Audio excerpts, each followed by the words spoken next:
Unchain my heart 変わらずに Unchain my heart 愛してるのに優しいあの言葉思い出してほしい So unchain my heart baby set me free Unchain my heart 俺のこと忘れてしまったのか優しいあの口づけ思い出してほしい So unchain my heart baby set me free I'm under your spell Like a man in a trance I know down well That I don't stand a chance Unchain my heart 俺のこと忘れてしまったのか優しいあの口づけ思い出してほしい So unchain my heart baby set me free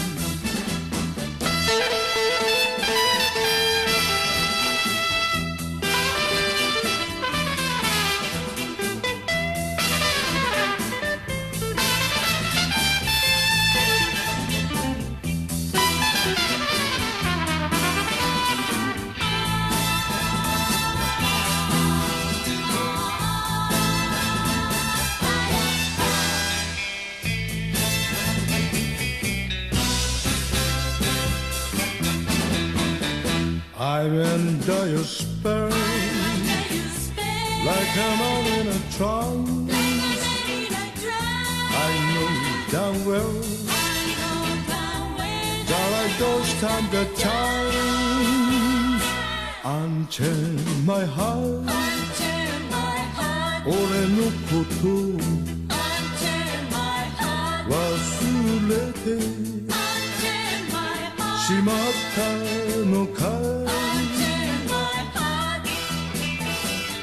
優しいあの口づけ思い出してほしい So unchain my heart baby set me free Baby set me free Oh set me free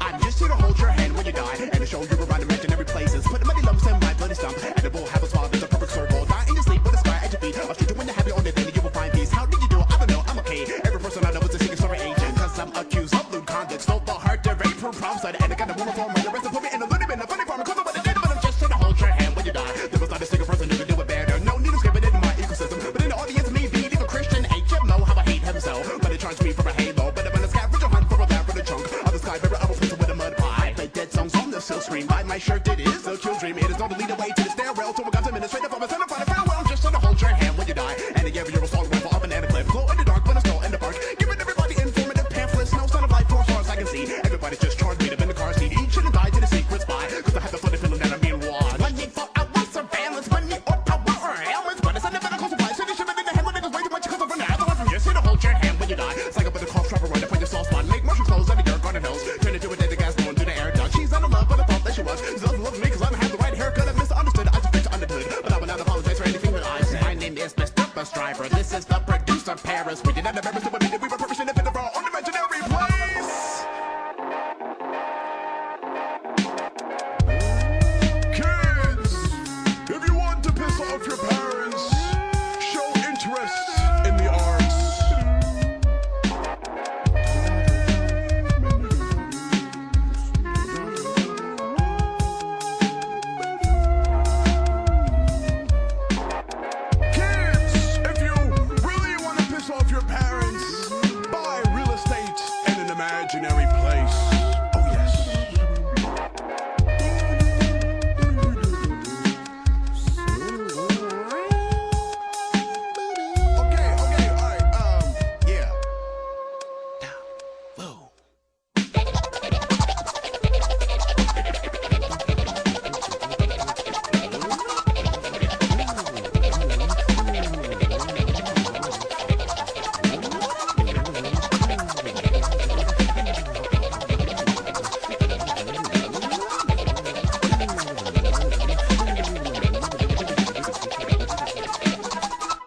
gotta do my shout-outs now. Peace too. I'm just sure to hold your hand when you die. Purpose and dedicate will also be there too. Just sure to hold your hand when you die. And Mr. Get the send the mums, the world will help you. Just sure to hold your hand when you die. Cause the fellowship and abstract rule will help you. I'm just sure to hold your hand when you die. To the Minute Empire Hip Hop Clan too. And I'm just here to hold your hand to die. I'm just here to hold your hand when you.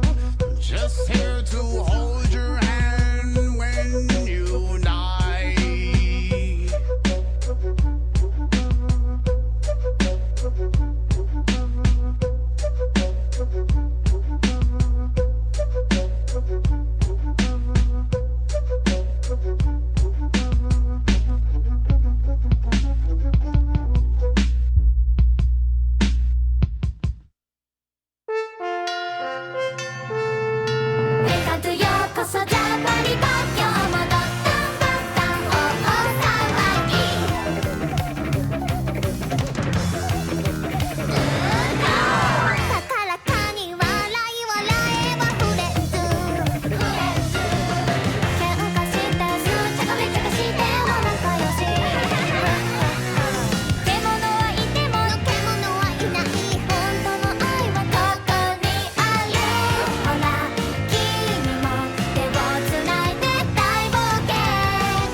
tonight.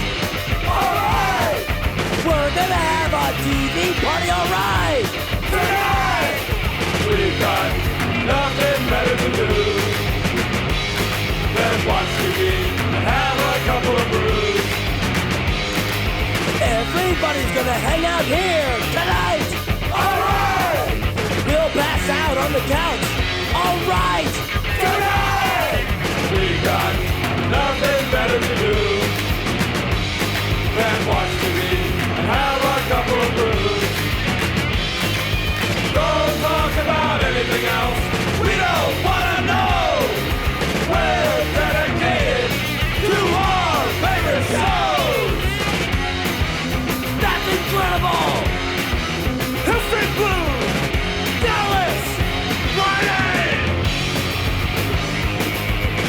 Stick glued to the TV set all night.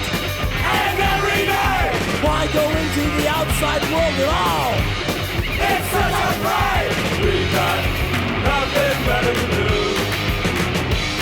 than watch TV and have a couple of brews. TV news shows what it's like out there. It's a scare. You can go out if you want.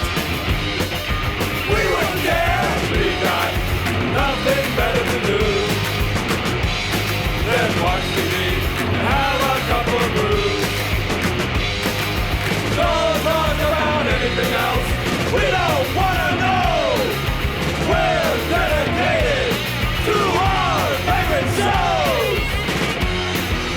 Saturday Night Live.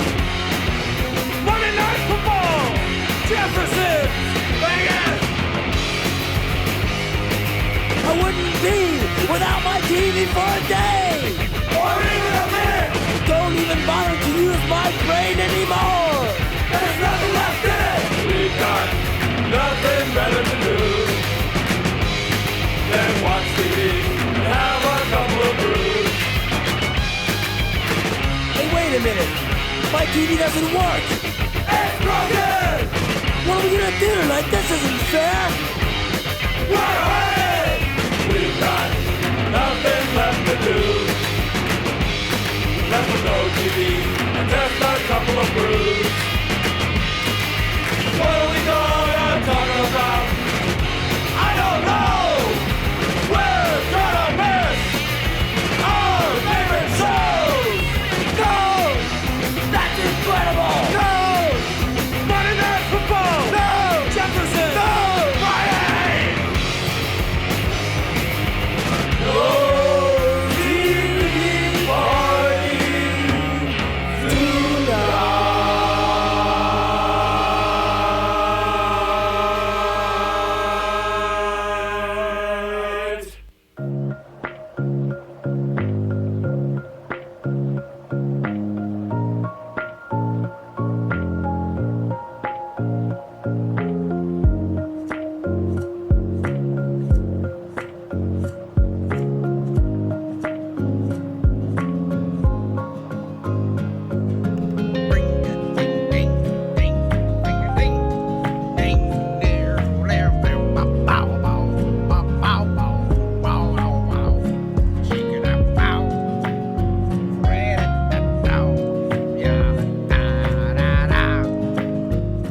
It's the fucking Azalea Town. Da da da da da da da da. This is the new.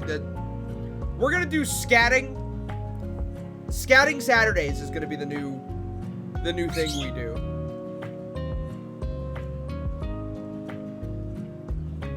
Chat. Welcome to Robbie Stream. Thank you for stopping by on this Saturday of all Saturdays. Was big week. Big week. My name's Robbie. Where'd you get that shirt? This is a Mega 64 shirt. This is how I'm gonna present all my shirts now. This is a Mega 64 shirt. Mega 666. Upside down in the devil laughs. I think this shirt is on sale right now. I think they're doing a holiday resale. Let me see. Yes, this shirt is available on shop.mega64.com. So if you wish to get it, then you can, I guess. Lots to talk about this week. A lot of stuff in the news. You guys watch the news? I'm sure this will be a great conversation to have. A lot of gaming news. Nintendo Direct happened. TF2 stuff. There was a balloon. There wasn't anything inside of it that we know of. So that kid's still up there. Unfortunately. I can't think of anything else. In my head, it was like big news week, and like those are the two things that I really wanted to talk about. Let's talk about them. First off, chat, welcome to Saturday. We made it. I say that every week. I've never not said that. Don't look back at the VODs because you fucking can't. So don't even try. There's a Nintendo Direct that I want to talk about. Fantasy Critic. That was the other thing. Booty Jam. 32 months. That's very close to 3 years, but not 3 years yet. But close to 3 years. 3 years. Shut up. 3 years. There's people who have been subbed for like 5 years. And that is terrifying to me. Is Switch Online expansion at least a little bit close to being worth it? Not yet. The answer to that is not yet. Let's get into it. So first off, I wanna talk about the Fantasy Critic, because there's news. There's news. Big shakeup happened, I should say. Chat, for those who don't know, Fantasy Critic is a website where you can bid on games in like a publisher, so you can like fake money, fake publisher, bid on games like a fantasy league, like fantasy football or something. And we had a big vote. There was a big vote on whether or not we should allow partial remakes. There was a big vote on that. It's like, well, what's a partial remake? You know, like there's games that come out that are like, you know, Demon Souls 2020. You know, that's a partial remake. It's based on the original. Grand Theft Auto Trilogy, partial remake. Skyward Sword HD, partial remake. Should we allow those? And I put a vote up. I stayed neutral. I was like, I'm not going to vote on either side. You know, let's vote. Should these games be allowed? Because there's a few that are coming out, so we wanted to make sure, you know, we got everybody's view on if those should be allowed. We don't allow remasters. So like, The Witcher 3 remastered. You know what I mean? Like that. Like that's not going to be allowed. So we voted.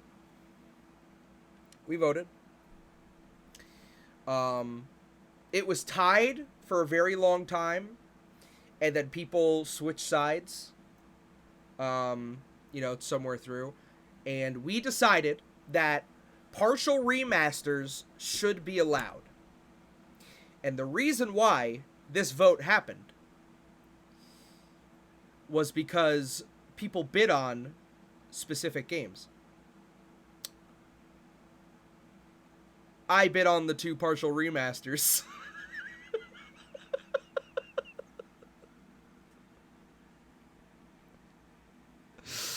These 2 games came up on the bids these week.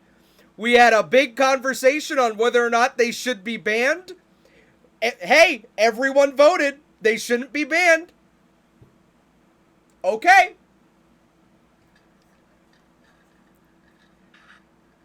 My games, then.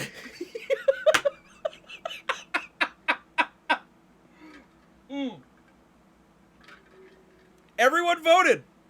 Hey, Brian, everyone voted. I was in that chat, and I agreed with you. I was like, hey, you know, I could see why these kind of games wouldn't be allowed. I agree. But the people have spoken. These games should be allowed. And I got these fucking games for nothing. For nothing. Let's go with the fucking league history. For nothing. $10 on We Love Katamari Reroll. $7 on Kirby's Return to Dreamland Deluxe. Nothing! I spent nothing on these games. Pocket change. And not a single person bid against these.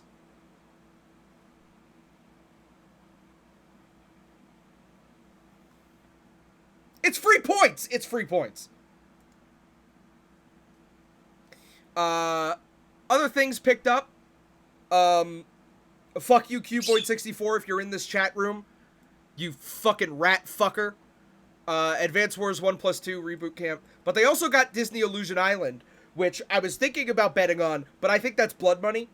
In the same way, like, I don't bid on Ubisoft games, even though this is not, this doesn't count. Because I bid on it. This is blood money, so just dirty money. Dirty money in Disney Illusion Island. Of course that game's gonna get rated well. It's a fucking Disney Rayman Legends ripoff. El Paso Everywhere, I think, is new. That's a P game. Sons of Forest is new. This one's from scratch. This is a new game that they bid on. What else is new in here? Sea of Stars, which Brian played the demo of and was like, yeah, this game's gonna be damn good. This game's gonna be damn good. I kind of wish I hopped on this.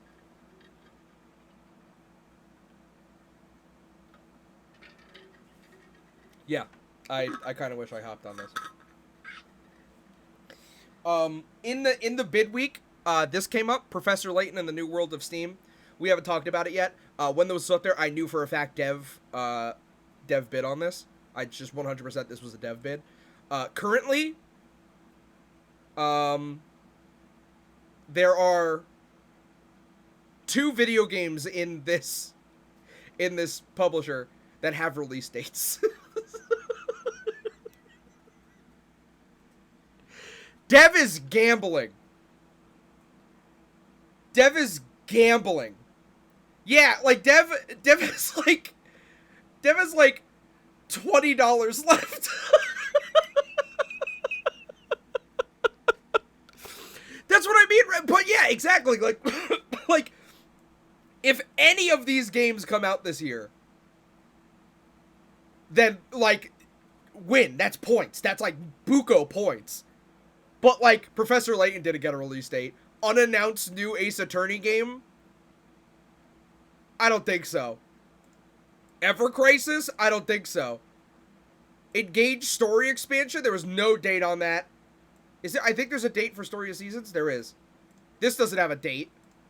This doesn't have a date. Starfield is coming early 2023. We're here. It's early. Yeah. Dev bid almost $50 on unannounced new Ace Attorney game. Because I think Dev wanted that. I think Dev is confident in unannounced new Ace Attorney game. So, like, the idea of anybody, I want to make sure I get this game on my list, $45. Nobody's going to bid above that. Of course nobody's going to bid above that. You couldn't fucking put a gun to my head to make me put money down on new Ace Attorney game.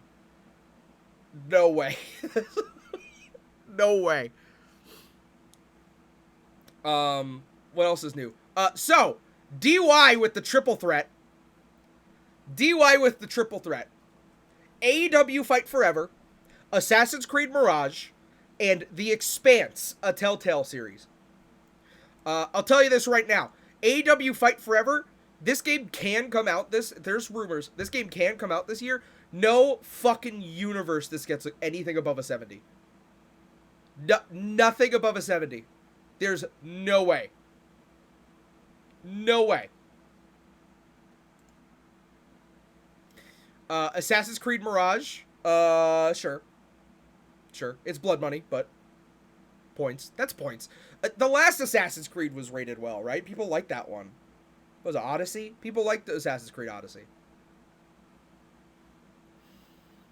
And then The Expanse, a Telltale series. This is just that new Telltale game. Telltale is making a new game, and this is going to be it. Assassin's Creed stocks going up. They are. Stocks are going up on Assassin's Creed. Stocks are going up. And I think Brian also bid on that game. And then, yeah, that's it. Beef being just resolute in these choices. Resolute in these choices. So yeah, let's see the schmovement that happened. Winning bid. Yeah, Brian with the 15 bid. How much did DY get it for? 20 what? 21? 21's a good one, right? Because, like, 20's an even number. See, that's why I did that 7. I was like, if somebody put down $5 on Kirby's Return to Dreamland Deluxe, then somebody will put down 6, I'll put down 7. I've seen it work before. It literally worked before. So, that's... If you go for those odd numbers, then you can get up there. And then, yeah, just uncontested. Ferp Games LLC. Look at this. Look at this. Finally. Finally, we're getting a win. Did someone bid on Pikmin 4? Yes. Pikmin 4 was, I think, a first pick from someone.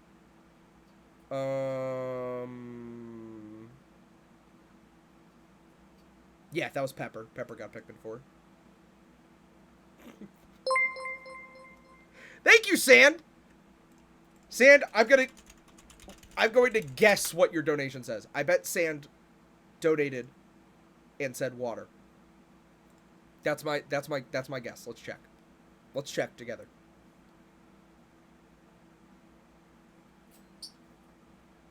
Sand tipped $3 and said water. Got it. And that's why we're winning this year. With premonitions like that. With premonitions like that. That's why Ferp Games LLC is winning this year. That's why. So yeah, what are all these games that I just mentioned, right? Like Robbie, what the fuck are you talking about? A new Katamari game coming out. Chat, let's talk about the Nintendo Direct.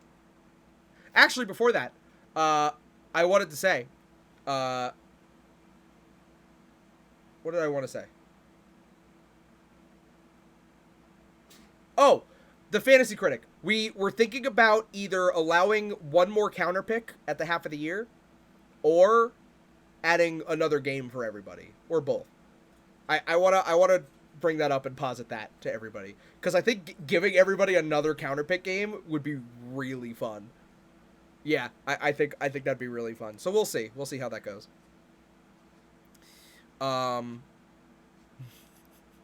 So here's the thing. Here's the thing. You guys, here's a thing. Nintendo Direct happened. Here's how I feel about the Nintendo Direct. Right? Everybody wants to know. Everybody was watching Nintendo Direct and they're like, I wonder what Robbie thinks. What does Robbie think of the Nintendo Direct? I know. I'm constantly in your head.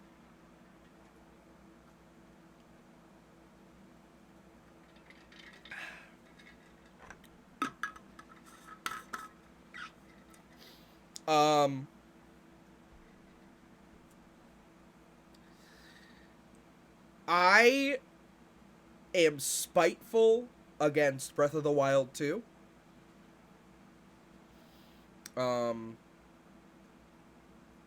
Just in general. Holy shit, OBS just got huge on my screen. That's not what I meant to do. I am spiteful towards Breath of the Wild 2.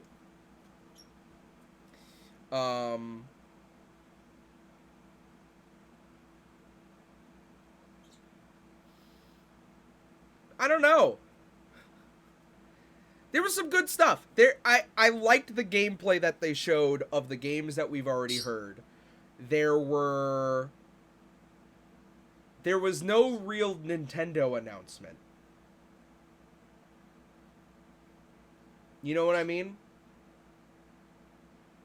There was no real Nintendo announcement. Like, we got a lot of gameplay footage. But, like, we got Metroid Prime Remaster, a thing that has been rumored since the Wii U. And it's like, yes, a Prime Remaster, yes, finally, yes. We got Breath of the Wild 2 gameplay. There's Meeks. Trying to be sneaky. Call Romeo. Romeo, come here. Yeah. We got Advance Wars 1+2, in a trailer where they refused to mention the word war. In that entire thing, they were like, use your strategy to be strategic. And it's like, what do you think they're gonna? Why do you think they're driving that tank? You know what I mean?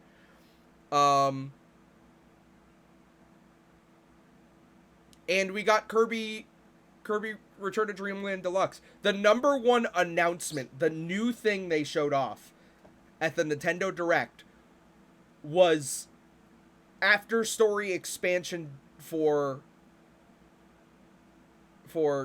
Kirby, where you play as Magalore. And I guess the Splatoon DLC, but it's like we knew that. You know what I mean? Nobody was like, are we gonna get Splatoon DLC? Like, yes, of course, yes, you're gonna get Splatoon DLC. Of course you are. So, like, it's a beginning of the year Nintendo Direct where you knew about all of this. Like everything first party Nintendo was like not a surprise. And it's like, oh, well, they never officially announced they were doing Metroid Prime Remaster. And it's like, no, they didn't need to. They were doing interest checks since the Wii U. You know what I mean? Which, like, is fine. You don't need a Nintendo Direct where you announce a new game. You don't. That's what E3 is for.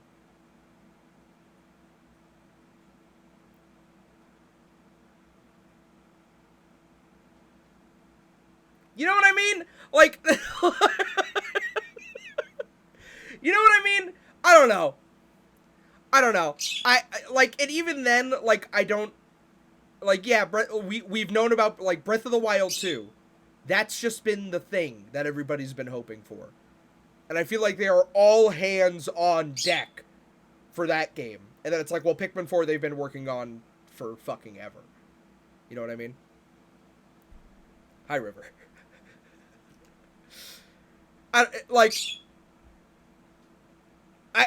I'm excited for Nintendo's next project.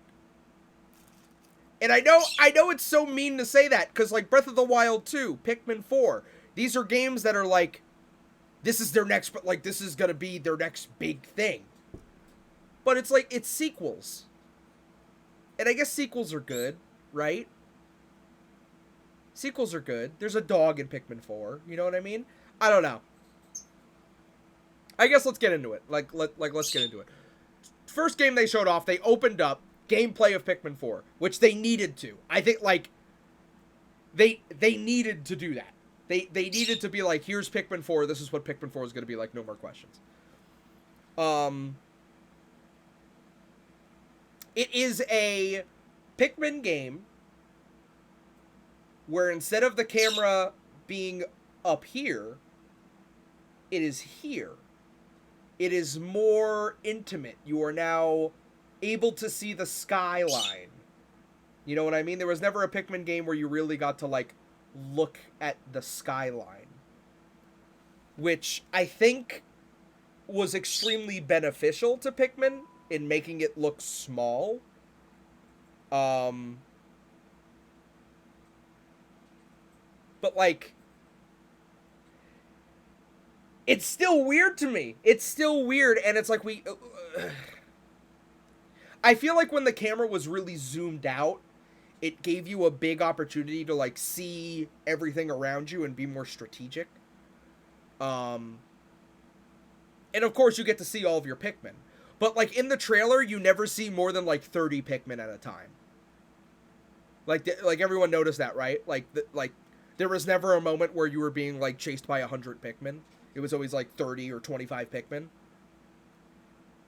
So, like, I wonder if that more zoomed-in camera means that it is, like, more smaller scale, like, you are doing this thing today, and then you're going to do this thing. There's not a lot of, like, strategy around, well, somebody's doing this over here, and then somebody's doing something over here, which I think was, like, kind of the crux of what made Pikmin 2 so good. And Pikmin 3, for what it's worth.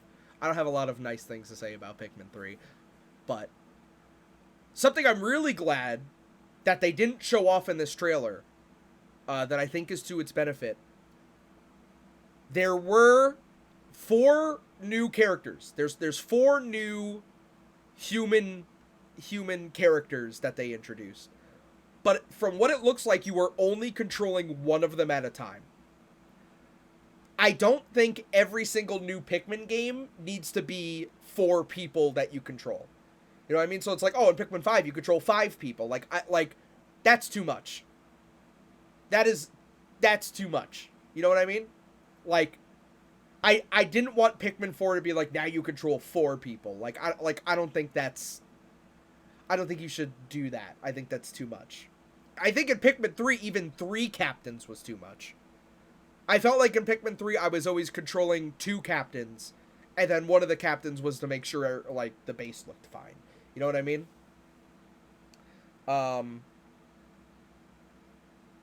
So, I was glad that it was just 1 captain this time around. I'm confused why they didn't show a lot of Pikmin, but I'm sure they'll answer that later. I'm sure, like, you've always had 100 Pikmin follow you around. The big thing, though, the gimmick that differentiates this from Pikmin 1 is this time you have an all-terrain vehicle following you around. In this game, you get a little dog named Ochi, who's adorable. It's a great idea. I think I could see the design boards in my brain when they were talking about Ochi, the dog.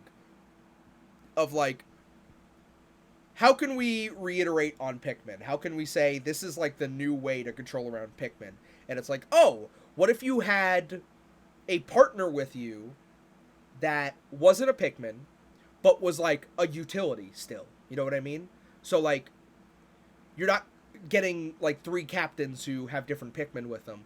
You have 1 captain who has like a utility that can like, you can ride on and you can ride over terrain, or it can help pull things if you need to, or it can like let Pikmin into a place, or it can like bark or something. You know what I mean?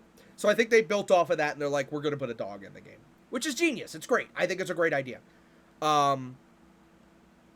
Yeah, I think that's what Pikmin needed. It needed more like your character using their tools to help the Pikmin around them.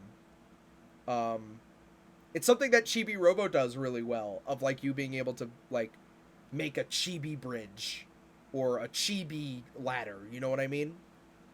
So for that, they were like, we're gonna bring in a dog, and that's a great idea. I think the dog's adorable, obviously, but as a gameplay stance, also, I think having like an all-terrain vehicle that you can drive around on is a great idea.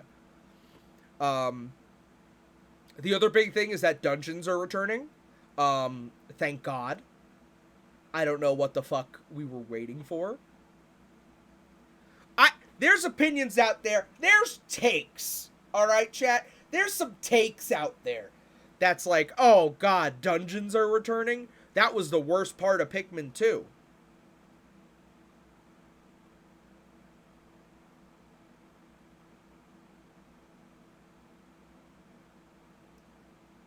Dungeons... The entire game should have been built around dungeons. Pikmin 3 was a worse game because it didn't have dungeons. What's not to like about them? Is it because they're hard? Were the dungeons too difficult for you? They're the best.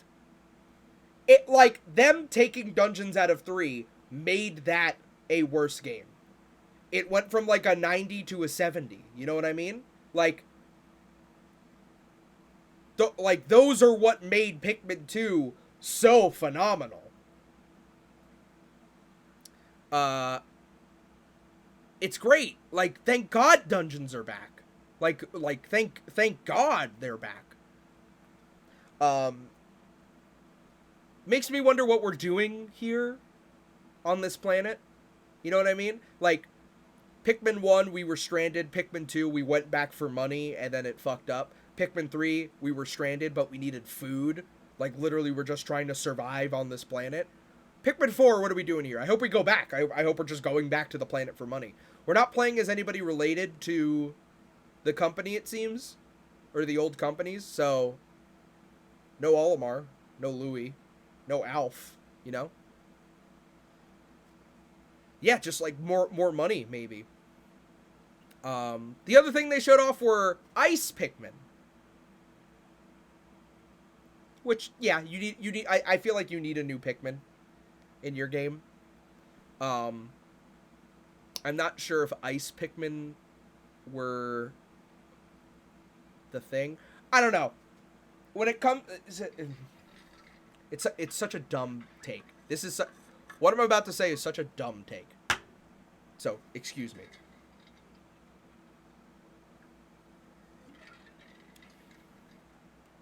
I feel like the elemental part of Pikmin shouldn't be them. You know what I mean? Like like red Pikmin. You know what I mean? Red Pikmin aren't like little fireballs running around.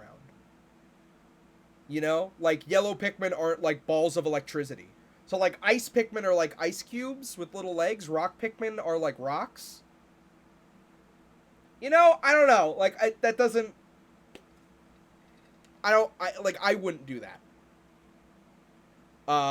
So it's like ice Pikmin. They're these ice cubes with legs. Like, why not just make them like light blue? Foundry, thank you for the sub. King Kamada 30 said fuck you, but like I get it, right? Like I know, like I think they're cute too. Like that's what I mean, right? Like they're cute. Like I like the ice Pikmin. They're like little purple Pikmin. But I don't know, like I wouldn't make just ice Pikmin just ice. You know, even wing Pikmin, it's like they're not like, yeah, they're not clouds, you know what I mean? So that was the thing that I was like worried about when I saw the ice Pikmin. It's like, so what's the next one? Like, is it just like fucking just fire Pikmin? Like no more red Pikmin, just fire Pikmin? It's whatever. And the last thing they showed off in Pikmin 4 was nighttime, which is very exciting. I think dungeons returning, introducing a dog, introducing ice Pikmin, like whatever. Nighttime is fucking excellent. That's that shit I'm interested in. Because we've never gotten to explore outside the Pikmin world at night. You know what I mean? That's that shit. Thank you for the follow. That's that shit. Them having giant red glowing eyes, whatever. You could have just made them more aggressive. We didn't need to... Like, yes, they're more aggressive at night. We don't need them to turn into fucking zombies. I guess unless it's lore. You know what I mean? Unless it's like they're being controlled by Ganondorf or something. Like, that's how I feel about that. But like nighttime, you know what I mean? Like we're obviously going to be exploring everything at night. I would love to see what they do with that. It's like, oh, you get more rarer treasure when you're outside. Yeah. That's Pikmin 4. Interesting. I'm interested in it. I was very nervous about Pikmin 4 before they did this gameplay trailer. I think this gameplay trailer was desperately needed. Desperately needed. I'm excited. However, keep in mind that this is only a $60 game. This game is only $60. So just keep that in mind as we go forward. The Splatoon 3 expansion, I have nothing to say about this. I have not played Splatoon 3. I have not played Splatoon 3 story mode. Going back to Inkopolis is awesome. That's great. And them doing story DLC is like Octo expansion was like the best part of Splatoon 2. Like Octo expansion was phenomenal. Yeah, I imagine it's gonna be great. I can't imagine a world where it's not great. So yeah, unfortunately, I don't have much to say about Splatoon 3. But it's probably gonna be good. Advance Wars 1+2 Reboot Camp is coming out. Finally. They've been done with this game for a year, and they decided that now is the perfect time to release it. The original reason that they didn't release it was because of the war in Ukraine, and I guess they decided that it's okay now. You know, like, I wish they didn't say that. Right? Like, I wish they could have just been like, no, it needs to be developed a little bit longer. You know what I mean? Like, because, like, yeah, the war's not over. It's not. So, like, I guess it's like, okay, I guess it's fine now.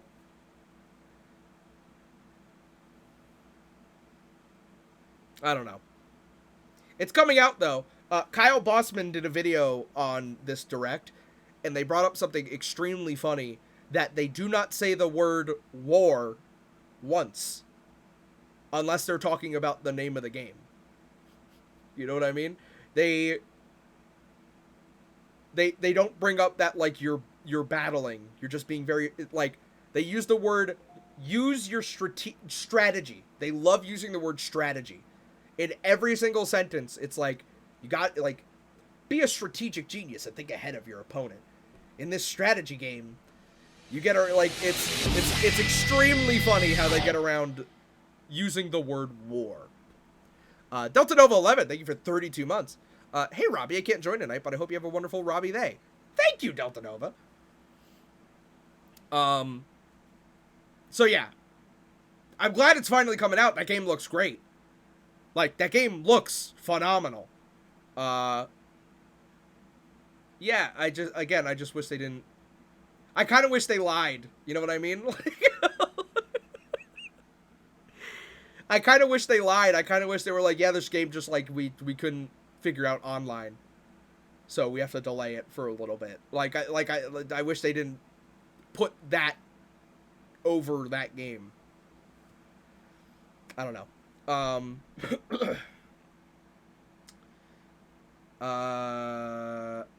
trying to skip around here. Metroid Prime Remaster. Again, we knew that this was coming out years ago, when the Nintendo NX was just the NX. We knew that this was coming, and it's finally here, and you can play it right now as a shadow drop. That game looks incredible. It's running off of that new retro engine. I do not know what Nintendo did, or what Retro did, to earn their scorn of, like, you are only allowed to work on Metroid Prime for the rest of time. But they did.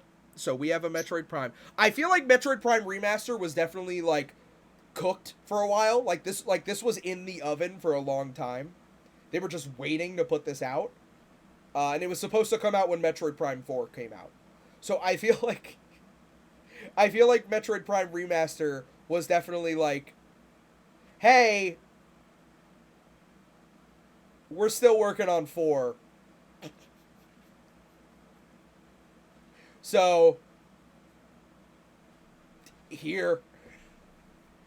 I saw people say that it was a soft cancellation announcement, which I don't think is true.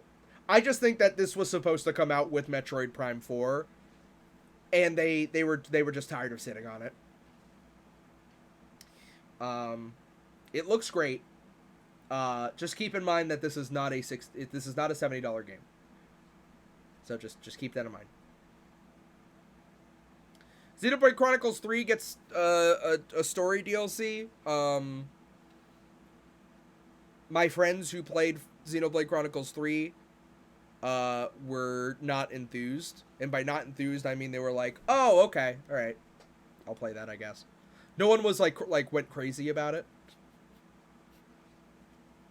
no one went nuts over it. Which, like, whatever. Sama de Amigo Party Central, which got leaked like 10 minutes before the direct. Looks cute. It's got licensed music in it, which is good. I think a lot, like, I'm going to say something controversial here.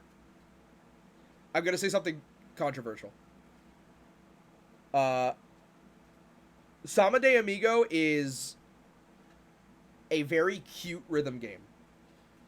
But I feel like a lot of the people who are excited about it have never played Sama de Amigo.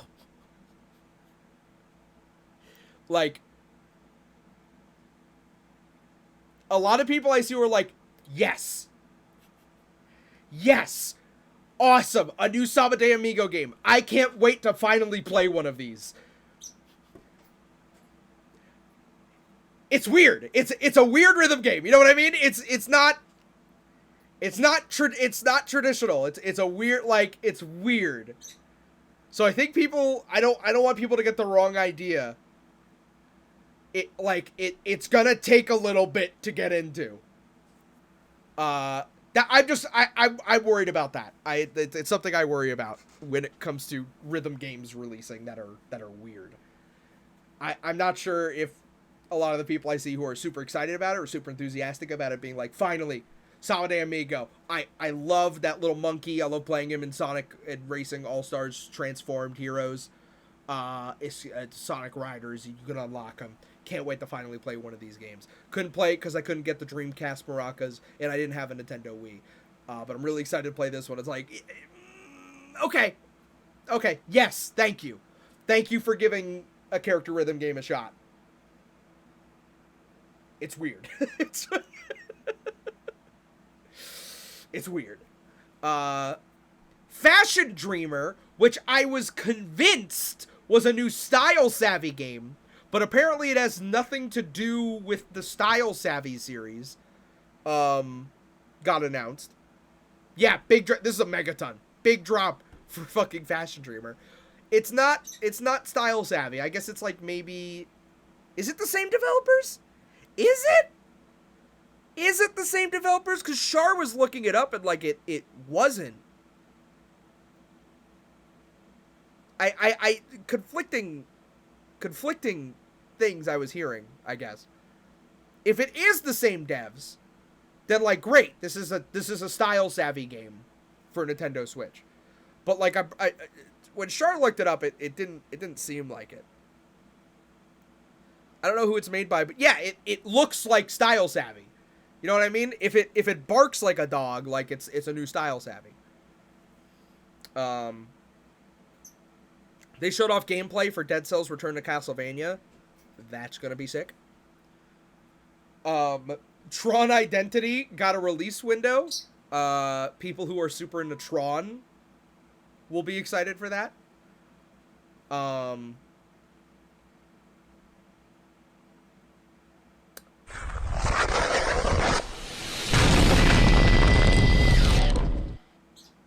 That was fucking flinch. Thank you for the sub. 33 months. I'm excited for the new Pikmin. Hi, Alfred. Yes, that new Pikmin looks great. They really needed to show that gameplay. Really needed to show that gameplay. Like, bad. Bad.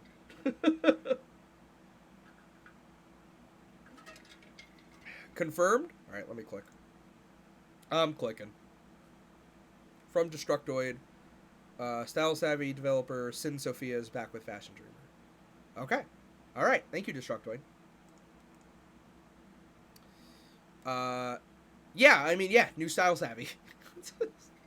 Exciting. And it's first party Nintendo, right? Like, these are Nintendo games. Who knows?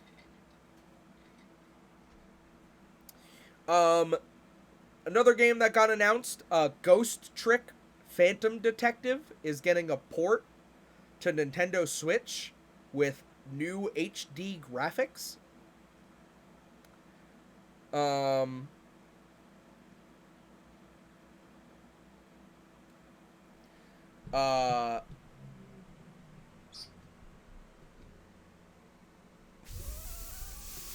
Finally, fucking finally, it's long time coming. You know what I mean? Like we get to play Ghost Trick again. Thank you. Thank you. And it's got a bunch of, like, stuff in it. It's got, like, the extra weird puzzle cases from the iPhone game. And, like, you can play in the pixelized version if you don't want to play in the HD version. Like, it's got stuff. It feels like a great, like, Capcom re-release. There's gonna be, like, never-before-seen, like, character art. And, like, sketches and shit. Like, yeah. Good. I was cracking jokes that it's still 4x3. They just couldn't make it widescreen for some reason. I heard people were completely fine with that. I feel like if you're gonna go the extra mile, just why not? But it's whatever. There's probably maps that weren't made to be in 4x3.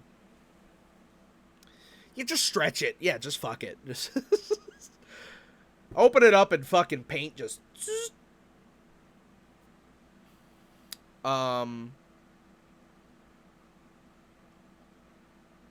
We got a weird game called Deca Police by Level 5. I was under the assumption that Level 5 would never make another video game ever again. So this is a surprise. Yeah, it's a cop game. It's a cop game. You know what I mean? But, like, so is Astral Chain. You know what I mean? It winded up not being a cop game. It's a game where you play as a cop, but, like, you realize that the thing that you work for is corrupt. When you talk about cop games, it gets kind of weird. Because, like, who wants to play as a cop? In a fantasy world where there's animals jumping around, maybe the cops aren't racist. But, like, you're still playing a cop game, you know what I mean? It gets muddy. Either way, Level 5 isn't dead. We had a gameplay trailer for Bayonetta Origins. Tis was tis. We got a gameplay trailer for Disney Illusion Island, the next Rayman Origins game.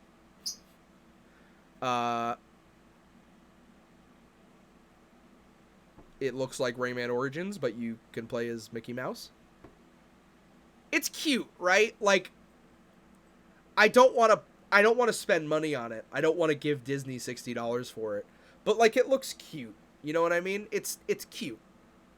It's cute. It's a game where it's a 2D platformer where you get to play as Goofy, you know? Like, oh, I like Goofy. But it's blood money, you know what I mean? Like I don't want to spend money on it. I'm pretty sure it's $60. Keep in mind, chat, this is a $60 Nintendo game. Just keep that in mind. Just keep that in the back of your head. This is a $60 Nintendo game. Fire Emblem Engage is getting DLC. Char, Nifty, and Brian were super excited about this.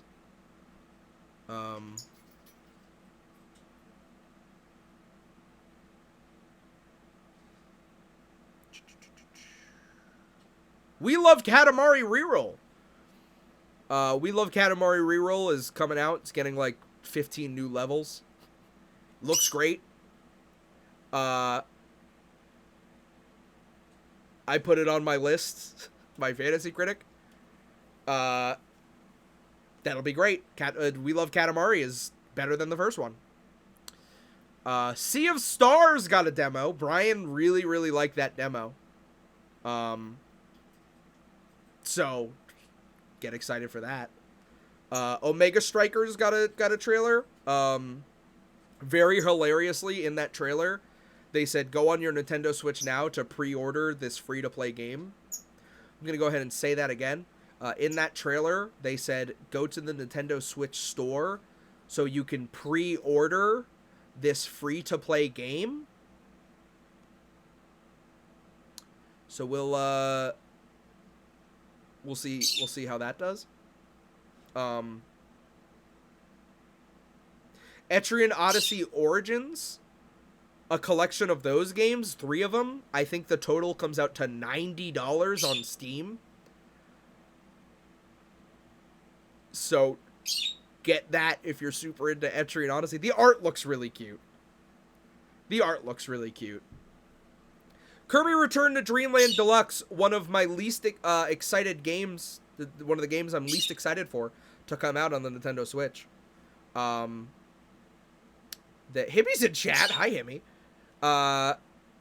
They got Kirby's Return to Dreamland, the Wii game that everybody liked, made DDD worse. Didn't add Wi-Fi for some reason. So, you know, still can't play with your friends overseas. You gotta get together during a pandemic.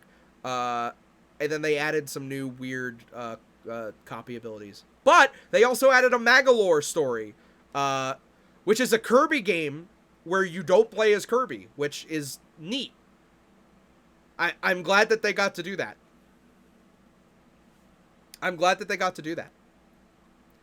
Netflix announced their password thing just this week. Any thoughts on that?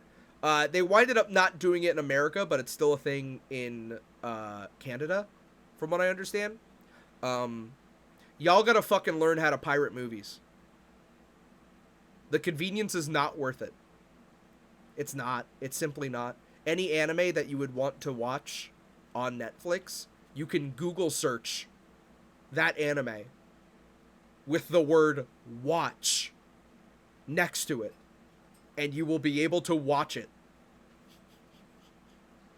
If it's for a TV show, it's somewhere. You gotta learn how to pirate. If you are looking to do something illegal, which I do not condone.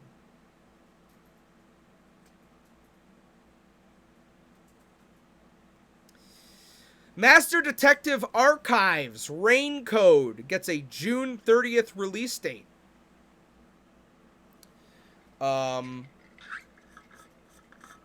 more I see about this video game, the more I realize I'll hate it.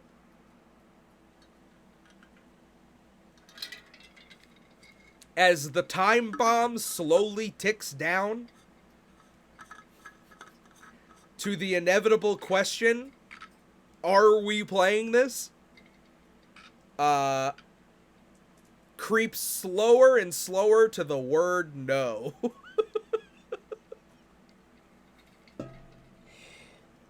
So we'll see. Bite and Kaidos. They're getting remastered. Bite and Kaidos, everyone. I was looking at the trailer for that remaster.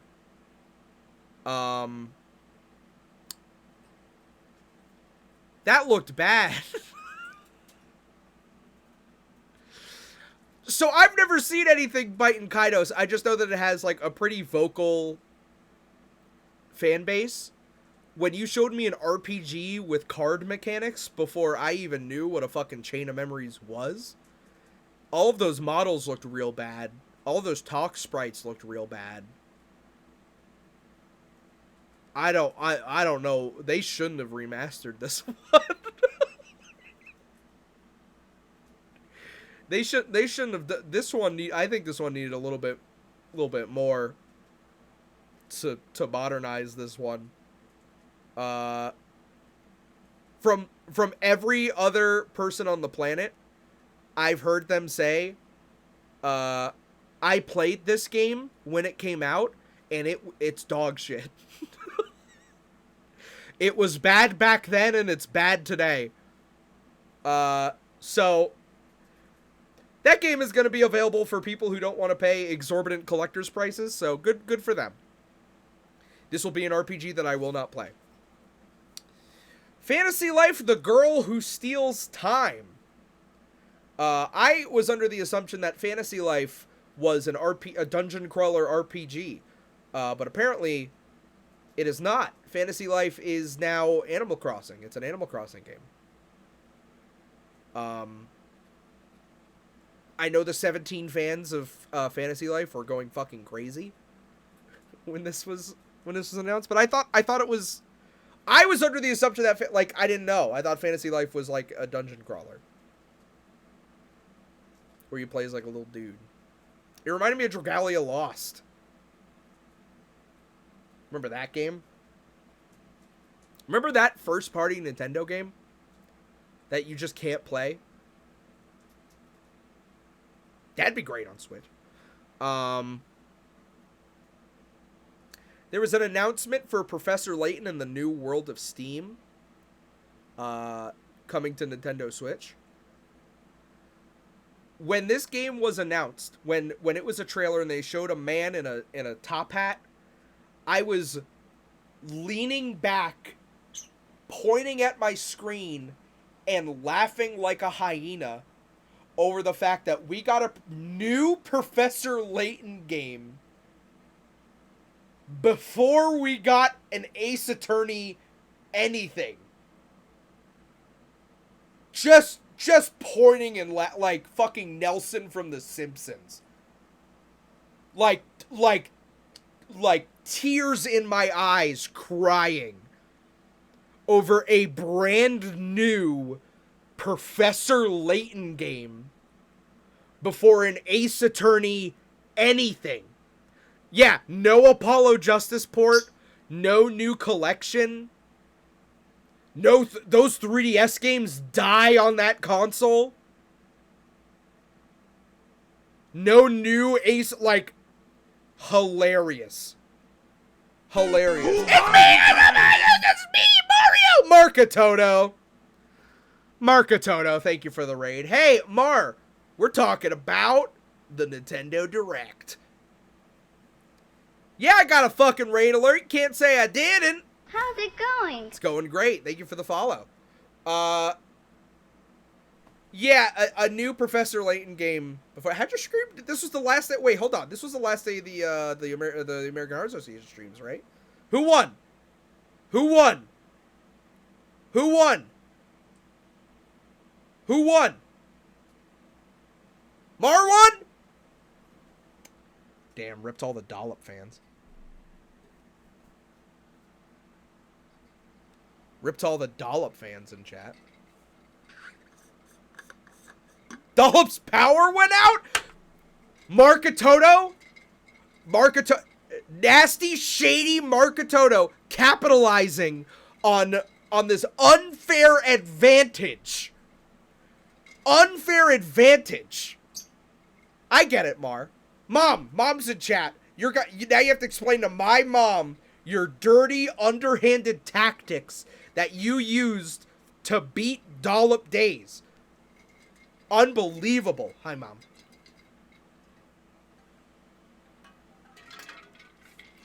Uh-oh. That's right.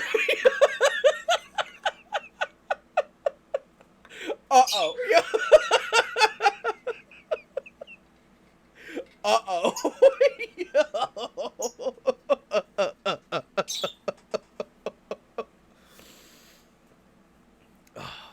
Anyway, thanks for stopping by, Raiders, and thank you for stopping by, Mom. Appreciate it. Thank you so much. Mom, you sent me a Facebook post, and the link didn't work. So, like, take a screenshot and send it to me. Who's a Mawitchit? What next? Mario Kart 8 Deluxe. Chat. Mario Kart 8 Deluxe. Now, I've been very vocal. I've been very vocal about my opinion on the Booster Course Pass. I've been very vocal, extremely vocal, about how much I hate this fucking thing. How much I hate the Booster Course Pass. This time around, they announced a brand new Yoshi's Island course. Okay. We have a new high-quality model for Poochie. They also announced that coming to Mario Kart 8 Deluxe is a new character. Birdo and all of Birdo's colors are coming to Mario Kart 8 Deluxe. My question is, what took you so long? Why now? Why now? Why? Why now? You're like, oh, okay, yeah, here's all the iPhone maps that we're fucking charging you money for. And by the way, there was 15 brand new characters just dying on the iPhone game. Why now? And you're gonna piecemeal these to us? Go fuck yourself. This is not me with my fucking hands out going, thank you for the fucking porridge, Nintendo. Why? Just put them out. They're ready. I know they're ready. What are you waiting for? You want more money? You want more money. Suck me off. There's no excuse.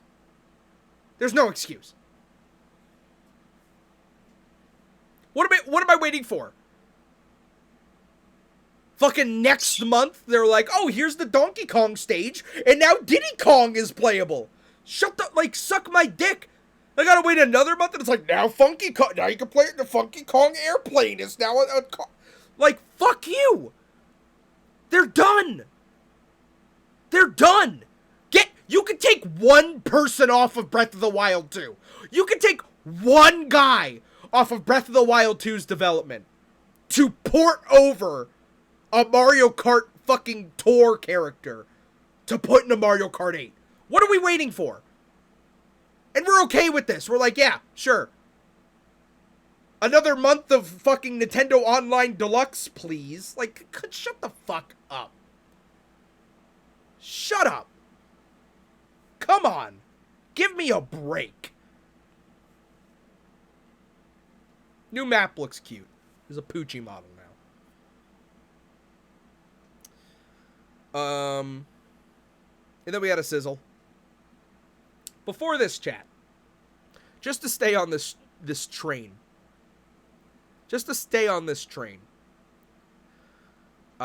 Something else they announced was Nintendo Switch Online is getting Game Boy games.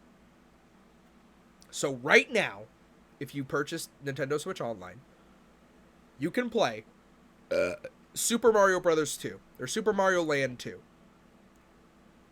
You can play Link's Awakening DX. You can play Tetris. You can play Game & Watch Gallery 3. Alone in the Dark, The New Nightmare, which is underrated, by the way. Underrated horror game. Wario Land 3. Kirby's Dream Land. And the best game you've never played, Gargoyle's Quest. Fucking Gargoyle's Quest. Chat, you know ghosts and goblins, right? Ghouls and goblins, depending on what part of the world you live in. Gargoyle's Quest is a game where you play as Firebrand. That little fucking red demon that flies around, that fucking red demon in Marvel vs. Capcom 3 Ultimate. You play as that guy in one of the funnest platforming games on the Game Boy. And there's some really good fucking games on there. Chat, open up a guide. Play through Gargoyle's Quest. It is a time. The music is atmospheric and scary. And it gets your fucking heart racing. The platforming is solid. You get to glide in that game. You get you get upgrades. There's RPG towns you get to walk in. It's fucking awesome. Gargoyle's Quest, dude. like Gargoyle's Quest. Check it out. And if you want more, there's a sequel for the NES. And if you want more, there's a reimagining on the Super Nintendo. Gargoyle's Quest. Don't sleep on Gargoyle's Quest. I will not let you sleep on Gargoyle's Quest. NES game's a sequel. Yep. They also are putting Metroid 2 on there. Which, you know, I was watching that footage of Metroid 2, and I was like, man, you know, this camera's kind of zoomed in, and, you know, great game, I see what they're going for, but I feel like there would be, like, something nice, like, maybe, like, a Metroid 2 remake that, like, somebody could make, and then maybe, like, make it zoomed out, or kind of reimagine the graphics, and kind of redo the music there. That'd be great if somebody made that.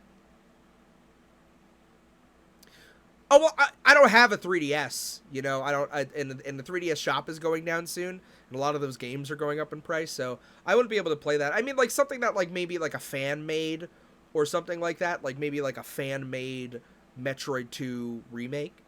Oh, people have made something like that? Well, I want something specific, maybe, like, another Metroid 2 remake? Anyone?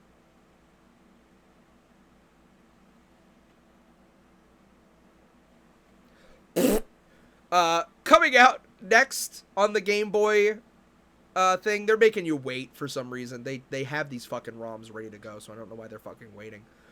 Oracle of Ages and Seasons, which is like, that's cool. That's a good deal.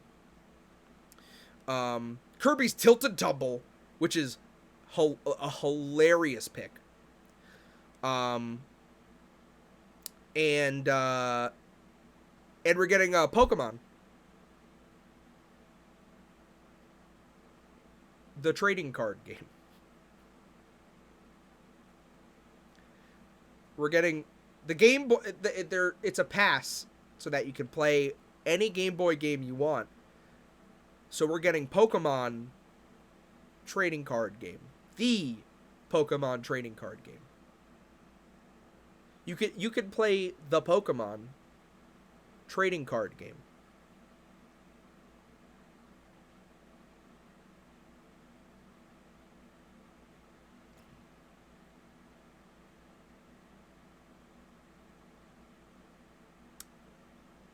They're going to make you pay money for it. They're going to make you pay money for it. It's going to cost you money. In the same way that Fire Emblem costs you money. They made you spend a little bit more on Fire Emblem. They're going to make you pay for it.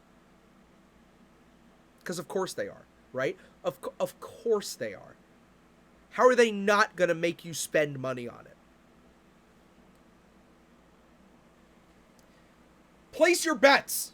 Let me know how people are feeling about the possibility of this. Place your bets, draft your tweets. When you spend $10 on Pokemon Red, will it have connectivity with the Nintendo Switch Online Pokemon Stadium? Place your bets. You think? I'm seeing a no. I'm seeing a no. I'm seeing a no. Okay, a lot of no's. A lot of no's. Okay.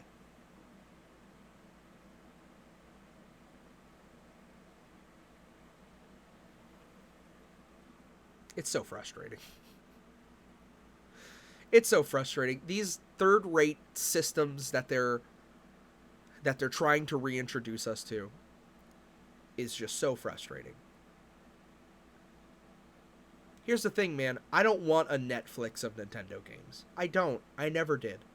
Ever. I think that kind of ownership is so lazy. If I could spend $10 on Pokemon Stadium 1 and Pokemon Stadium 2, a cute little pack, and it's compatible with Pokemon Box,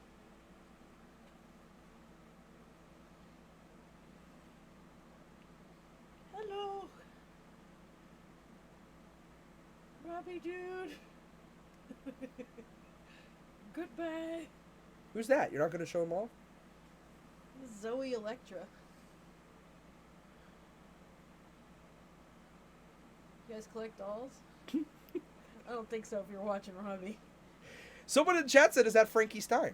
No, this is Zoe Electra. That's Zoe Electra. From Shadow High. Anyway. Goodbye. Goodbye.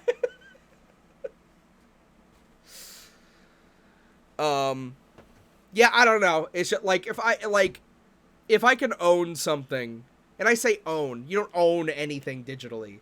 You know what I mean? At the end of the day, I guess, like, legally, like, they got it, like, I mean, they fucking break those rules anyway.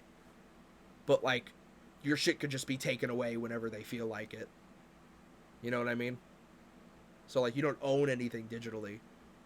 But, like, if I could, in a perfect world, I would spend a little bit of extra money on Pokemon Stadium 1 and 2 if it meant you made a proper fucking release of it.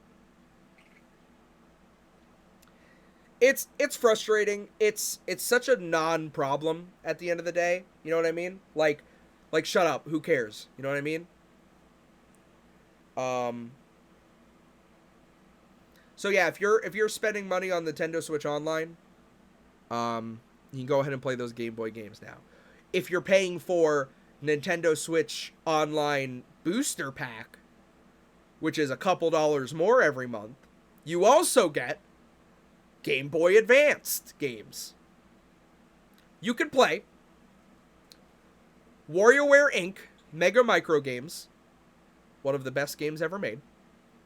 You can play Super Mario Bros. 3, the best version of Super Mario Bros., the best 2D platforming Super Mario Bros. Game.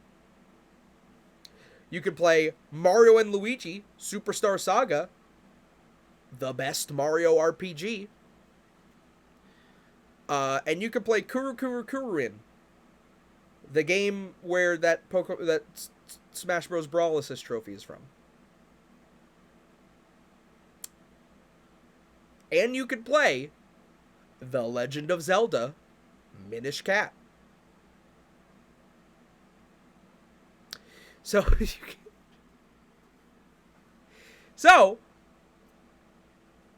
you can play those games if you spend a little bit extra. Oh, sorry. You can also play Mario Kart Super Circuit, the worst Mario Kart game.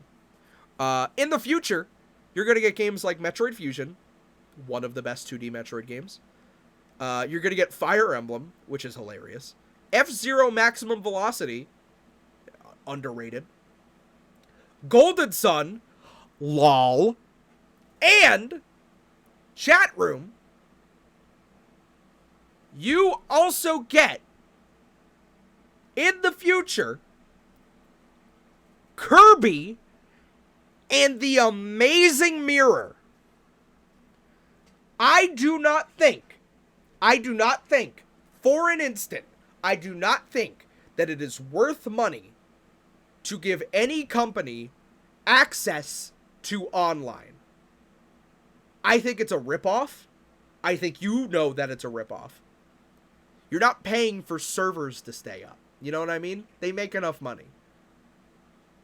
I think them selling you ROMs that have no connectivity or functionality past the fact that they are emulated ROMs, I think that's a ripoff. I think them including DLC that you can just get instead of it being tied to a monthly service, so that if you play them actively, you have to keep spending money every month. I think that is dog shit. But something that they have on this system is if you pay for Nintendo Switch Online, you can play any of these Netflix NES games online with friends. And that's great. That's awesome, right? Like, that's fun. The thing is that when it comes to GBA games, Kirby and the Amazing Mirror, there is no really good way to play that game emulated online. So, after all these years, there is finally something that makes Nintendo Switch Online better than just getting the things that they're trying to sell you. There is finally an original incentive to own the Nintendo Switch Online booster. This is the only thing that makes it worth it, is Kirby and the Amazing Mirror having online multiplayer. Finally! Finally! Finally! This, in my opinion, this is the only reason to have Nintendo Switch Online over just emulating and pirating the entire Nintendo library. The only reason.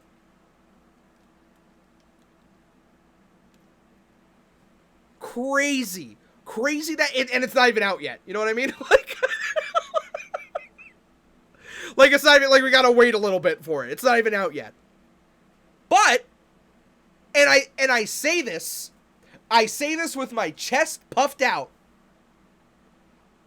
I will spend money on the Nintendo Online booster to play The Amazing Mirror online with friends. They finally did it. They finally have a reason for you to get it.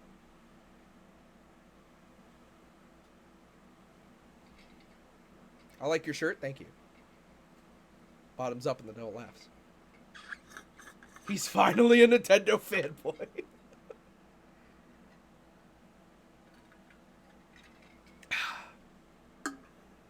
Anyway.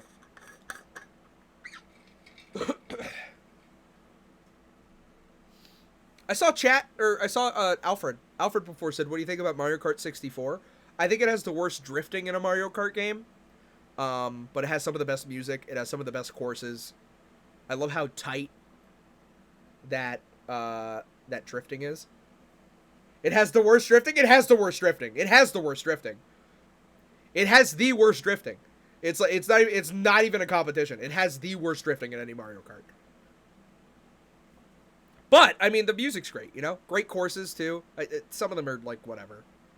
You know what I mean? Like Wario Stadium. Like who gives a shit about Wario Stadium?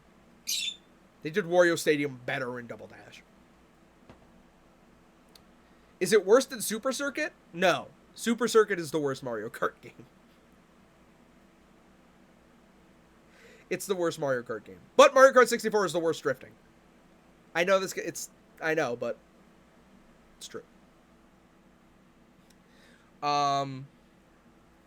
Lastly on the Nintendo Direct, I know I've been talking about the Nintendo Direct for an hour and a half. I'm sure this is fucking annoying. Lastly on the Nintendo Direct, they showed off The Legend of Zelda Breath of the Wild 2. I was watching the trailer like this cuz like I feel like they always show too much in these kinds of trailers. So like I didn't want to like be spoiled cuz like you get like it's Breath of the Wild 2, you know what I mean? But I did hear it. Mario Kart Tour is worse? No. Mario Kart Super Circuit is worse than Mario Kart Tour. Mario Kart Tour is like fine. The worst part about it are the microtransactions. By far. But it's more fun to play than Mario Super Circuit. I did hear Breath of the Wild 2. And a lot of people are saying that Matthew Mercer is Ganondorf. What a terrible fucking pick. What a god-awful pick for the voice of Ganondorf. What a shitty fucking pick. I was stunned when a voice started talking and they were talking like they were Ganondorf and they were saying things that Ganondorf would say, and I was taken. I was like, there is no way that's Ganondorf. When I think Ganondorf, I don't think a guy goes, and now you will face the consequences, Link. That's not, like, I'm not Ganondorf. I can't do Ganondorf's voice. You get a fucking guy who's like, like, you get, like, the Brawl voice. You know what, like, you get the Melee voice. Who the fuck is doing that? If we're, like, keeping up, you know, tradition in the fact that Breath of the Wild needs to have dog shit voice acting, if that's like a design choice to be spiteful to the people who wanted voice acting in Zelda, and it's like, oh, you wanted voice acting that bad? Here you go. Here's the worst voice acting in any 3D game ever made. If you wanted to do that, sure, great voice for Ganondorf, one of the most influential and popular video game villains ever, and the voice you're gonna give them is a non-gritty Matthew Mercer? The guy who voices fucking McCree? Give me a fucking break! What are we doing? What are we doing?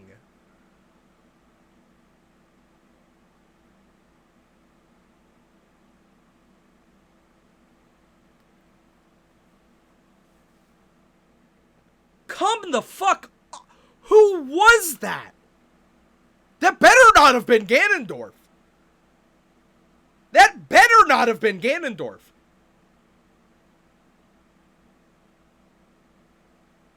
Who the fuck was that? That's not Ganondorf.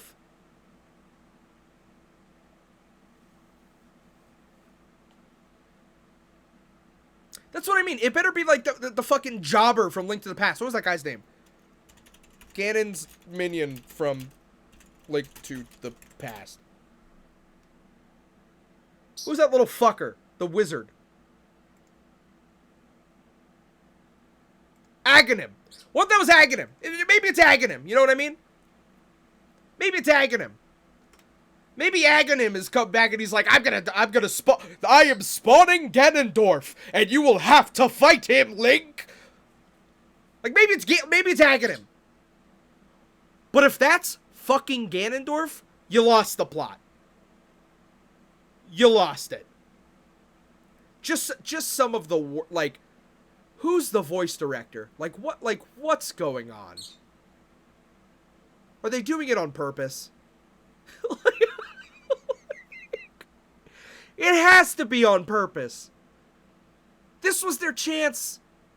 This was their chance. They could have made it right. You know what I mean?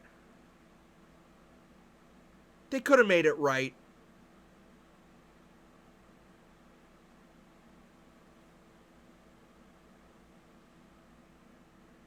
They could have made it right.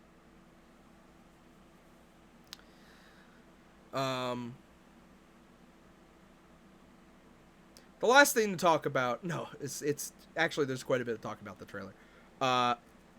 They showed too much. They did. They showed too much of Breath of the Wild 2. They showed too much, like I thought they would. Yeah, at no point do you see Link underground. By the way, at no point was there a moment where you saw Link in like an inside like tunnel or like a castle. There was no point. It was all outside. Which you lost the plot. They showed off Link taking wheels and shit out of a lake, and then that same wheel being on a fucking like Fortnite nuts and bolts car. That's gonna be really fun to mess with, and also will be the most annoying thing to see on Twitter. The most annoying fucking thing to see on Twitter will be somebody's stupid fucking car and being like, I broke the game! Like, that's gonna be the #1 thing you see on Twitter. Somebody's weird game, and it's like, I made Among Us in Breath of the Wild 2! That will be the most annoying thing to see on Twitter. But like, cool. You know what I mean? Like, that's cool. Interesting. It's a fun way to get around. I'm still not like totally sold on like fuel being used for vehicles in a Zelda game. Like Link driving around on a motorcycle that needs fuel. You know what I mean? Like, oh, okay.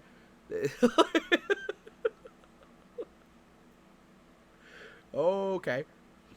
And then, finally, the announcement that The Legend of Zelda Breath of the Wild 2 will be $69.99 market retail. That is a $70 Nintendo game. Allow me to look up the exact quote.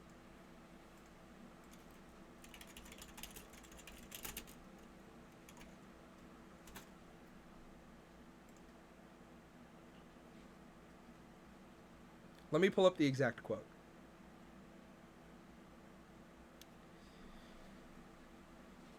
This is from Comic Book Gaming, so excuse me.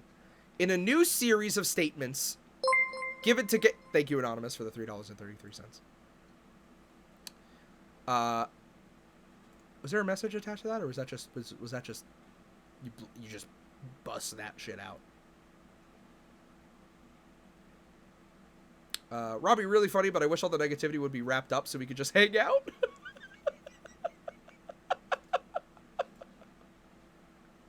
Give me a second. Last thing. In a new series of statements given to Game Informer, Nintendo confirms that its high price for The Legend of Zelda Tears of the Kingdom will essentially be a one-off situation, at least for now. In quotes, we determine the suggested retail price of any Nintendo product on a case-by-case basis. A Nintendo representative from Nintendo said on the situation. We determine the suggested retail price for any Nintendo product on a case-by-case basis. So chat, keep in mind that this is a $70 game because Nintendo deemed that this is worth $70. And anything after that, if a game comes out and it's $60, that's Nintendo saying, well, it's not as good as Breath of the Wild 2. That was $70. We deemed it. We deemed it to not be as good. This one is $60. Breath of the Wild 2 is $70. Just keep that in mind moving forward. That's from Nintendo. Not my diatribe, but them determining the worth of games on a case-by-case basis. In this case, they believe that Breath of the Wild 2 is worth $70. Okay. There's a lot to be said about $70 games. Because that $70 does not go into future development. Nintendo has a bajillion trillion dollars for the rest of eternity. They can fucking give their employees more money. And they did. Because apparently Nintendo didn't do as good as they thought it would during the winter season.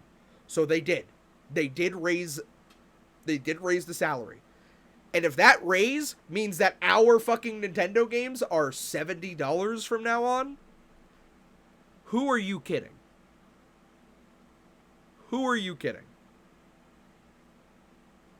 Give me a break.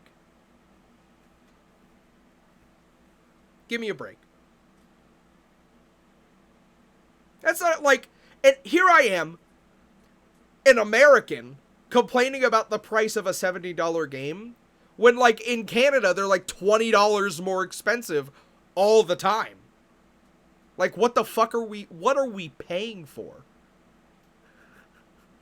You know what I mean? I'm here like, I'm not paying an extra $10. Canada's been paying fucking $80 for $60 games. Way longer than I have. I'm in Brazil, shit's bad. I can't even fucking imagine in Brazil. That game's gonna be $100 for Zelda. For Zelda. Come on, man.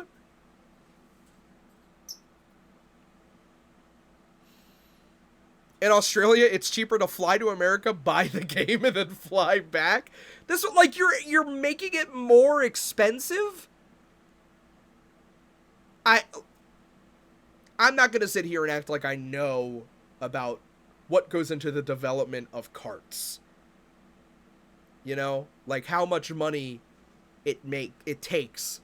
Like, hey, inflation's real. It might actually be more expensive to make carts now.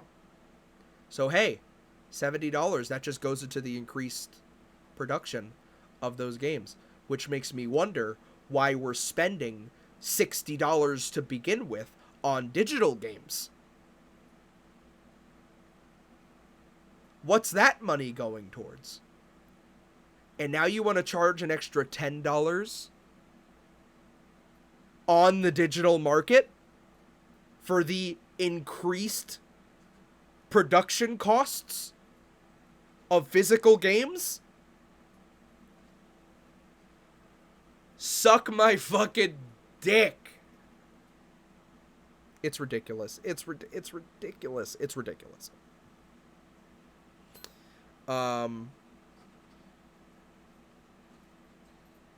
I would now like to end the negative segment of the Robbie stream. Sorry to Anonymous who dipped $3.33. We will now move on to the positive segment of the Robbie stream. TF2's getting updated. Ah, TF2. Can you play the negative segment?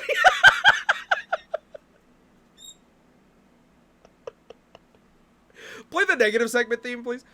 TF2's getting updated. The wording that they used in the blog post is very confusing. They were like, hey, we want to make like an update for summer. Which is like, okay. Does that mean that it's just going to be like the other updates? And they're like, no, it's not going to be seasonal. It's going to be an update.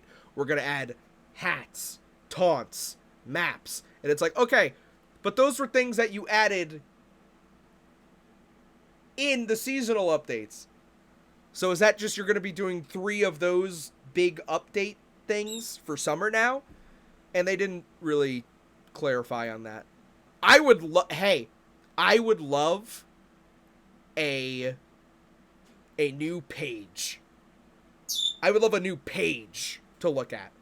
And some fucking blog post-esque writing diatribe. A lot of my personal writing comes from inspirations of Team Fortress 2 updates. And those blog posts. I feel like if you read like any Liars Club write-up that I had a hand in, you could see like very obviously I'm writing this like an Old Man Murray article. You know what I mean? Like, if we just get another one of those, I'll be happy. Release the last comic. I'm pretty sure Makani, excuse me. I'm pretty sure they did an interview where they're like, oh yeah, like the art's been done for a very long time. It just needs cleanup. Which means that the story's also probably done. Which means that they've most likely just been sitting on that. Because you know what it means, right? It definitely had to do with the space update. Where, like, the robots were fighting in that game mode, and they made everybody play it and beta test it for a little bit, and now it's gone from the map pool. Asteroid, yeah. That probably coincided with the comic, and then they thought, like, well, we're focusing on other stuff now, so if we end the comic, then people might take that as an end to TF2, and we can't end TF2. Team Fortress 2 makes them so much fucking money that they can't even imply that Team Fortress 2 is ending in any way, which is why we've been getting half-assed updates. It's why they keep putting hats into the game. Because they can't imply that Team Fortress 2 dies, because when it does, there's going to be a huge shift economically on Steam. Like, a huge economic shift will happen if Team Fortress 2 dies. Isn't that weird? Isn't that weird to think about? Like, video games are being sold with Team Fortress 2 keys. Goods and services are being exchanged with non-fungible items in a first-person shooter. You know what I mean? So they can't say Team Fortress 2 is dead. They can't say the comic's ending. You know what I mean? Because that, like, if anybody says, I have to take my money out of Team Fortress 2, a huge online economic shift will occur. Team Fortress 2 is very important to the economy of online goods. Crazy to think about. Crazy to think about. So that's why we haven't gotten the last comic, I think. Because I think that implies, like, yeah, Team Fortress 2. Here's an ending to Team Fortress 2. Yeah, TF2 is load-bearing. That's a great way to put it. That is a load-bearing service game.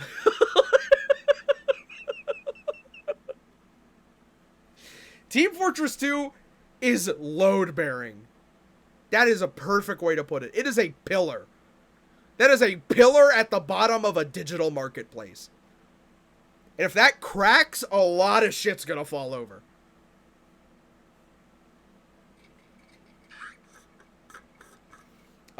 So I'm excited for the update. I mean, like, no matter what, like, even if it is just a Smith update during the summer that's unthemed and it's like, this is what we're gonna do from now on. Like, we're gonna do these updates during the summer too. That'd be great. I'd be okay with that. More TF2 is more TF2 to me. My number one hope. You want to talk about economy? My number one hope is we get a new weaponry skin.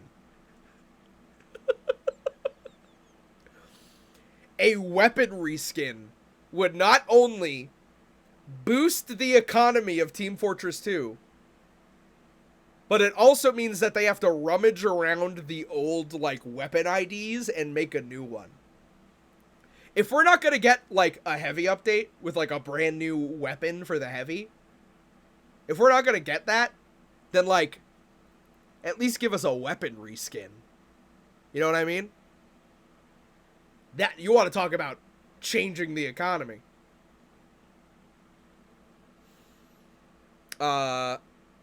Yeah, I'm excited. We'll definitely do something for that update. I think they said, like, here, let me read the exact post. I have the Team Fortress 2 blog on my hotbar. May 1st. May 1st is the may the 1st be with you. That's like the cutoff for, like, submitting things. So, like, April, June, if they want to push out an update, there will absolutely be a Freak server thing for that. Absolutely. No question. There will be a Freak server thing for that. Because we keep missing Halloween and Smithmas. You know what I mean? Like, we keep missing, like, good events for that. So, like, we will do, like, even if I have to do it alone. If I have to program everything alone and learn VScript, I'll do that. But, like, we really should do something for that. For those who don't know, Freak server is a Team Fortress 2 server hosted by me and a bunch of other people. Check it out sometime. Go into your console. Join. It's freak.tf2.host. connect space freak.tf2.host. I should make like a landing page for that, right? On my website. I should make a landing page for Freak Server. I think that'd be nice. We should do that. I need to make quite a few web pages. And I think that's it. Something else I wanted to mention, actually, if you go to Robbie VODs, ooh, exciting, Robbie VODs update. If you go to Robbie VODs, there should be a new playlist that I created. Yes, I have created the ROBBYSTREAM music playlist. If I ever play a song more than once, and there you go, TV Party's the first song. If I ever play a song more than once, or I think it has some relevance to the stream, I'll throw it in there. So there's a few songs on there that I usually play. Riot Rhythm's in there. Perhaps Contraptions, Up and Out. Better Than Ever, West Coast, Make a Circuit. What Planet Is This? That's on there. So it's just a YouTube playlist of just like songs that I think are relevant to the Robbie stream. The Lollipop Chainsaw Bicycle loading screen music is on there. So I'll try to curate that as much as I can. I'll try to remember to curate that.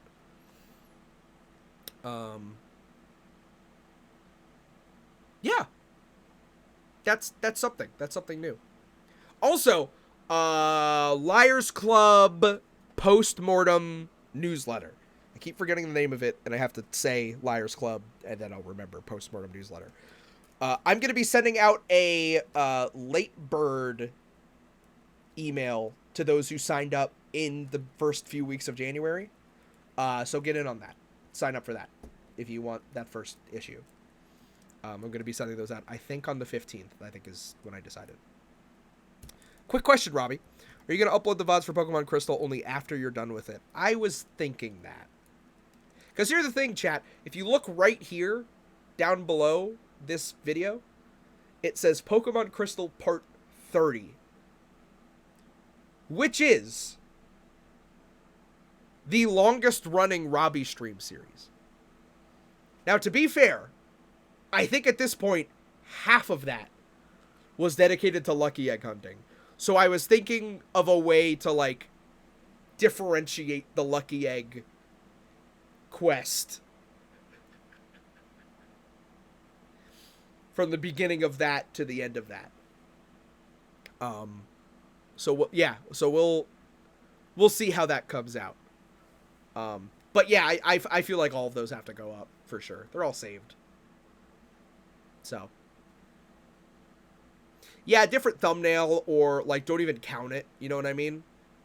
Like, cause like I didn't get any Pokemon during Lucky Egg hunting. I didn't. Like nothing special. The only special one, and I'll like put a picture of it, was Pidgeotto. So yeah. We'll see. Chansey 8, still great. Hey, I was a huge fan of Robbie Vod's Chansey 2. Great episode. Yeah. That's the idea. And with that, I think we're done talking about video games. No more negativity, chat. No more negativity. Now we get to move on to the meat and potatoes of the stream. Which is Pokemon. Yeah, only 2 hours. Not bad, right? Let's see if this works. Let's see if this just works. Oh, it'd be so great. It'd be so fucking great if this just worked. I gotta resize it a little bit. No, I don't. Hold on. What did I just fucking do? Oh my god, what did I just do? Oh my god, what have I done? Oh dear Jesus. Oh Jesus. Oh Jesus. Oh dear God, what have I done? incomprehensible. May God have mercy on your soul.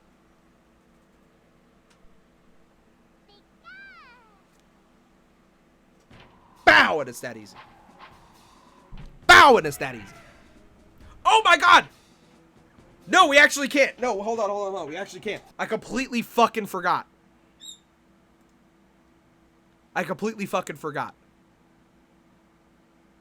Mail time. That was close. Mail time. I did not open this. Chat, for those who don't know, P.O. Box 33484, Seattle, Washington, 98133. Send me stuff in the mail. I would love to open it. I got this from a certain Skeleton. This says, "Hey Robbie, thanks for all the great streams." And then there's something in this box that I don't know. I don't know what's in here. So I wanted to open this on stream. I'm being very careful because I assume it's something flat. And I do not want to rupture it with my blade. Oh. Oh.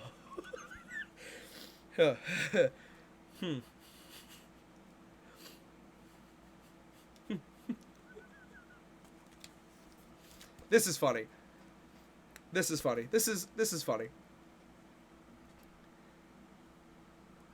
Speaking of lucky egg hunting streams. Imagine my surprise. Going, I can't wait to get a gift. I wonder what it will be. And of course, like lucky egg hunting streams, it's just a Hoppip. It's just a Hoppip, right?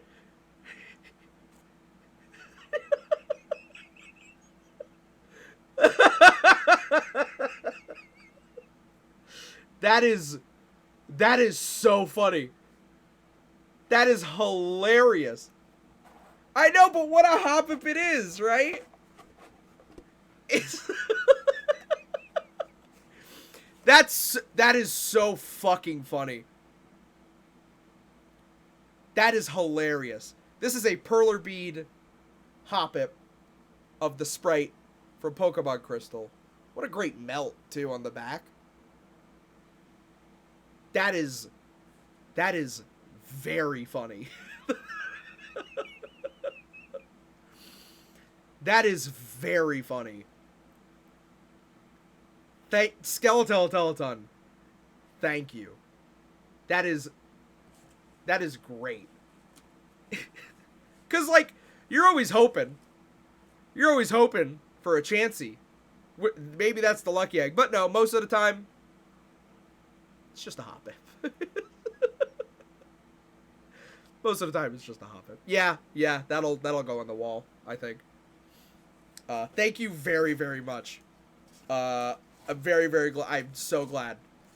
I'm glad that we got to open that. Thank you very much.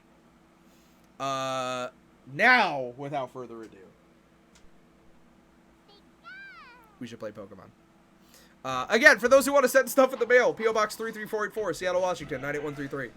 It's currently pinned by Char, or you can type !P.O. Box in chat, I think. Oh, that was really fucking funny. I have to thank them on Twitter too. Oh wait, my controller. Okay, there we go. Bloop, bloop. I have some stuff to send Dev too, so expect those from me soon. Okay.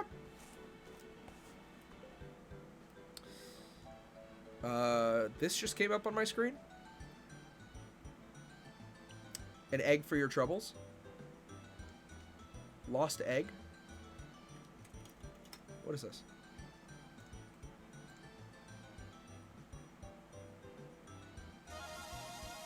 Oh, I frequently think every now and then of the glorious fruit of the noble hen. Eggs! Eggs! E-double-G-S eggs. My knowledge of eggs is tremendously wide. I've eaten them boiled, I've eaten them fried, poached and shirred and deviled and scrambled, omelets, schmommelets, coddled and frambled. I've eaten them beaten and swizzled and swazzled, frizzled, gedizzled, bamboozled and fuzzled. I know every way that an egg can be guzzled. And thinking of eggs reminds me of Sam, whose favorite dish is green eggs and ham.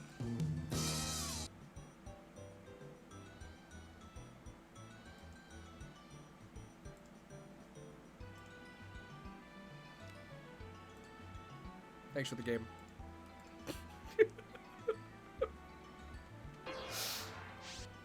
Mystery gift.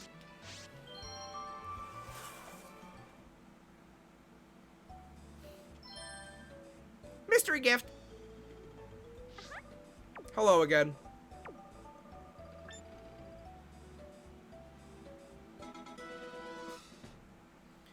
We always just fucking get X items. Why? Why? Alright, chat. On this episode of Pokemon Crystal,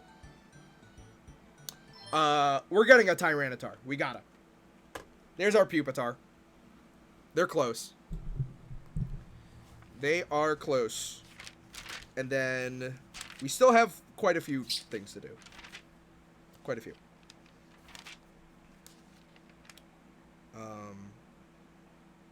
We still need Rapidash. We still need a Porygon. That'll be fun. Still need Blissey. Still need Dragonite. That'll be fun. And we also still need the starters and some Pokemon that we don't have from Pokemon Silver. There's a few that we need traded over there. So I know that people said wait till the end to do that, but like we're kind of at the end. You know what I mean? We're kind of like there. You know what I mean? We're kind of at the end. Oh, hold on. I just received a copyright claim on one of my videos on ROBBYVODs. Let's take a look. See what it is. Pokemon Crystal Part 29. Copyrighted content. SD22 4R2 claimed by WWE. What? Blocked countries: Afghanistan, Bangladesh, Bhutan, India, Maldives, Nepal, Pakistan, Russia, Sri Lanka.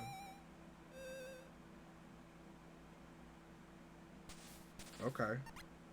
I don't even know what they blocked. I don't know if they blocked it. Are all the Crystal VODs uploaded? Yeah. I backed them up. Some are backed up locally, and then the way that I backed them up is that they're just on YouTube, privatized. But yeah, they're all up there. They're all there.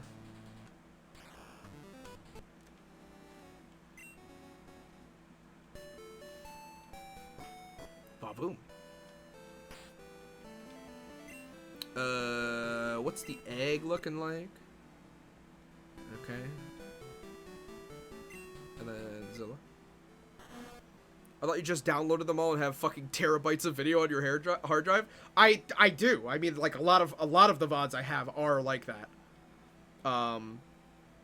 But the ones that aren't are on YouTube. All right, chat. We gotta go deep into leveling up this Pupitar.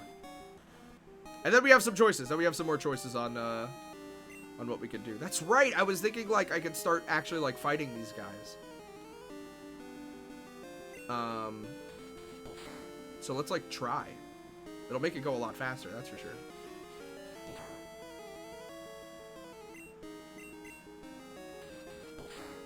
What does Thrash do? See, I was worried about that. I was worried about him doing that move.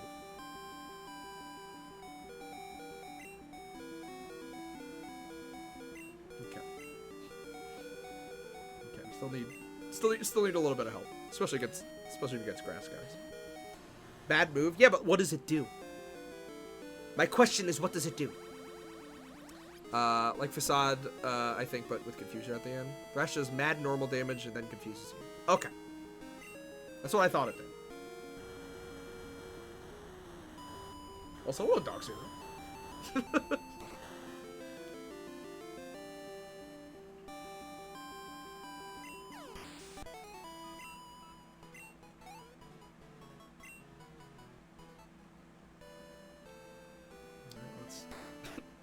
Let's heal up Pupitar. Poor thing.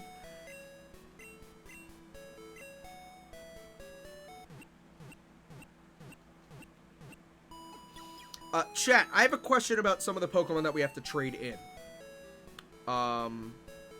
Let me know how you feel about this. Cause this will be very pain in the ass-ish for me. But I want to know if you feel like it's too much, it's too far.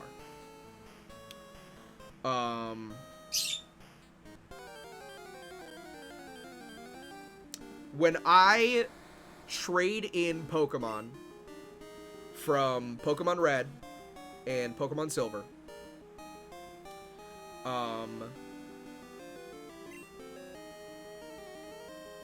should I do it with Pokemon I breed in my own game? Or would it be fine to use those Pokemon as long as I level them up from their childhoodness? Reason being is, if you trade in a Pokemon, it has a different owner, then it boosts the XP that you gain when you level them up. Ah, you fucking dick. So, I was wondering if, like, you'd be okay with that. Because I still don't know how I feel about it. Just leveling them up is fine, I think. Still raising it. Okay. Okay. Okay. I think you should prolong the suffering. That's what I, like, should I? Like, I don't know. I don't want somebody to be like, you actually, like, cheated. Like, you actually didn't raise the Pokemon. Would I feel fine with the certificate that I get at the end? You know what I mean? Breeding just seems like unnecessary suffering. Okay. Okay. I think you should look for lucky eggs. Okay. Okay. I understand. Oh, we'll just bring in another fucking Pokemon here. What does the Bible say? So that's the thing. The Bible actually has something against this. There is a specific rule in the Bible that does have a little bit here. Rule number 3. Okay? Now let me know how you feel about this wording and how we should move on. Rule number 3. Trading is necessary to complete the Crystal Dex, but I will use it sparingly as to not tarnish the sanctity of the playthrough. Now, when I wrote that rule, that means that I couldn't get,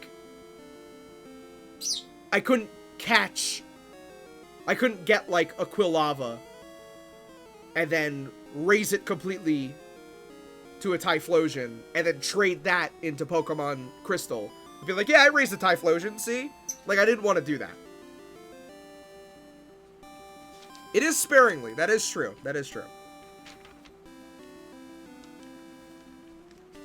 Like, I didn't want to, like, get an Eevee in Pokemon Silver and then trade it to Pokemon Crystal and be like, look, I got another Eevee. Like, you can get Eevees in Pokemon Crystal. Like, you have to breed them. So I didn't want to, like, I didn't want to just use trading as a means to complete the Pokédex. More so as just a tool to complete it, you know what I mean? Maybe we could go over the rules from the VODs. Well, so, in the Bible, chat, for long-time viewers, in the Bible, I have a rule set for the complete Pokédex. Rule number 1, I will try to the best of my abilities to not use any cheats to manipulate or fraudulate the outcome of my playthrough. I will attempt to use only official Nintendo hardware with the exception of the Epilogue GB operator, because it is cool. Because of this, the actions of backing up and loading my own saves is fair game as long as I stay honest to rule number 1. Trading is necessary to complete the crystal dex, but I will use it sparingly as to not tarnish the sanctity of the playthrough. Save scumming is fine. After completing the crystal dex, I will print out a copy of the diploma you get on stream as a proof of my overly complicated achievement. So, does anything in there sound like I trade over a extremely low level Totodile? You know what I mean? Would I have to have that Totodile be owned by me so I don't get the XP boost? Or do you feel like it's fine? Like it's still your Totodile, you're still raising it from low level to high level? That's the question I have. It's fine? Okay. Okay. That's what I wanted to know. Thank you. Have you started writing the Gen 3 Bible? No, I haven't. And I'm still thinking about how I want to go about doing it. I still think that using the one you traded isn't affecting the number of trades you're doing, so it's irrelevant to that rule. Yeah. Because, like, the Pokemon that I'm trading are, like, Machop and Machoke. So that I can get a Machamp. What did I do? What did I just fucking do? I used Bite. God damn it. Well, it's fine. I can kill this thing with Rock Slide. So yeah, I don't want to say that I'm using trading as an advantage. You know what I mean? I do still want to use it for the sanctity of the playthrough. But I wasn't sure how people felt about that.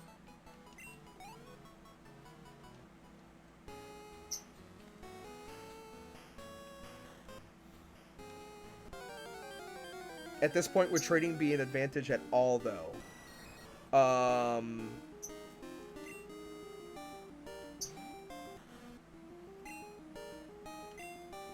Maybe? For EVs specifically. I think for EVs specifically, because you just get a free EV, but you still have to beat the game. You know what I mean? So, like, who's to say?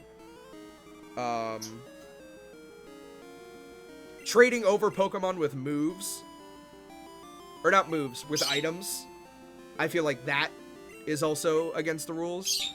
Because, like, I could just trade over a Pokemon with a Moonstone. You know what I mean? Because you get a bunch of free Moonstones in Pokemon Silver. So, Jesus Christ, Zilla. So, like, if I trade over a Pokemon who's holding a Moonstone, and then I give it to one of my Pokemon, I feel like that's using trading as unfair. You know what I mean? I don't want to do that. Jesus Christ. Please a max potion. Maybe you should have had a friend play Silver and traded with them, and actually had to barter Pokemon like the playground. That's too much. That's too much. You'll need to get to Goldenrod for the Eevee. Yes. But that's still a free Eevee. You know? So yeah, when I wrote that rule, I just wanted it to be like, this is still for the sanctity of the playthrough. You know, I still want it to be legit.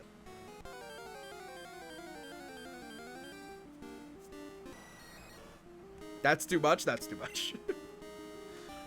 Adding in an element of another person and, like, them being able to tell me that my playthrough isn't done yet, that's too much. But if it's completely controlled with me, then I feel like that's fine. Trade with Dollop? That was the plan. Me and Dollop, like, wanted to trade Pokemon back and forth, but, like, we couldn't figure out a good way to do it. Other than, like, sending each other copies of our game, which would take forever, and they could get lost in the mail. So, like, my general rule for deciding if it would be okay or not is, can I imagine some kid in the year 2000 doing that? If the answer is yes, then it's cool. Kids cheat all the fucking time, though. Like, kids love cheating. Like, kids love taking advantage of the system. So, I don't know if I follow that. We just bite it to death at this point.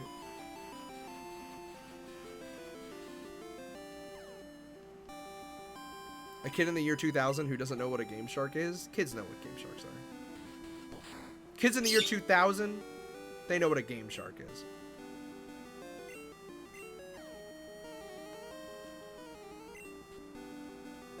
Zilla.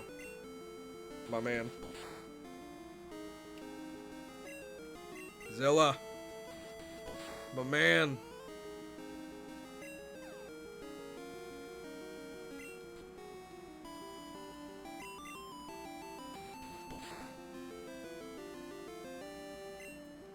There we go. I was a kid in the year 2000 who did not know what a Game Shark was. Yeah, but you were like, what? Like 2 years old? The fucking zoomers in my chat. I beat Golden as a kid with 5 Typhlosions? That's fucking based. I'm the same age as you, Robbie? I don't know. I knew what a Game Shark was. I knew what a Game Shark was.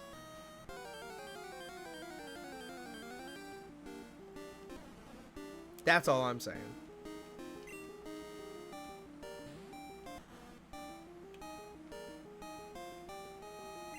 Is Golduck water psychic?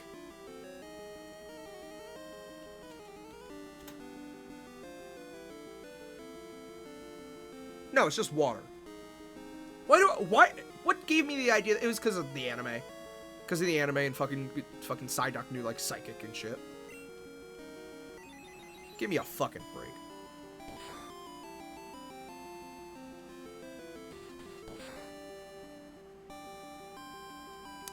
Whatever, chocolate. Just put chocolate out here. Okay. The gem too, yeah. Robbie, when are you changing your username to Robbie Man? I mean, like, I could be like 80 years old and still be a dude, you know? Like, dude. I think that's fine. As a non-binary man.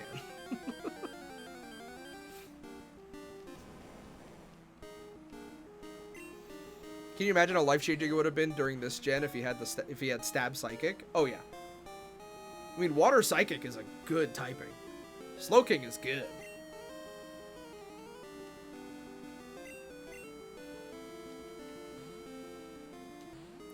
When's the return of Robert Hombre? When Skate 4 comes out. When Skate 4 comes out. I'm bypassing Ferb for that game. I'm bypassing Ferb. That will be Robert Hombre.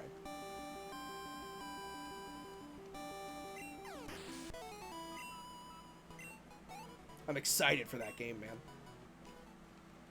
I'm real excited for that game. It's on my Fantasy Critic. There's no way that game does bad. No universe where that game does bad. I'm real excited. I played that leaked alpha. It's good. It's like real good. What does your channel offer that Dane Cook Gaming doesn't?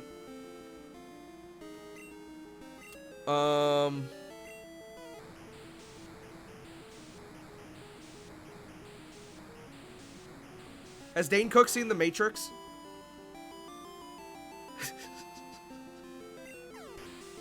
Has Dane Cook seen The Matrix? He has to, right?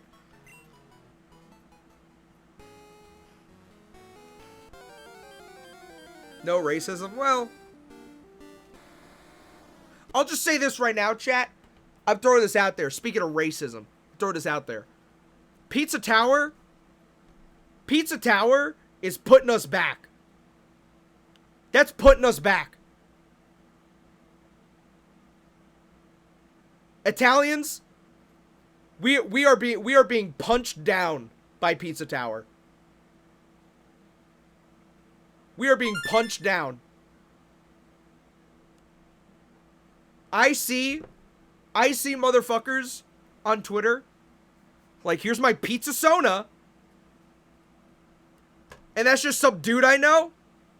We're punching down, bro. We're punching down.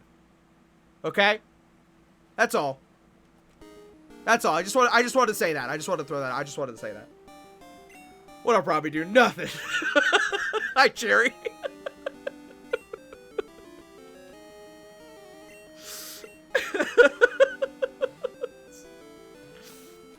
It's just something on my chest. I just had to say it. I'm sorry.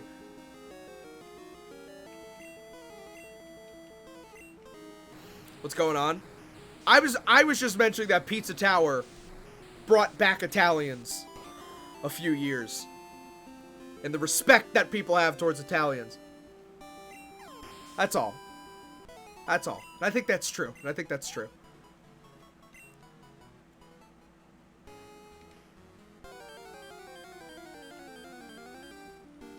It's not right. I take off my mustache and chef hat and shame. Fun game. It is. Yeah. Chat, I was actually playing some Pizza Tower off stream. A little, like, a day or two ago. No, yesterday. What the fuck am I talking about? Like 24 hours ago I was playing Pizza Tower. A few days ago. Shut the hell up. That game's fun. That game is real fun. I don't know. I have thoughts about Pizza Tower, but like all of them are not really in any basis of reality. So like, besides it being racist, it's like, but no, it's fun. It's like, it's fun. Is it hard? I would say it's overwhelming. It's stressful for sure. Any game with like a strict timing mechanic at a certain point in a level is not accessible in any way, shape, or form. Wario Land 4 is inaccessible because of that. Dead Rising is inaccessible because of that. But it's extremely fun. I think you can play that game if you're okay with like not getting like A ranks on every level. You know what I mean? If you're okay with like just playing through that game as like a platforming game, I think you could get through it. Just take your time, take it easy. The game kind of lets you do that too if you want to like walk through levels pretty slow. But yeah, like if you want to play that platformer like at all fast and like get good grades and stuff, yeah, it's pretty fucking stressful. I don't know why people are comparing it to Celeste specifically, but I like it. Indie platforming game, I think. Robbie got a 69 before stream. When's piss cam? I don't know. I have to find the file for it again. How far have you gotten in Hi-Fi Rush? I have beaten Hi-Fi Rush a few times over. I am currently neck deep in the end game achievement grinding for Hi-Fi Rush. I haven't played it in a while. I've been quite busy. But yeah, I've been picking away at it. Great game. Again, I can't think of 10 games that I'm gonna like more than that game this year.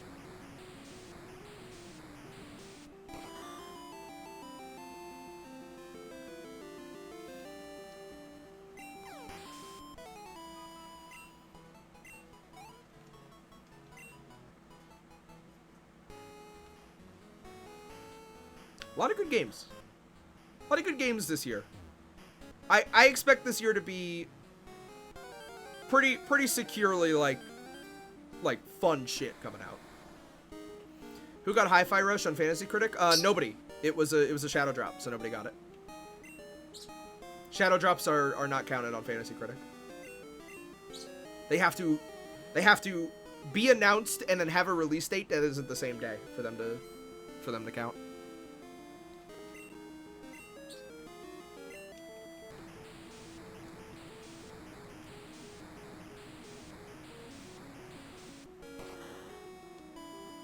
which is like a good rule, I think. I think that's a fine rule. Unannounced Tango Gameworks Rhythm Action game was not part of the bidding. Yeah, right? Like, I mean, not for nothing. Not for nothing. I think it would have been fair game. No. I don't think that's fair game, actually. Because, like, I can't put unannounced Nintendo game on my list of games, you know? Because then it's like, oh, well, this was the unannounced Nintendo game I was talking about. But, like, Tango Gameworks was talking about making a new game. It's just, like, I don't think you can put Tango Gameworks unannounced game. Like, I don't think that's right. I think there needs to be, like, something there. Even saying, like, unannounced Pokemon remake, I feel like is kind of a stretch. But we've just been playing by whatever's on the Game Critic rules.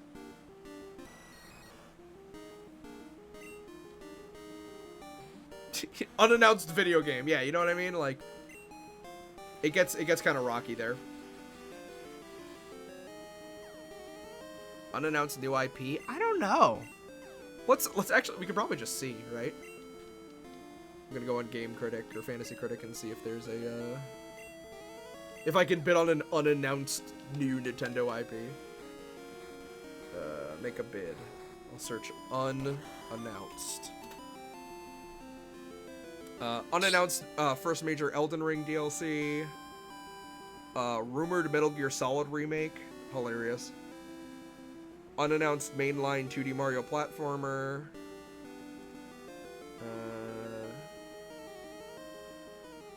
I'm trying to see if there's, like, a game company here.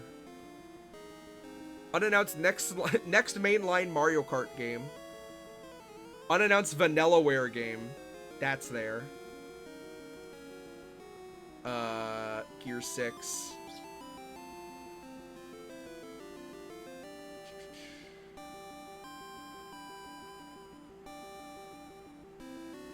New Monolith Soft IP. Unannounced Hazelight Studios game. Yeah, it looks like there's some on here if you wanted to go crazy. Not too many. And, like, I think we would have to talk about if that would be fine to bet on. You know what I mean? I feel like that, like, if someone was like, unannounced Capcom game, it's like, that's like, fuck you. Like, you know what I mean? Like, you can't bet on that. That's not right. Unannounced Donkey Kong game, I feel like is fine, though. I feel like that's okay. I think there's there's an argument to be made against it, but, like, it's a little bit less broad than unannounced Nintendo game. Yeah, it was unannounced DK platformer. Which was in Fantasy Critic. Like, that was something that Q bid on. Rather than, like, I had to write it in. I heard Donkey Kong. We were talking about Fantasy Critic. Would you allow unannounced video game where it's filled in with just the first video game that's announced after the bid? That would be really funny. That would actually be, like, legitimately really funny. I think I would give one of each person that. Where, like, hey, whatever the next new announced IP is, you get that. You get that on your Fantasy Critic. If it's a shadow drop, if it doesn't come out this year, whatever the new announced IP is, you get that. Huge risk. Yeah, extremely huge risk, but I think that's cute. I think that's a funny idea.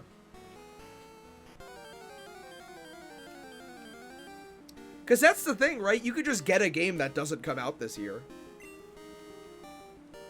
So, like, it's up to you. You know what I mean? If you really want to do it. That's hilarious. I'm actually going to write that down. That'd be really funny. Especially if you can, like, if next year you could be like, oh, well, I mean, this was on my last Fantasy Critic.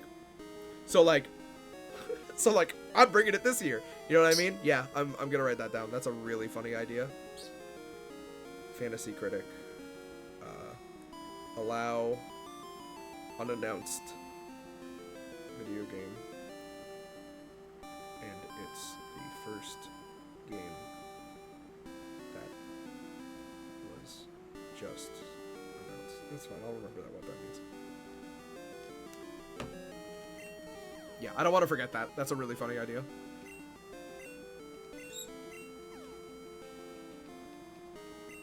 Imagine you do that and you get stuck with a gacha. Yeah, I mean, like, if it's a game that they just put on OpenCritic, it could be fucking anything.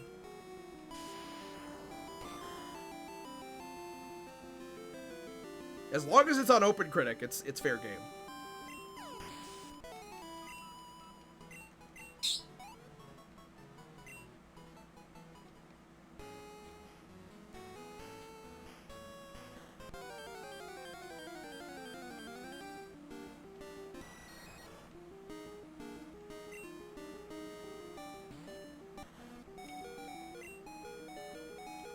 Fantasy Critic's so fun. It's so fun. It's been really, really fun, like, scouting games. And, like, looking at the releases of games differently. And, like, watching, like, video game announcements differently. It's very fun. I recommend everybody try to set one up with, like, their group of friends. Or just do one by yourself. It's been a blast to do it with the people that I'm playing with. And also, I really want to do one next year.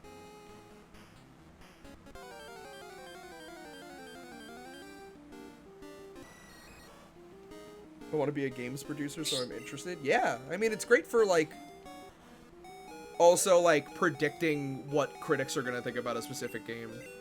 So, like, you get into that mindset, too, which, like, you might not really think about with a lot of games. Like, this game could be fucking awesome, but, like, our reviewer's gonna like it, you know? It's such a weird place to put yourself in. It's fun. You can do it by yourself? Yeah, sure. You could just make, like, a fantasy critic league by yourself and just play by the same rules. You know what I mean? It's not competitive, but, like, you could do it.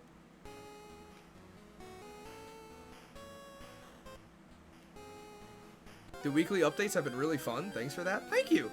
I heard from somebody too. They were like, yeah, Fantasy Critic's like really fun to like listen to you talk about like on stream and like hear updates about. I wasn't sure if that was like fun to watch or listen to at all. So like if you think it's fun, I'll continue talking about it. I just wasn't sure, you know? Yeah, I was the one who told you. Yeah, I know, but I didn't want to say, like, oh, Char said. Like, yeah. I didn't want to just, like, say it. I mean, yeah, like, you can say it. Only reason to watch, really? I agree, though. It's like, I gotta watch Robbie's stream just for the Fantasy Critic update, and then pff, I'm out. You know? I get it. I get it. I get it.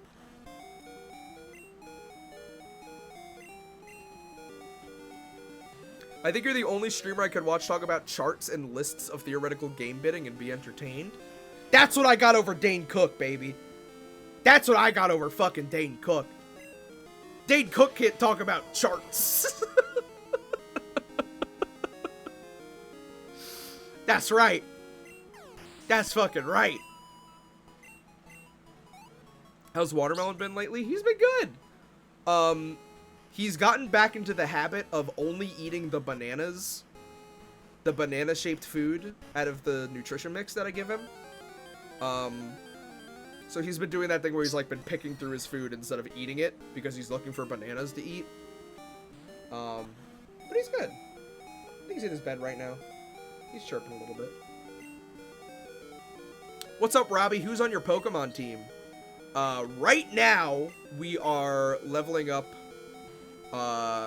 Pupitar for the Bible. But I think my final team is Ampharopes, Jinx, Tyranitar,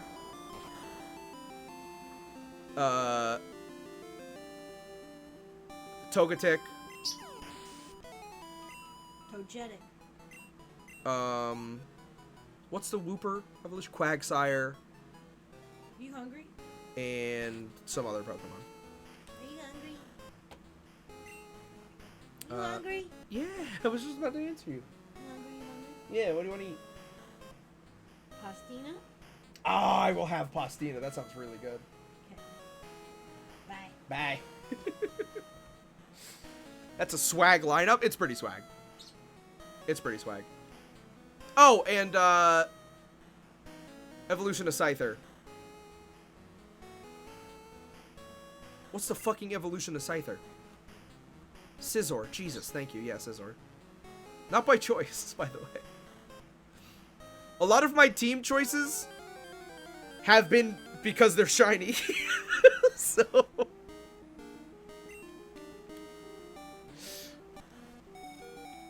So, you know.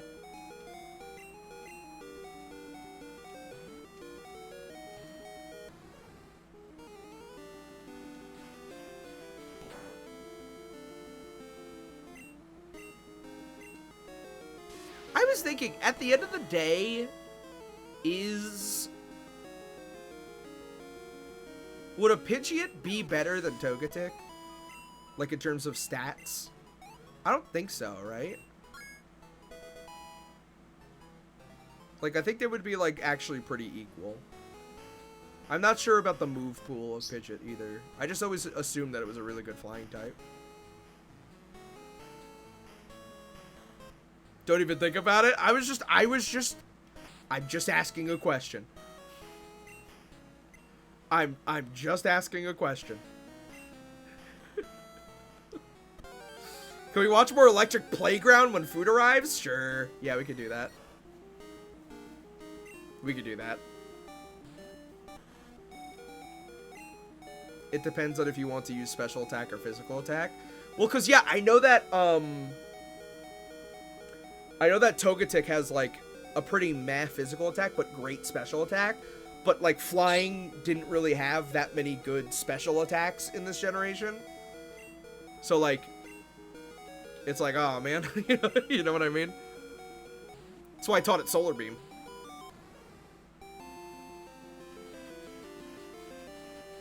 And like Hyper Beam is like still a physical attack. It's not a special attack. Like, it's ridiculous.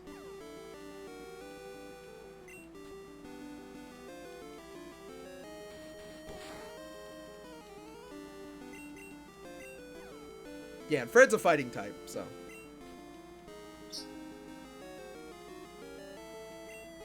Confused no more. Jesus Christ.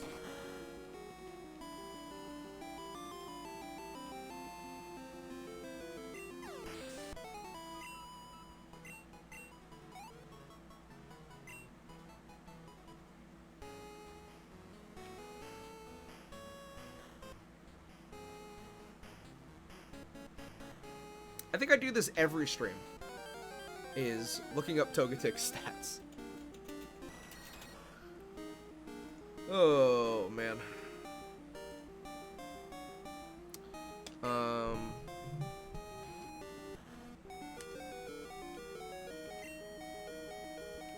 Yeah, because they have a great special attack, but not really good anything else.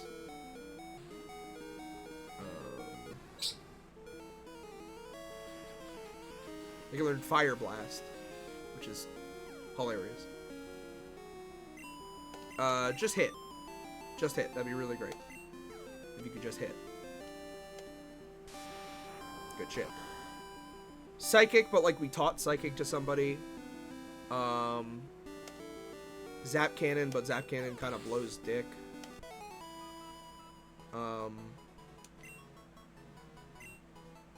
Yeah, I just figured Solar Beam would be the best because we don't have a grass move. That was another reason. I was like, we don't have a grass move for this team. So like I was like, Solar Beam. And it came in clutch. I remember a fight where Solar Beam was like, oh, this was like a really good thing to do.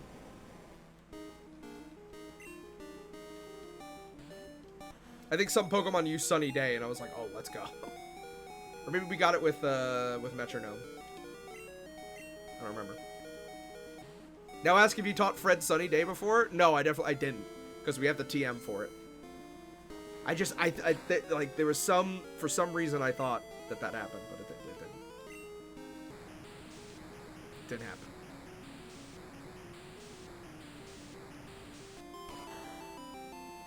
I think I've had a bad short-term memory lately, but like only for the past few years. Because like I was asking Meek some questions, and Meeks was like, "That didn't fucking happen." Like across the board, it's been pretty bad. I think Fred must have gotten Sunny Day through Metronome. I think so too. I think that happened. Can't escape. Give me a fucking break, dude. I'm level 43. Brother.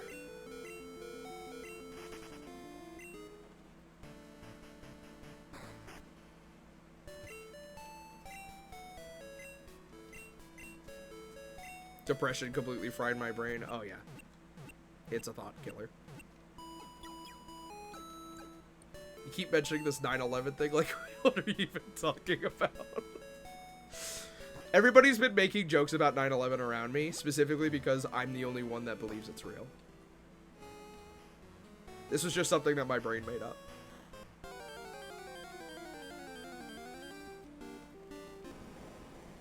This is like a fucking Truman Show situation. Like, everybody's just, like, barking at me like dogs.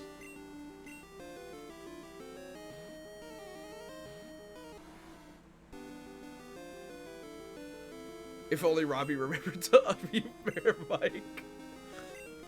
I should do a stream where I'm completely muted the entire time and you have to figure out what's going on. That'd be fun. There was an episode. Oh, what was the show? What was the show on Comedy Central where they did that joke? Where, like, their sound guy got kidnapped and went away from the crew. So the entire episode was quiet until they got close to the sound guy. And then the sound started to cut back in. What fucking show was that? That was like such a funny meta joke to me as a kid.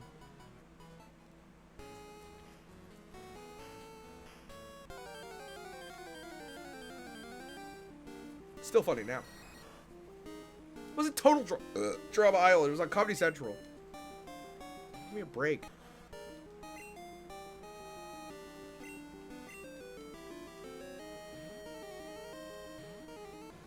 wasn't Futurama. Futurama wasn't on Comedy Central at the time. It was like an old show. I say old show. Maybe like 15 years old, 10 years old. Wasn't Tosh.0. You're being ridiculous. Simpsons was never on Comedy Central. You're being ridiculous. That was like it was like a live action show. It wasn't a cartoon.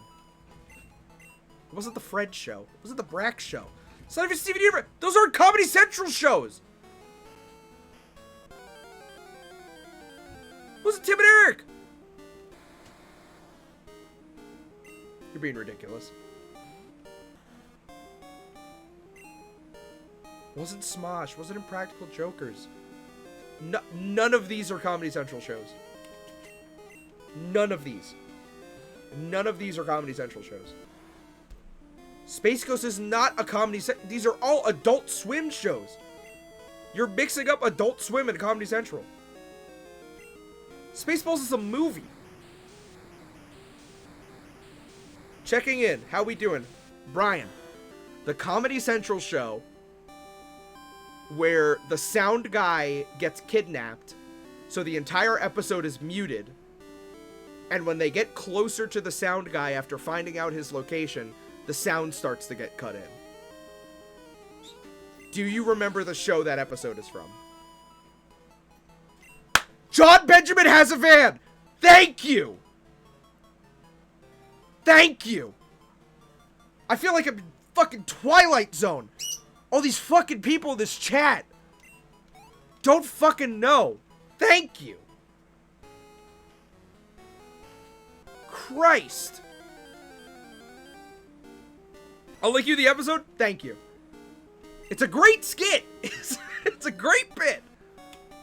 I couldn't even tell you the rest of the quality of that show. I just remember that episode being so funny.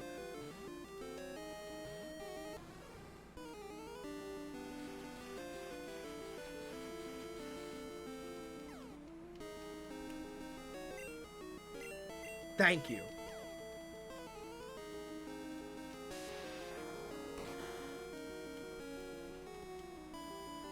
Stop saying stop saying show names. No, we're done. We got the show. Arcane.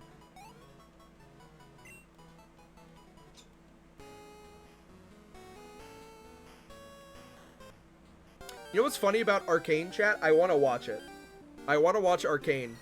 Not even because, like, it's a good show, but because, like, Singed is in it. I heard Singed is in one scene, and he's, like, one of my favorite characters from League of Legends. So, like, that made me want to watch Arcane.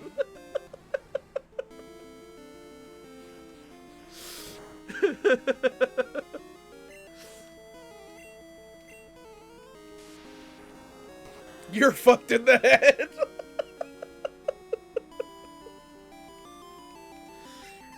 I just heard that Arcane is, like, a good show. It's well written. It's got good action. And it's gay. And I was like, oh, okay, that's cool. Like, I'm sure it is. But then someone was like, yeah, Singed is in Arcane. I was like, what? Oh, I gotta watch it now. I felt that way about Echo, too. Like, I loved Echo so much. I was like, oh, Echo's in? Oh, okay, I might watch it then. But Singed, bro? Now I gotta see it. No, I gotta watch it. Singed is the best. I personally think the gayness is greatly over-exaggerated in Arcane. Dude, the take. The take. Why do you say that?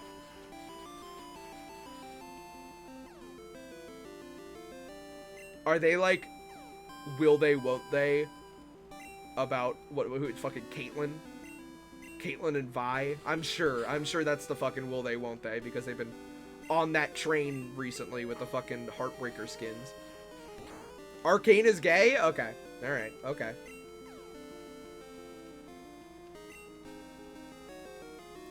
The girls give each other, like, a look, and then it cuts to a hardcore straight sex scene. So, okay.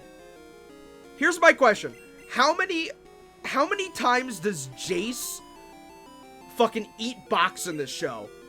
Because every single time I'm like, I talk about, like, a specific scene in Arcane, it's always followed up by saying, like, yeah, that scene happens, like, right before Jace plows some shorty.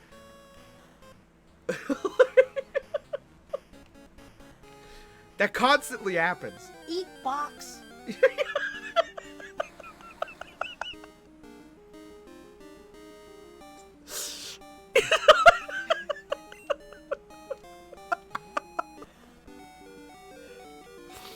What? Eat box. Yeah, I'm talking about Jace from League of Legends. And, like, him, like, rolling his eyes into the back of his head, toes curling, coming in someone. I hate when you talk about League Makes of a Legends. glopping noise. You hate when what? Sorry, I cut you off. I hate when you talk about League of Legends. Oh, okay.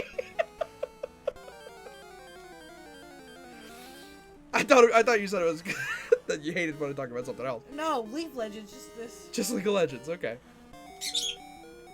Leaguer. Eat box.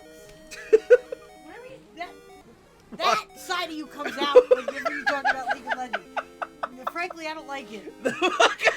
The disgusting, horny side of me comes out. Nasty. Nasty side. Yeah, so the scene is Victor getting augmented, and it cuts back and forth to chase augmented.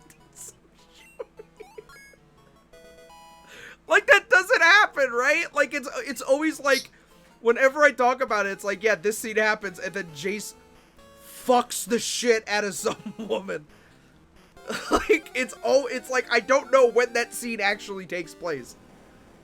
I don't know. It happens? Okay. Alright, okay. Okay. We should watch Arcane on stream. My last stream is gonna be us just like watching shit. You know what I mean? $4.20 from Anonymous.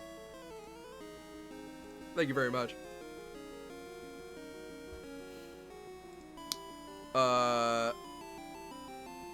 They said. Hold. They said. See, this is so much better than being a hater, isn't it, chat?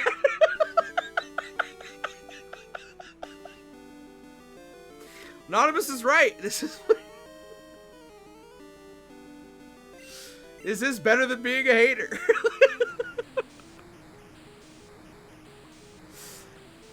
I've been meaning to watch Arcane again. Let's fucking do it. Arcane watch party.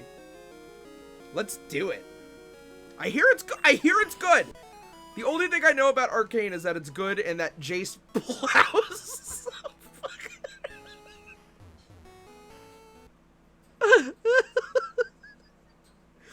Goes fucking shoulder deep in some foreign woman.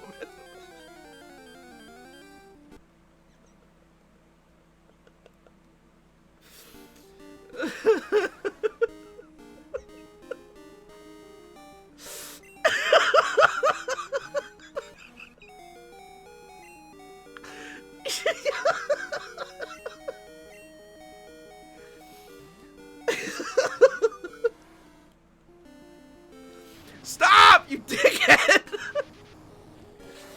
Look, the only thing I know about Arcane is that it's good. It has Singed. There's apparently like a gay thing between Caitlyn and Vi, and Jace fucks some bitch till the room stinks. It's the only thing I know about the show.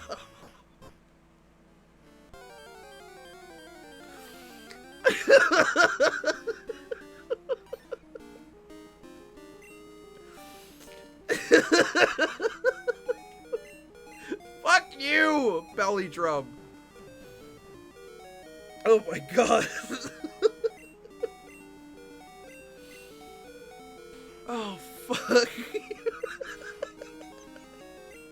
He makes sure his elbows touch your back. It's despicable.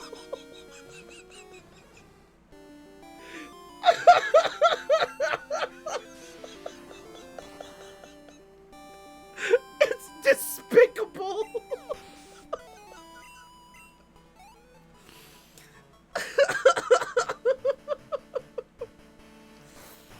Oh my fucking god. It's despicable.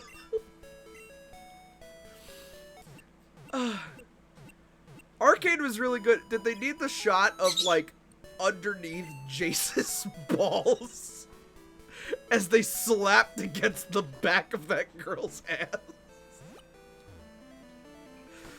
I don't think we needed ball cam in Arcane, bro.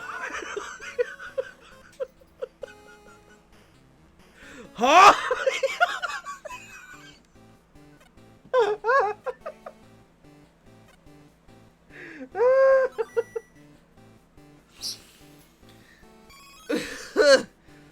We got Eevee. We got Eevee. This character, yeah. Yeah. We gotta. That's Jace, bro.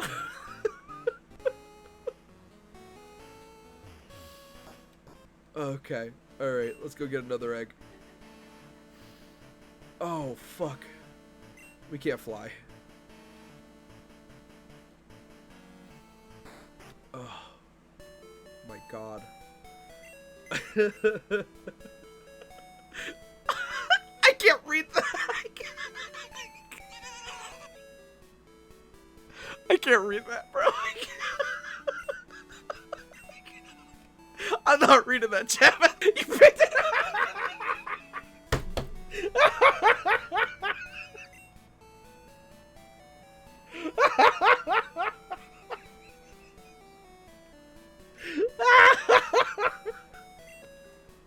Bro.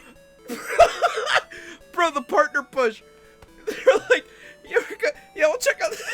Twitch's like, we'll check out this Robbie dude guy for the. See if he's good partner material. Fucking cuts in 3 hours into this Robbie stream.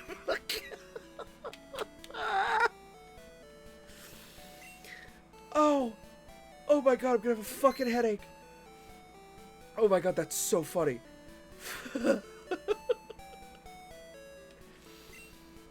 Oh my god. Fuck me. Oh. That's so funny. What? Yeah, like, why does that, like, it doesn't need to happen. Oh my god. Fuck. But like, why is there a sex scene in a fucking League of Legends cartoon? You know what I mean?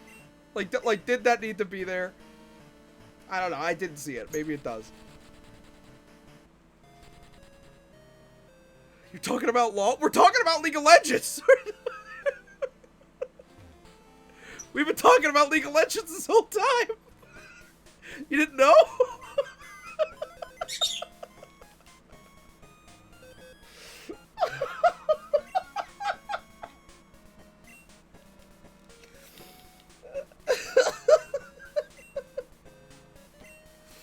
Hey Rob, I've been streaming your stream to my friends every weekend, and this particular one is going over super well.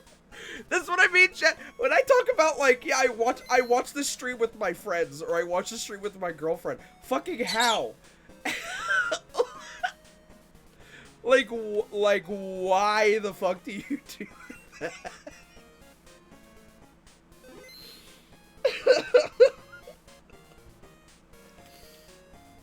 Oh my god. we need the arcade watch party, dude. Oh fuck. Every second you talk about League of characters having sex, you directly cause the death of thousands. Thank you, Atransna. Appreciate the 5 months. Oh fuck me.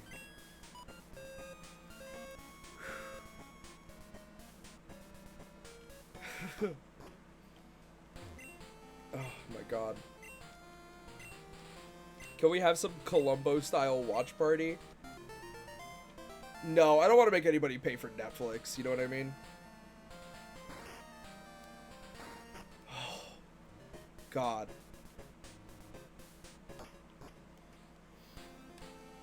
Oh my god. That's so funny.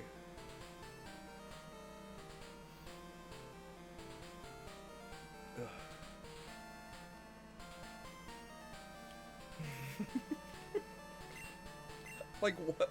Like why? Like the cum chug scene? You know what I mean? Like that didn't need to be in.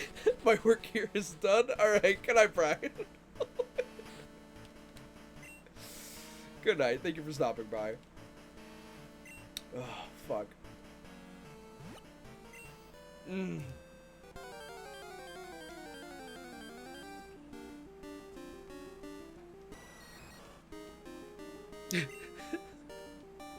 Anyway, I do want to watch Arcane. That's what I was getting at. That's what this whole conversation was about. I can't read these messages. I can't read these messages.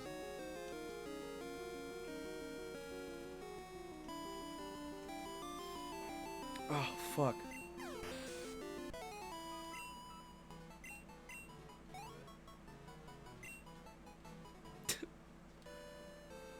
Yeah, I'm a big fan of Robbie streams. I've been watching them with my friends lately. Like, we'll put it on the Chromecast or, you know, like over Discord. But it's been kind of awkward. They've been getting, like, violently sexual in those streams. A lot of erotic conversation happens in those streams. It just hasn't been the same. Real filthy conversation being had. Oh my god.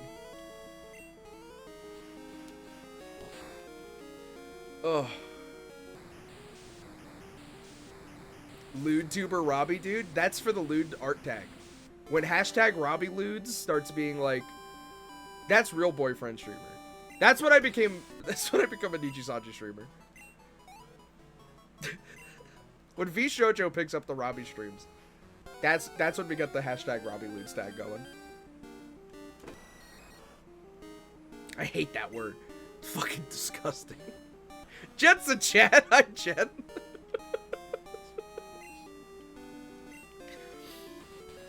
Oh, God.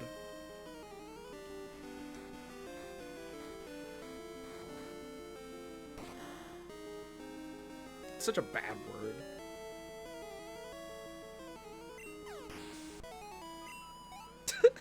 Robbie, tonight's gonna be good. I fucking hope it is.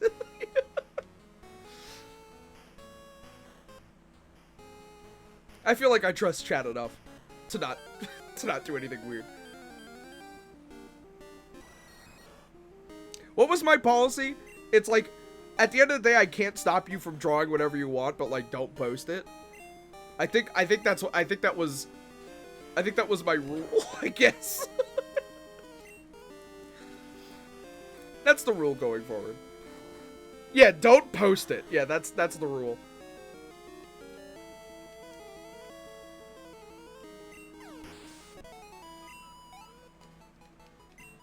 Dude, Zilla. Zilla's getting up there. We need only what? 11 more levels?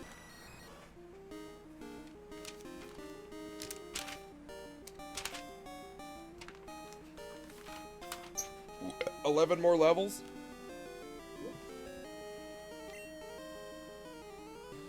You could draw Jace doing whatever you want as long as it's in your files. No, you could draw Jace doing whatever you want and post it wherever you want as long as it doesn't have me in it. Art rule number 2, no art of me and Jace together for any reason.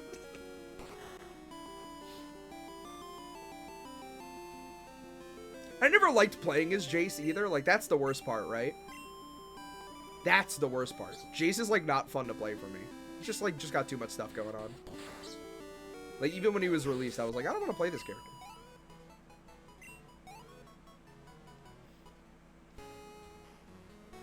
Jason String Shorty's fine and Robbie Dude's also there. That's what I mean, right? Like, I can't be in any Jace art, you know what I mean? Because of that reason. If you and Jace are in the same picture, there's only one thing that can be happening. That's what I mean. Like, I can't be there. Just too inherently sexual.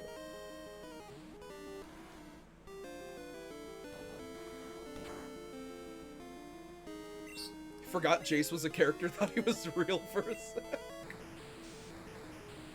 I think Jace is the only League of Legends character we've seen have sex.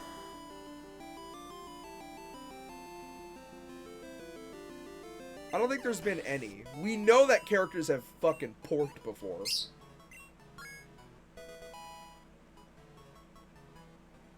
Like, what's her name? Rakan and what's the girl's name? The fucking feather lady. They've bumped, bro. They went fucking nutso on each other.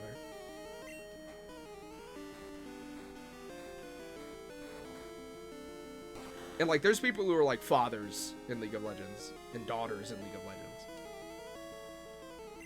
So people have bumped. League characters have bumped. My headcanon is that, Tryndamere and Ashe, they've never had sex. That's the headcanon, bro. Completely political relationship. Camille is a MILF? Is Camille a mom?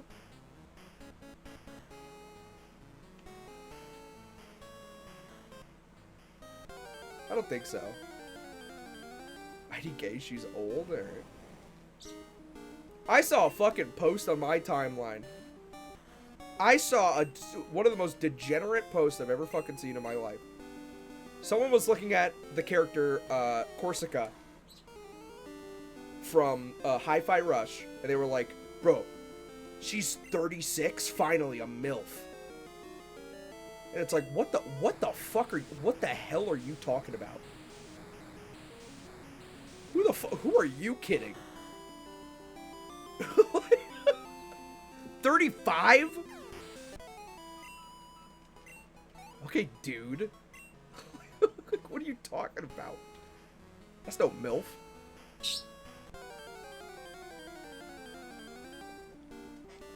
It's anime poisoning, it is. It is.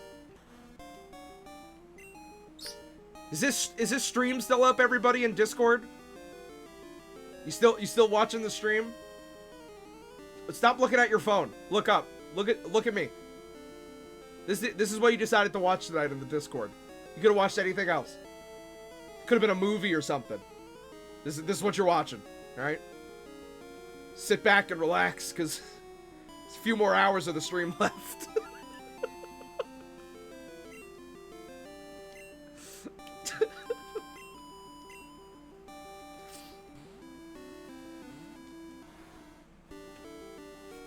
Stop using self-destruct.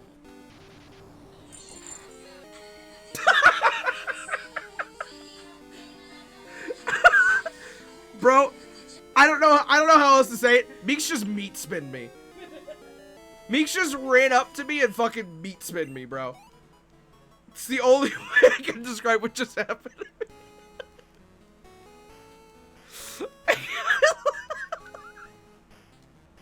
Chase cam, bro.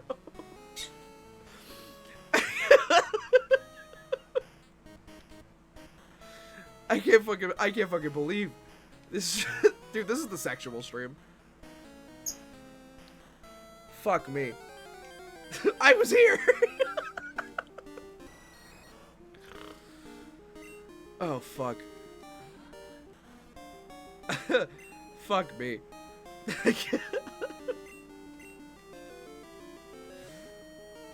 What's this clip? What's this Skate 3 clip?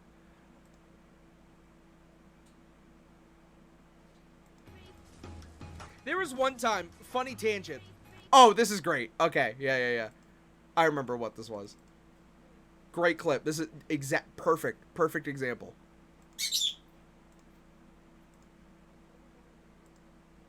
It actually has a lot to do with what we're talking about. I met somebody, this was years ago.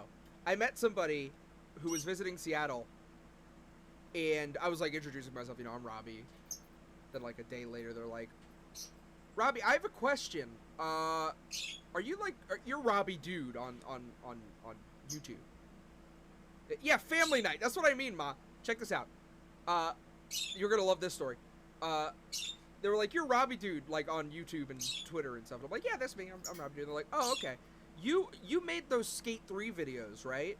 Like Robert Hombre, those Skate 3 videos. And I was like, yeah.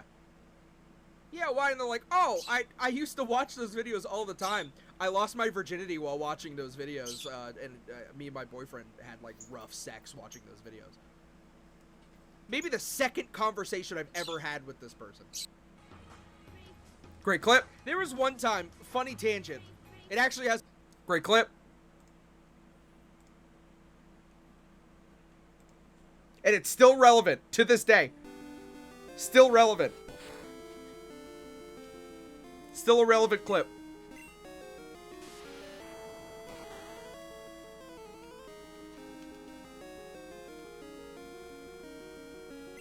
Sent you something? Terrifying. Terrifying sentence. Terrifying sentence. Dude! Char sent me a picture of me doing Robbie D Zoom, but I'm like holding Jace, but like my left arm is definitely like in jerking position. Was this intentional? Like that's jerking position. Show? No, I can't.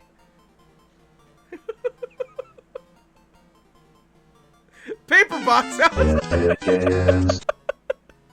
No! Oh my god, Alfred. What happened? Twitch hates Paper Box House and so does his internet. What happened, bro? What happened? What happened on stream, bro? Did they fuck you over? What happened?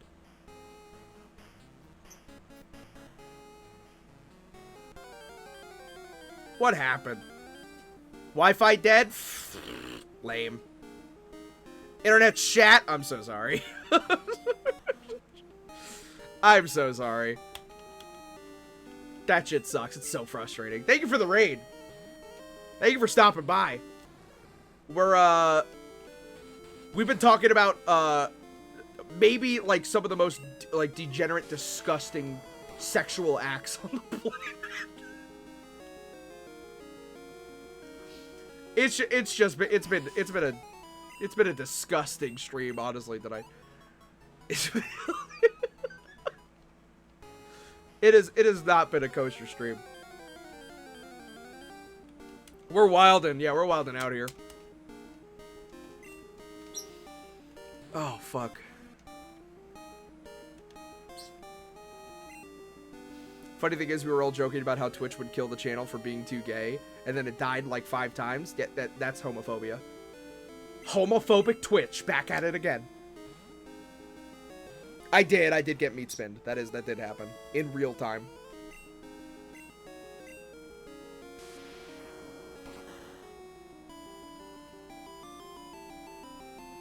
Meek spin, bro.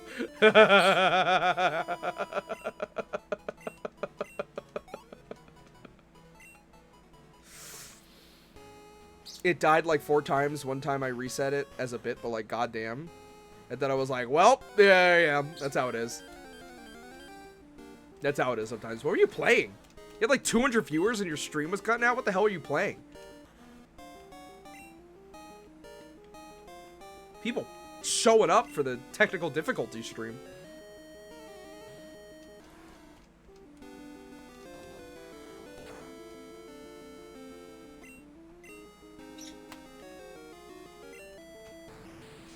Gary rated. Oh, okay, sick.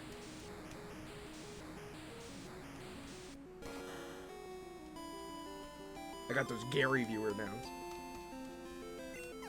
Come to me. Evening, y'all. Just finished writing a dumb essay. Congratulations. Congratulations on writing your dumb essay. Okay, Robbie, I see what you mean. It does look like you're jerking him off. It doesn't look like I'm jerking him off. It's just I'm in position to. You know what I mean? Like I'm dangerously close to doing so. Roasty O Toasty, thank you for the follow.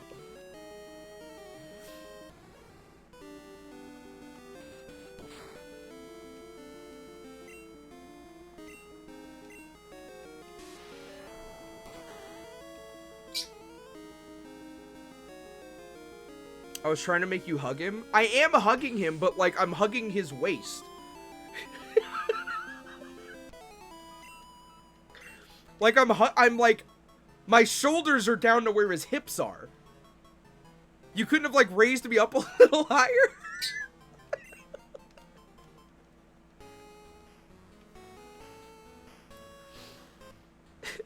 You're small? No, I'm not.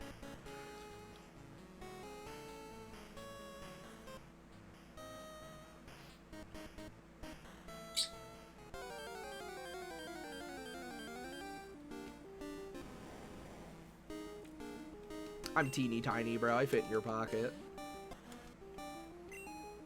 I'm bite-sized, bro.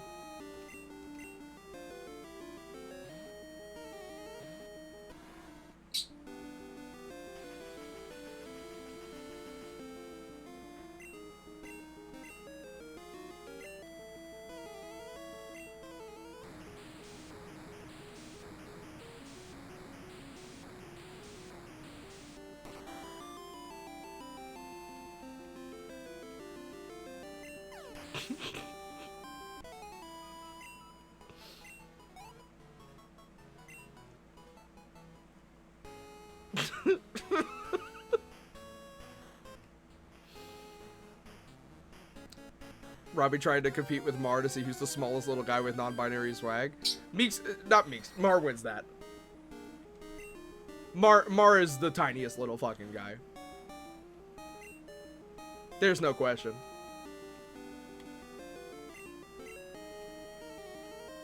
Mar is tiny.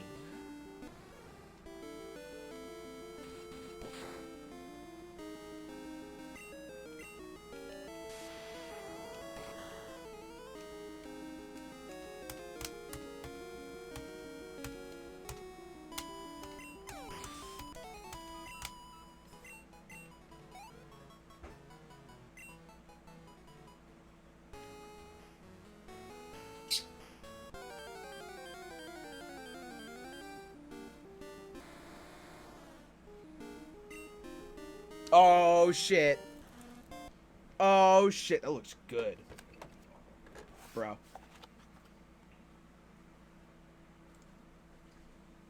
The pastine, bro. In the fucking fishbowl. It's time. Chat, we're taking a break. We're taking a break from Pokemon. So that I can eat this delicious food. And we are watching our new standby.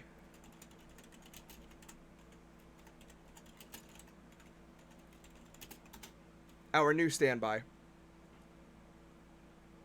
Chad, I welcome you to the electric playground.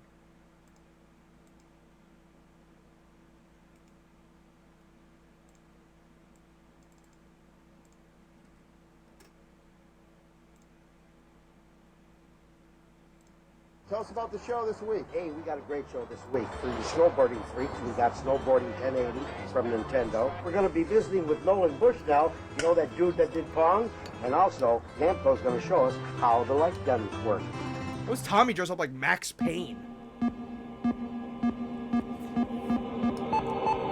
you share with us? Yeah, sure. Eat this!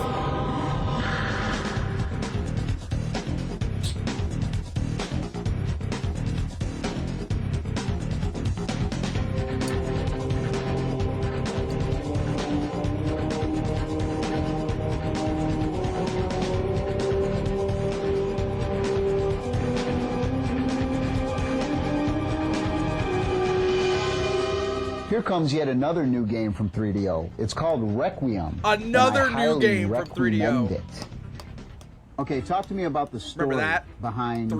Requiem. I don't know if you're familiar with Milton's Paradise Lost, but there was this war in heaven that they said where a third of the angels fell. Yeah, that's led by Tommy, Satan. baby. So in this game, Requiem, you play the It's role Mr. of a Tallarico. loyal angel who does battles with Satan and his legions of demons and For those who minions. don't know, Cool. chat, Electric Playground started off as it wasn't Tech TV. I think it was just being licensed out to different channels. But it eventually got to Tech TV and then G4. Electric Playground is a review show that first started out as like a tech review show. And it became like a video game reviewing thing with Tommy Tallarico and the other guy whose name I always fucking forget because he's not Tommy Tallarico. And whenever I see his name, I go, oh yeah, of course, that was his fucking name. I don't even have it here. I couldn't even fucking tell you what it was. His name was in the beginning. Hold on. Victor Lucas. I gotta put that name on I gotta tattoo it on my wrist so I know. Reanimate them and they all swirl together and Really? they'll fight on your side. A big part in Requiem is meeting other characters within the world and talking to them and learning about the Scary. story as it unfolds. And I'm looking at the graphics here. I mean, it's amazing. It's so much more than what you're normally used to seeing, you know? We call it emotive animation technology. It's a hybrid model of animation using rigid body and soft body. So basically we have 35 unique characters and they'll react to you different depending on which character you're possessing at the time, if you're within another creature's body, if your weapon is drawn or not. Good shit. You can sometimes choose brains over brawn. So what you have to do is interact with the other characters Take in the that, world. Fallout. Use your angelic powers at appropriate moments. Take as that, kind of Mario this great Odyssey. story unfolds of this battle between angels and demons, heaven versus hell. Take that. So do you go in different, like, areas? Not Siphon Filter. What was that NES or not NES game? GameCube game where you like take over bodies and you're like a ghost. Or is it all pretty much concrete? And what do we got? You go to the beach? What do you have? This is a war-torn city right now. You actually see we're entering into a bar. In Requiem, you have like a bar, a subway, hotels, Not Psychonaut. churches, this futuristic wasn't on war-torn city that we've seen, torture chambers, sewers. Now, can you interact with these characters? Geist. It was Yeah, Geist. check this out. Yep. I'm gonna have a Good little call. conversation with Geist. them right now. Wow. He's They go saying, "Buy interesting. Requiem. It's an awesome game." No, So if you were to summarize this game, what would you say? it's really heaven and hell collide. There's a great quote from Milton's Paradise Lost. It said, "It's better to reign in hell than to serve in heaven." It's a Shut great the book. fuck You should up. read it. If it rained in hell, though, wouldn't the fires go out? Thank you very much, ladies and gentlemen. We'll be performing here all week. What the hell is that? Streeters! Let's go, Kelly. Who invented Pong? some little short dude. Oh, yeah, I knew that. See? Which one's that? You remember the one with the 2 sticks? And it was like tennis, and then you'd flick the switch and another stick would come up and it'd be hockey? Nolan Bushnell is considered by many to be the grandfather of video games. As a matter of fact, he's responsible for the very first video game, Computer Space. Another game he did after this, Pong. He also started a company called Atari and a pizza place called Chuck E. Cheese. We had a chance to talk to him to see what it's all about. You know that guy. Well, we have, as you can see, a lot of dogs. Yeah, now, what are the names? Oh, that's Bandit, and that's Maggie, and Pug. Oh. You mean that's not Ping and Pong? We used Show the dogs, Tommy. Save the jokes for later. Show the fucking dogs. to work late nights at the computer center. We'd play games on the big computers. Things haven't changed much then, I guess, huh? Exactly, but in those days, the computers we were playing on cost, $9 million. So you'd say, gee, $9 million, 25 cents a play. Math doesn't work. I knew that the games we were playing on the big computers, if I could make them commercial, would be a big success. Rather than... What was this diatribe about? We used to work late nights at the computer center. We'd play games on the big computers. Things haven't changed much then, I guess, huh? Exactly, but in those days, the computers we were playing on cost, $9 million.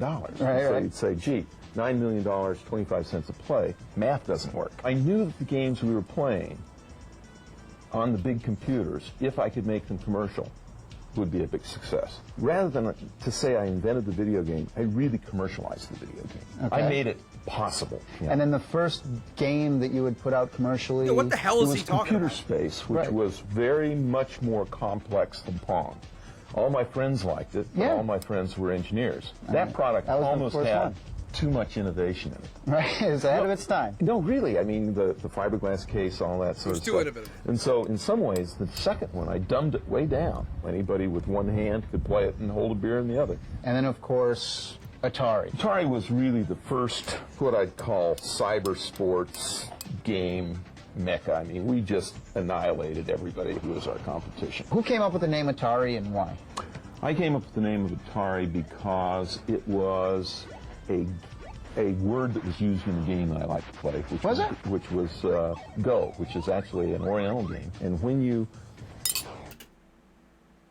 can't use that word. Attack another group of stones. It's a black and white stones on a matrix. You say Atari.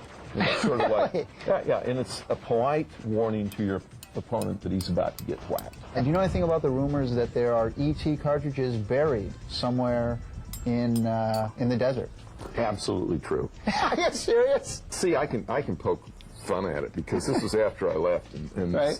Okay, now think of this decision. Okay. As a corporate maven, you build more cartridges than you have installed base. Installed base, right? Well, how many 2600s were there back then when this fiasco happened? I think that there was like 8 million. 8 million, and then how many ET cartridges did they make? I think they did 10. Why did they bury them in the desert? I think that you always want to hide your sins. Yes. Thank you very much for taking time out of your busy schedule. The joke they're laughing about there, by the way, is the video game crash. Just how many shitty video games there were, and how nobody was buying them, and how they just had stock that they just couldn't fucking do anything with. So they just buried them in the desert. Well, you're a true master in the industry, and if it wasn't for you, none of us would be here, and there would be no Lara Croft and things of this sort, so it's all up to you. You ain't seen nothing yet. Excellent. The best stuff is yet to come. Very cool. Okay. Hi, I'm Alan Blardinelli from Nintendo of America. We'll be right back to talk about 1080 snowboarding. What the fuck was that?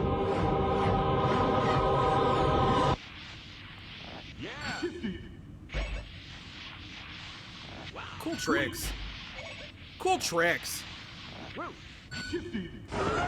Hey, Victor Lucas for Electric Playground. We're here at Big Bear Mountain in California to talk about 1080 snowboarding from Nintendo. 1080 snowboarding is the most realistic console snowboarding game ever made. Where does that guy work now? Ooh, I can win the GS, but 1080 kills me. Chris Klug. It's got real-time physics on all the board surfaces, so it depends on the board you ride, the weight of your rider, the skill level of your rider. If you're landing and you're in powder snow and you go down in it, Right. if you're hitting the edges and putting your hand out, you see the marks you leave behind with your hand. You go down in it. Is this guy's name Nintendo of America? What's his name? The quality is too bad. If you're hitting This the is edges and Nintendo putting of your hand America? out, you see the marks you leave behind with your hand. Even on the ice, I mean, you can just hear it. It just sounds like you're right on the ice and the board's just scratching right on it. Tom Going Davis. right across. Okay, It's thank just you. amazing.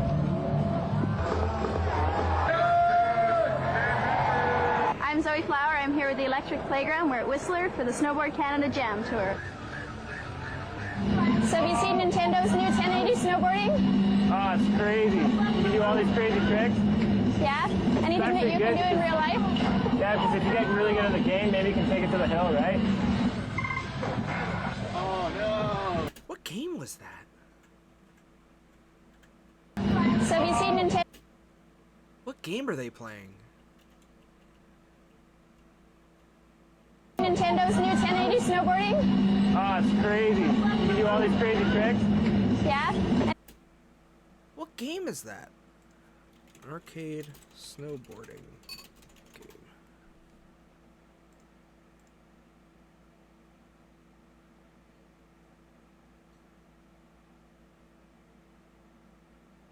This is Alpine Surfer? Snowboarding? Oh, it's crazy. You do all these crazy tricks.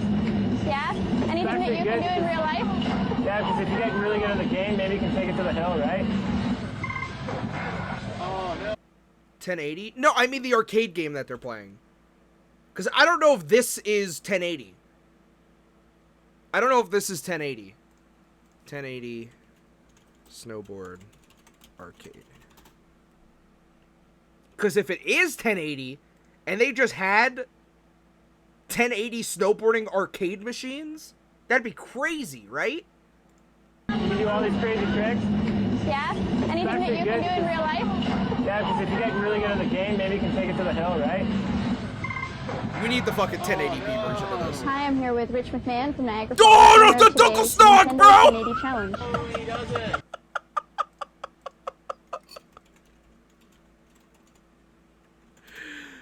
That's the fucking... No, what is that bear called? What is that fucking bear called? Hold on. That's not the fucking Dunkelstock bear or whatever the fuck. Oh, where is it?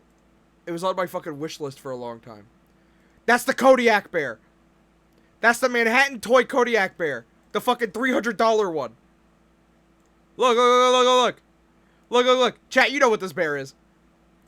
Chat, hold on.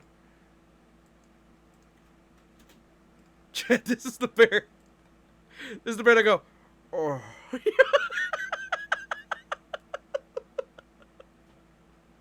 This is that bear that go, oh. Here with Rich McMahon. What a celebrity! Man from Niagara Falls, winner of today's Nintendo 1080 challenge. Oh, he does it. Yeah, like $300 US. How does it feel to be a champion? Great. Awesome. Not bad for a day's work here. Having taught snowboarding for a couple years, I really love the way the people look, the way they've got a nice balanced riding position, just like we were teaching you today. The light shading that was done in the game with either at nighttime with the moon, during the early morning, I mean, it's really trick. Yeah. They did a great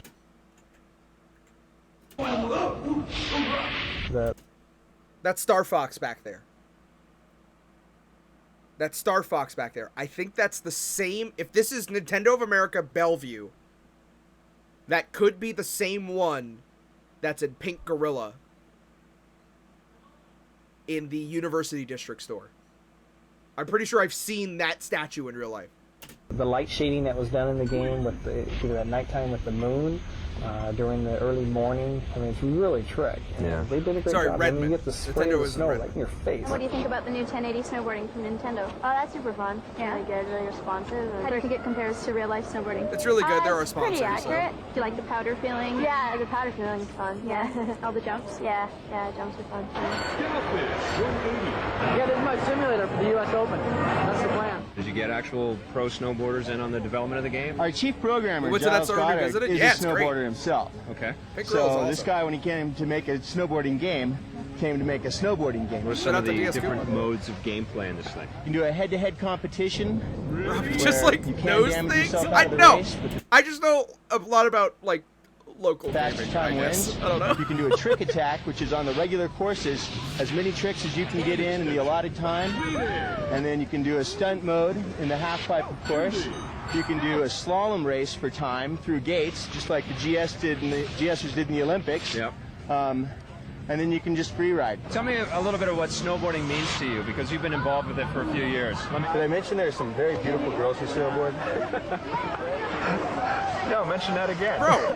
Very beautiful girls out snowboarding. Bro, shit. Bro, chill. That guy plays Jason League of Legends. That's a If you Jason like man. Battleground before, wait till you see how easy it is on the eyes now. Online gaming. How important was having the Battlezone license attached to the game for you guys? Essential. It gave the project a ton of direction. Yeah. It's, you're going to be in a tank. You're going to be, driving around, shooting things, that type of stuff. It also gave us a sense that this has to push gaming to a new level. The original Battlezone paved the way for 3D games. Was this the game that they were fucking ripping apart in episode 1? The radar system in the new Battlezone. Right. No, What do you right? think That was a is the Star Wars coolest game. part about this That was a new Star game? Wars game. Never mind. Part 2. That's a tough question. There's so many things that, like, through the course of development, where we'd have a problem, and when we solved it, it was like the coolest thing that we'd come up with. And we had this one programmer who was on a totally different Make it schedule sweet. than us. He'd gone completely I've been watching. nocturnal. I've been And watching we'd come in webcam the videos. morning, and there would be a message from the code elf, and there would be all these new cool features. What we wanted to do was have the cool, over-the-top weapons, vehicles. So funny. It's so funny how, like, back then they were like, yeah, we really needed the Battlezone license. And, like, who the fuck cares about Battlezone now? You know what I mean? Like, back then, like, getting licenses for games that started shit was so important. Like, we needed the Battlezone license. It's so funny. Just outrageous. I mean, we didn't want this You to be know. realistic. I don't know what simulation Battlezone type stuff. is. We want it to be outrageous. I was giving the fucking We actually Vectrex. started I don't by fucking building know. the gameplay. That was really important to us, was that we get the gameplay mechanics exactly right. It's just terrifying. You never know when Fake-ass UI. your It's like enemies gameplay. pop out and Bull start shots. to attack your Give me a base. break. We haven't heard from any of the original designers of Battlezone, but we had we demoed the game for a Battlezone world champion, and he gave us his seal of approval. One thing that I really like about this game is the ability to jump out of the vehicles and cruise around the world in first-person perspective. That was one of the fundamental design assumptions, that you were a person on the battlefield. And out of that followed Airshot, that you had a shit. body, that you could get into any vehicle that you wanted to, and that they would all be different, and you could kind of do different things. In the Halo. Tell me what makes the online gaming for Battlezone special, and what's your relationship with Heat.net? They helped us develop part of the multiplayer server. And, like, They do an Heat.net, excellent right? Like, job of kind of who the fuck establishing remembers that? Who the fuck communities, remembers GameSpy? getting people into the game. You know what I I don't mean? think there's any other game out there that's at all like So that. weird. It's a completely Used to be unique, so important. multiplayer experience. It's great to meet you, Andrew. Great meeting you. Ah! Hi, I'm Nolan Bushnell, created Atari and Pong, and I'm watching Electric Playground. And I hope you are too. Yeah, we're watching. We're watching. Oh, dude, Kelly Benson Streeters. Tell me, how does a light gun work? It sounds infrared signal. It sends like a light beam out, reflects off the TV, comes back, and it's back through the gun thingy. It's like a little camera, when you and the pull the screen trigger. turns black. Can you tell me how a light gun is And made? if the sensor sees the little that white right? box, then it works. So I'm here at Namco, and I found this light gun, and I'm thinking to myself, Gun con, baby! How do these things actually work? I'm sure there's somebody here who can tell me how. Little time crisis. I have no idea how one of these things works. I mean, I plug it in, I shoot, Help me out here. A lot of people don't understand how they really work, but they don't actually put out any light. They just detect light. So they actually see the light on the television. So there's no beam of light that comes out or anything? That's right. They don't have a laser Really? in them. They don't shoot anything. They're actually what we call a passive device. How does it know? At the back of the picture tube is a gizmo called an electron gun. And it shoots out a beam of electrons that hit the front of the So TV fucking screen. dangerous. And that colored light ultimately... That was... If that TV was, like, even plugged in for, like, 10 minutes, and it was unplugged for, like, an hour, fucking around with a CRT tube with no fucking rubber gloves on, that guy almost fucking exploded. That guy would have turned into fucking burnt hot picture that you dogs. see on a TV. And it does it very, very fast. So fast that we can't see it happening. So there's actually a little thin line, a little dot that is moving. Do not touch it! The whole screen Tommy. gets filled with light and goes completely dark 60 times a second. How does this tie into the gun? Let's look at the gun. Let's. Don't try this at home, by the way. Yes, this will void the warranty. Point blank! Light comes in from the TV. Ah! The point blank cover in the background! These motherfuckers playing Don't try point this blank! at home, by the way. Yes, this will void the warranty. Light comes in from the TV and enters the front of the gun con here. Inside the gun con, there's a little plastic lens. The light gets focused through that lens onto this thing. This is a light detector. The light detector converts the light into an electrical signal that this electronic circuit board sends down the cable back into the PlayStation. When somebody pulls the trigger on the gun con, they're really just flipping a switch inside the gun con very that simple. tells It's the mostly PlayStation plastic. they're pulling the trigger. And as you can see, the PlayStation can tell exactly where the gun is tracking. Huh. Now, why does the Namco version of the light gun, the gun con, why does it have a special thing that connects to the back of the PlayStation? What's that all about? This cable lets the video signal from the PlayStation go into the gun con, and it uses that extra information to get super accurate positioning of where the gun is aimed at the TV. Cool. Well, thanks for telling me how a light gun works. You're welcome, Tommy. Hey, this is Craig. Craig, can you tell me how a whack-a-mole works? Sure. Cool. Kill him! Kill him! Kill him! While we wait to play Metal Gear Solid by Konami, we can give a run Dude, a little to Racing Earthworm Town. Jim music? It's their answer to Model 3 and Super Let's GT. go, It's got Tommy. some of the best Okay. tracks and visuals you'll ever Let's find, go, Tommy. including this concave screen. It has real cars, the 240SX, the Impreza, all you'll ever need. Just get going and This game race. sucks, by the way. It's not that good. The screen's impressive. Yes! Tekken 3 move of the week! Eddie's incredible rodeo spin. Are you ready for this? It's a half turn from the back position and then left punch plus right punch. Get long little doggy. Awesome. Today on the Simpatico Question of the Week, Tim Thompson from Ottawa, Ontario asks, what is Jane's and what does it have to do with video games? When we were developing a product called Longbow and also another product called ATF, we were looking for a way of bringing those together and marketing those things and connecting with Jane's Information Group, which provides, it's the world's largest provider of reference material for the military. Their stuff is available to and sold to governments and all as the absolute reference, and it seemed like a natural way to bring all three together, to use the Jane's name and what we saw ourselves as, which was the absolute best military simulations. You know, it's been the sky's the limit since. To send us your questions, stop by our website at www.electplay.com. All right. Chat, that was Electric Playground, episode 3.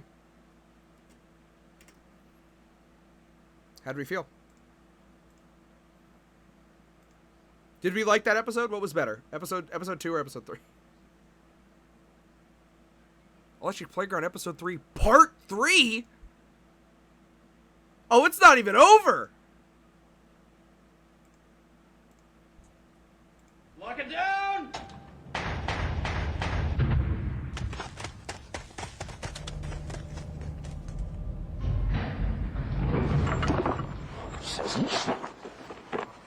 Oh, man. What are we going to do now? Review some games! How about Cool Borders 2 for the Sony PlayStation? I like the graphics in this game, but the problem was is that the terrain was Yeah. like tearing. All the holes and the seams. It looked like a big quilt. Yeah, you shouldn't be able to see where each texture map has been applied through the game. No. Why didn't they use the analog controller? The PlayStation analog controller is terrific. Why don't people Especially for a use that snowboarding thing? game, Yeah, it would yeah. be awesome. The voice They didn't know. in this game though, is absolutely awful. Shut the fuck up! The voice acting in Cool Borders 2 rules! Turn that guy off right away. How come every snowboarding Hater. game there has to be like I some don't know. surfer guy? Hey, way to go, dude! 'Cause it's awesome. I liked how you could like pick the character's clothes. That was kind of neat. Yeah. RuPaul likes that feature too, man. What'd you think about the game? It was better than Cool Borders. Dude, a RuPaul mention? Holy shit. One better stunts. There's more tracks. Yeah. I It's- give it a 5.5. If you like the first Cool Borders, you'll really like this one. I'd give it a 6.5. I think 6.5? it's a pretty good snowboarding game. What about steep slope sliders for the Sega Saturn there, Simple Simon? This game is just, the graphics are completely awful. Yeah. But Wow! out of all the snowboarding games, it's the easiest one to get into. Yeah, I like Completely awful. the funky characters in the game. It's only a one-player game. That's a problem with it. But there's some cool secrets. Like you can play an alien, and you can go into these like stunt modes, and you're going over traffic and all kinds of snowed-in objects and stuff. Once you finish a race, you have to go back to the front loading screen again. It doesn't even take you to a menu or Well, anything. yeah, you're Like, what's that trying. all You have about? to get better times and better times, and new tracks are revealed, and new racers are sucks. revealed. I actually enjoyed playing this game more than I enjoyed playing Cool Borders 2, even though there's more stunts and stuff in the other game. The presentation was so poor. I mean, to me, that really affects a game like this. Even still, So it's an enjoyable game, and it's there aren't many to choose from on the Saturn. 5. 5 out of 10. I'd give it the same as Cool Borders 2. I give it a 6.5 out of 10. 1080. Now there's a snowboarding game. Now this is the now best this. snowboarding They game got I this one think, right. done. Yeah. This And game, is a beautiful. listen, we were talking to Nintendo of America employees, and there was a whole segment on 1080, and I mean, famously, we've just been talking back and forth with a lot of Nintendo America employees, so you might think that we're a little biased here, but no, this is just the best one. It is. Looking They're game. right, too. The all of the lens flare, 1080 the is sun in the great. distance, the fogging, the flurries of snow coming right at your face, the different borders, the animations, the motion captured moves, the stunts, the Tommy Hilfiger. The Tommy Hilfiger clothes. Tommy Watch this. Hilfiger. What are you doing? Hey, what are you doing? No, man, don't. Isn't that cool? You're crazy. We're gonna fall from here, man. Don't worry about it. The courses I love are the half amazing. pipe, man. The You half like the pipe. half Oh, pipe? it's so cool. Just you could play that half pipe for hours. The most amazing thing about 1080 is that it actually feels like with you're the on analog different surfaces. And the you're on rumble different pack? surfaces. Yeah. I mean, you're on soft snow or hard snow or ice They or got that ground. I perfectly. mean, it's just amazing. It's the same team that did Wave Race 64, so you know you're talking was about. it? Yeah, it's exactly the I same didn't know team. It's EAD out at Nintendo. Yeah. But you know what? It didn't involve me like Wave Race because I knew that once I got past the 6 main courses, that was it. You get some extra players and stuff, but it's just not long enough. Yeah, I like the tracks. I liked all the tracks. I thought it Yeah, was they're all enough. cool. They're all cool, but I wish there was more. I'd give it. I give it about an 8.5 out of 10. I give it a 9. Wow. A 9 out of 10. You're giving a Nintendo 64 game more than me? Yeah. Holy moly! Let the bells ring out. I mean, it is what it is. For what it is, Ding! a snowboarding game. Snowboarding kids. Now this is a that's game. a fun little game. Atlas. Yeah, that's a pretty Now cool this game. is a This game. this is Mario Kart on snow. Yeah, This is exactly. exactly what it is. So you take realism, you throw it out the window. They shouldn't have called this snowboarding kids. They should have called it big nose kids. Big nose kids? What's up with that? Yeah. Everybody's got like a honking schnoz. I agree with him. Get it. The tracks and I the stuff agree. in this game are pretty fun, aren't they? It's got a lot of cool little secret weapons. It's weird, not chat. snowboarding, okay? It's weird. It's chasing after your buddies and throwing bombs and. It's Mario Kart. It's Mario Kart. You know what I like? It's the little parachute special. Oh, weapon yeah, that they when have. it's- yeah. You shoot the guy with the parachute and poof, he's up in the air for 10 minutes. What's it's really he do? cool. Right, just like that. There's lots of cool little weapons, and the tracks are This fun. game's great, I chat. like the fact that you got to get on Snowboard one of Kids these is great. things in the game. That's the best Isn't that part cool? to get to the next, or when you do laps, you go on the ski lift and it takes you around. All the other snowboarding games that I was playing, I was That's going, funny. man, the only thing that these things are missing is getting on the chairlift. And then I play Snowboard Kids, and it's the only one that has the chairlift in it. 7.5 out of 10. What I would give you it a 7. 7 out of 10. Yeah, All right, pretty there even you with go. the snowboarding games out check there. it out. Don't be scared. It's not just for kids. It's fun. And actually, up to 4 people can play at the same time. Man, how are we going to get out of here? I don't know, man. I tell you what, I'm going to get us out of here. What are you I'm doing? gonna do. No, man, Climb this up is and the wrong fix the place. thing. Wrong place. Don't worry no, about it. We're gonna fall, man. Tommy loves climbing. Oh my God. I'm all over it. Whoa! Tommy- Oh, you're getting stuff on my hair, man. Tommy That's bad. loves climbing. Hey! That's You're legitimately psychotic. dangerous. And you're getting stuff in my hair. Hey, what are you doing, man? Get us out of here. No. Don't worry. Hey. Ah!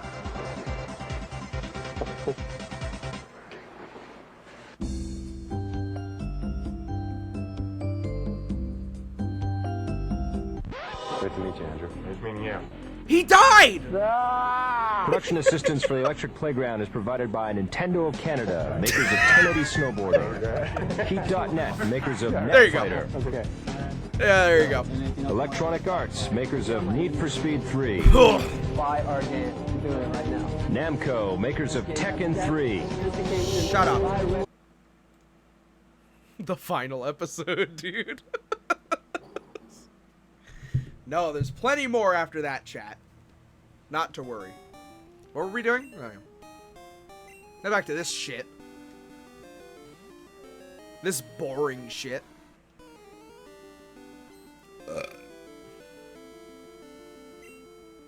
Yeah, that was Clone Tommy. That's that guy who kept lying all the time.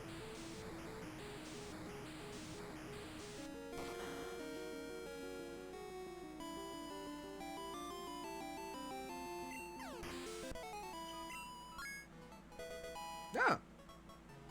We're only 9 levels away for Tyranitar.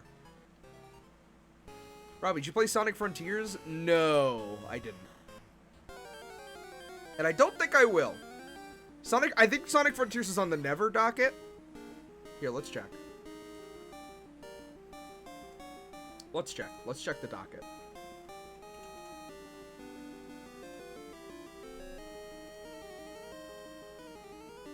Let's see.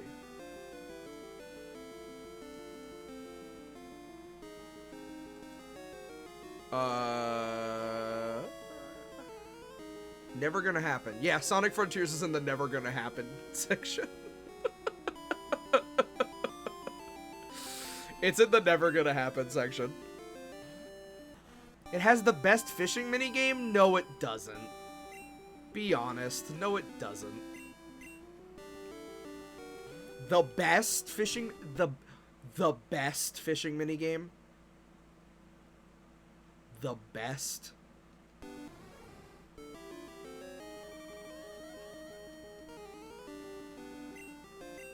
I don't think so.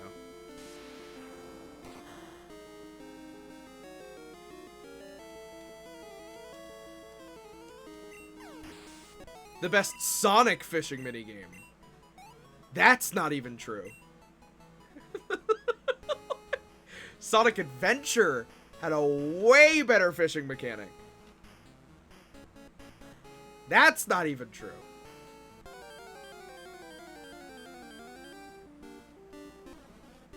In terms of fish types, from what I know, there is like a lot of different fish you could get in that game, and a lot of things that aren't fish too, which I love when games do. But like Animal Crossing, you know what I mean? Like, that also has a ton of fish types. You could like do stuff with that fish, you know? What's the best fishing minigame? I don't know. I'd have to like make a list of fishing minigames. I'd also have to like play games that have fishing minigames. That would make a great stream. Play the game until you get to fishing and then play the minigame. Zelda's been... I think my favorite fishing in Zelda was Twilight Princess. Not even for the types of fish, but just like the gameplay of it. With the Wiimote, like that was great.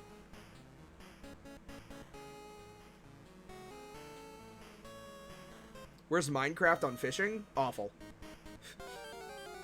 The best part about fishing in Minecraft is making your own little fishing dock. Like being able to like craft your own little fishing dock and like your little fishing shack. But then like actually fishing is like boring as fuck. If Minecraft had like 20 fishing types, it might be the best.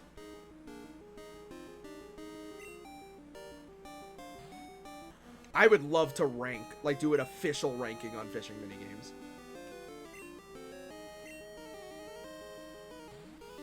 I love it when Koo plays Minecraft and just fishes while high for 4 hours. It's so fun. The thing that I did whenever like friends would play Minecraft and we would have a server, I would find a lake, I would make a dock, I'd make a little fishing shack. I had like a little cash register to like buy bait and tackle. And then I would go fishing. I'd just be a fisherman. And I would make food for everybody. That was like the thing I did. Now, Stardew fishing, Meeks didn't like. But I've never personally done Stardew fishing, so I don't know.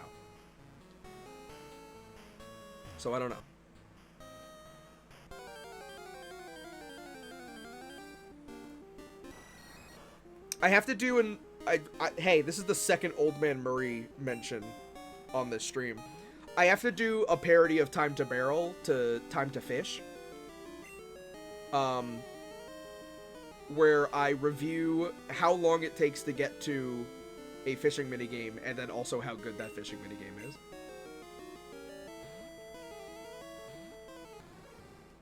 Have you played Cult of the Lamb? No, but I've watched people play Cult of the Lamb. It's funny. I remember watching when Cult of the Lamb was like super big when it came out. People were doing the Twitch connectivity stuff. I would watch my friends play that game, but only when they were like in the town. I couldn't tell you what happens in that game once you actually like start going into dungeons and stuff. I don't remember a single thing about that game. I know it came out this year, but like I don't remember a single thing that happened. Have you watched someone play Sonic Frontiers? Oh yeah. I've seen up to the second world that you can go to, the desert world. But I didn't see like the boss of that world. And I really didn't like the voice acting, so I didn't want to play it. It's fucking self-destruct. It's stupid. like very basic reasons to not want to play that game. It's like I listened to the voice acting. I was like, oh, I don't want to play this. It's not deep at all as to why I don't want to play Sonic Frontiers. Does Pokemon fishing count as fishing? Yes. Yes, it does. And if we were going from a scale of mechanics to fish, like outside, like the meta of fishing and like what you can do with those fish, the mechanics of Pokemon fishing is kind of dull.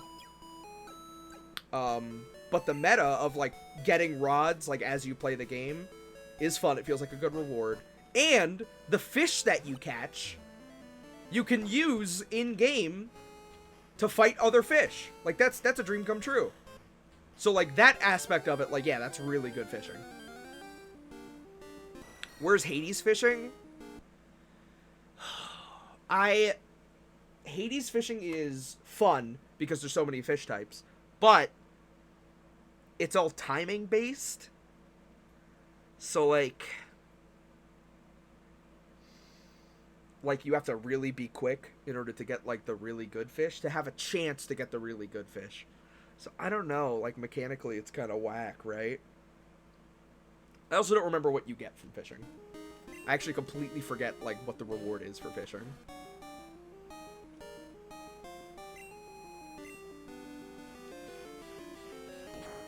Does Old Man Consequences' FNAF Ultimate Custom Night count as... What?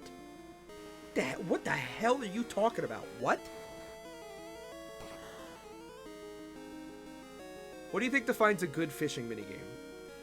It has... A good fishing minigame has a mechanic that isn't just you press the A button and a fish is automatically caught. So there's actual, like... There's actual play with the fish. There's many different fish types.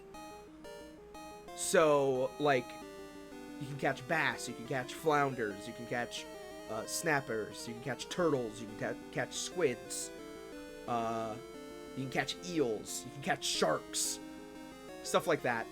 And also, after the minigame, the fish that you catch have some effect on the world that you're in. I think those three factors make for good fishing in a video game. Randomly Old Man Consequences minigame appears with a fish going left or right. No, hold on. Weewa, hi Dollop! The player needs to press C when the fish is in the cross, taking too long or pressing C. That sucks. Any fishing game where you're like underwater looking at the fish, like I don't agree. Dollop! Is your power back? I heard that shady Markatoto got one of their cronies to cut your power so that they could win. I heard that there was some fucking collusion going on the Markatoto competition stream. That's exactly how it happened. I knew it. I fucking knew it.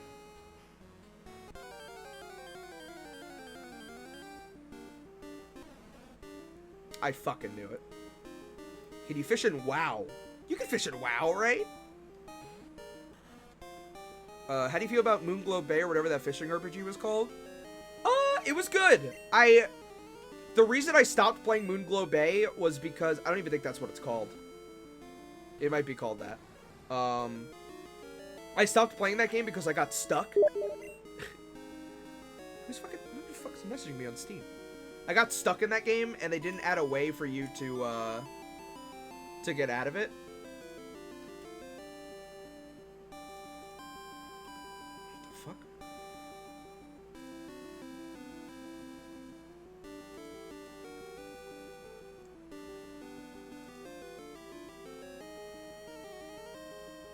They didn't add a way for you to get out of it, so I just stopped playing that game after a certain time.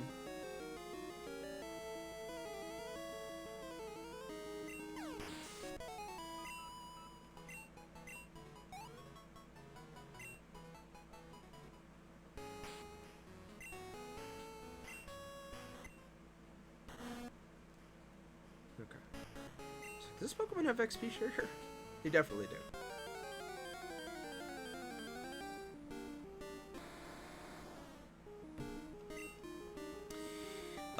What do you think about the first boss fight in Frontiers, the Giganto guy? Stupid.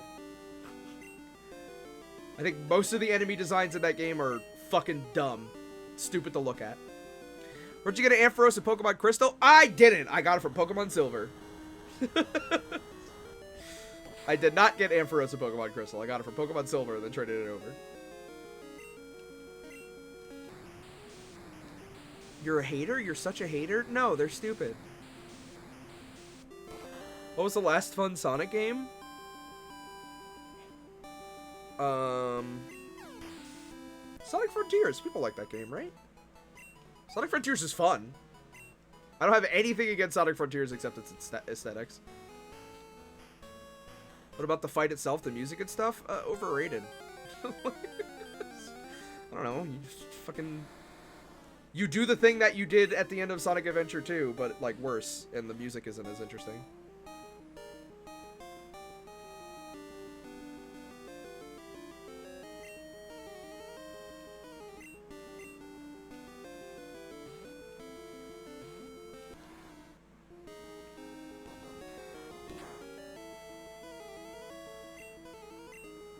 I don't know. It's like anytime I see the gameplay of Sonic Frontiers, I'm like, oh, this would be cool if it was like any other Sonic game. But it's like not. It's different. It has its own identity. And that's good.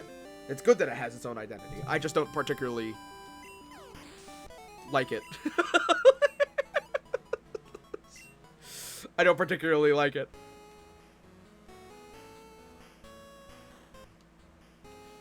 Is there a fishing rod in TF2? No, but we should make a plugin where you can fish in TF2. I think that'd be awesome. I wonder how we do that. I wonder how we would do that.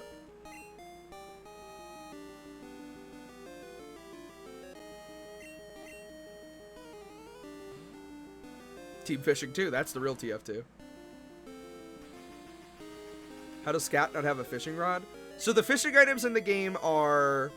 The Pyro has like a fishing set with like water waders and like a bucket hat and a giant fish backpack, which is awesome.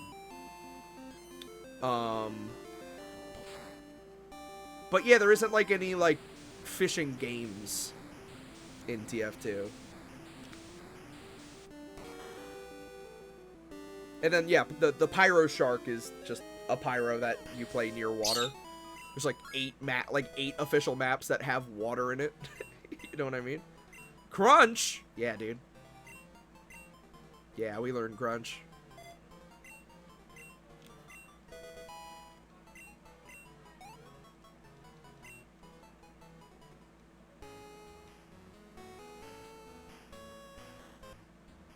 Sniper is the most guy who fishes in his off-time character who has ever existed.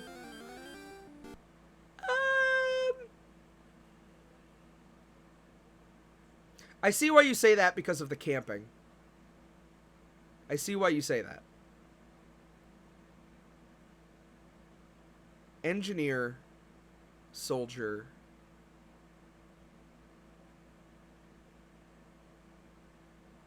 sniper. Engineer, soldier, sniper. They all fish. Pyro, too, just because of the items. I'd say they all fish.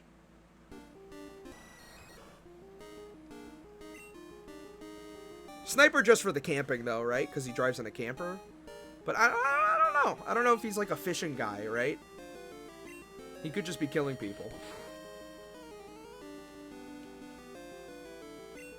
Oof. That's rough.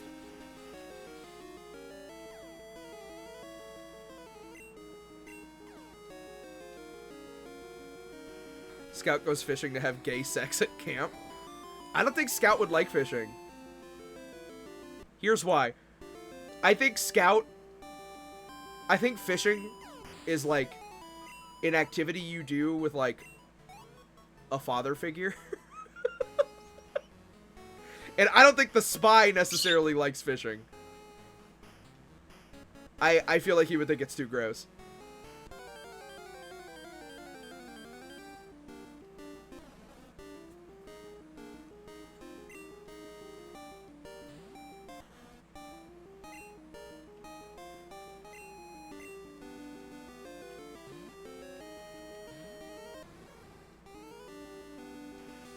Scout does that thing where he puts chum on his arm and waits for a catfish.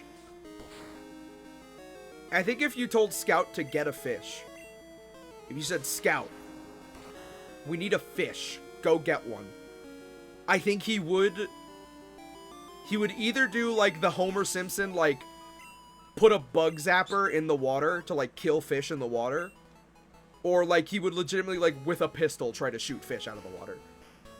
He would do anything except like legitimately try to fish.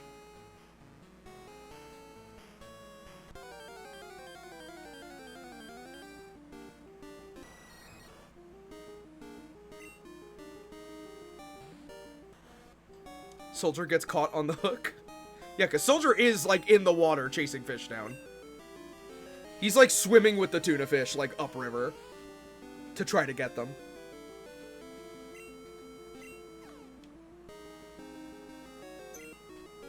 Heavier engineer or fisherman? I don't know. I don't think Heavy would be a fisherman. I don't think Heavy would have the patience to be a fisherman.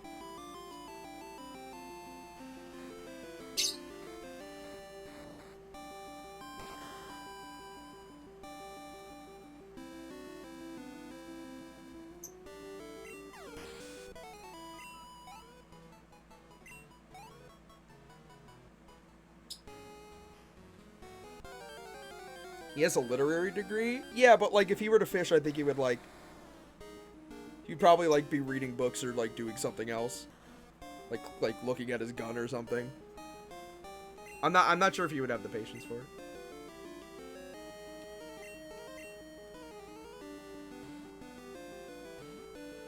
Not saying he can't fish. Just not sure if he likes fishing. He likes hunting, for sure, but like I don't think he likes fishing.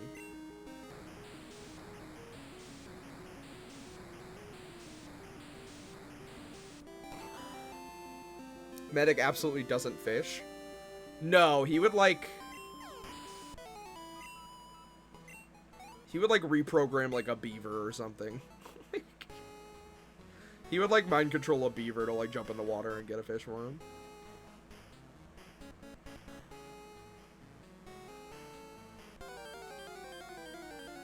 Robbie gatekeeping fishing? Never. I would never gatekeep fishing. I'm just saying, I don't think the heavy would like to fish. I don't think that would be a hobby of his.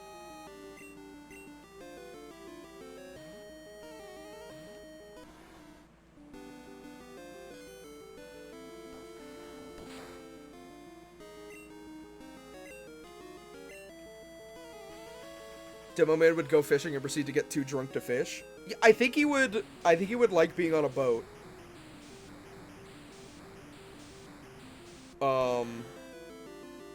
But yeah, I think he would just throw like bombs in the water.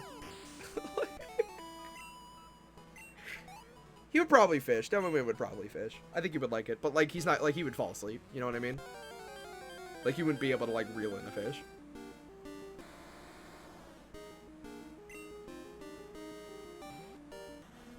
Just skewers fish with a sword. Yeah, like with a spear or something, he'd probably be sitting there.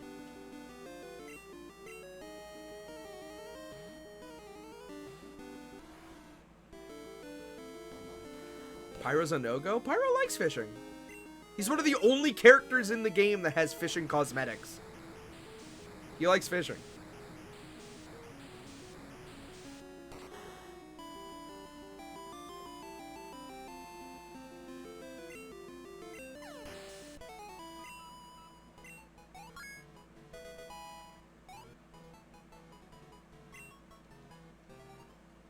TF2 characterization discourse in the stream? I know.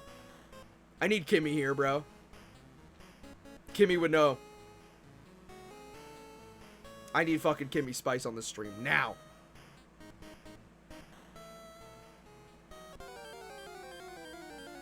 Does Pyro take off his mask to fish? Pyro doesn't take off his mask to shower. I don't think they would take off their mask to fish.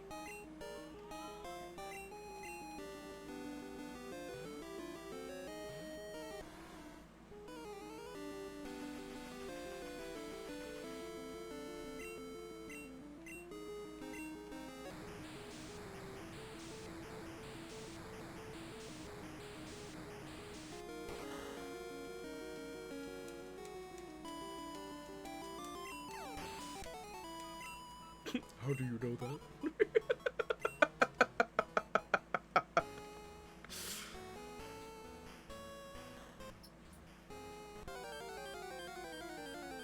But would they take off their mask when Jace is plowing them? Absolutely not. No fucking way. The mask stays on.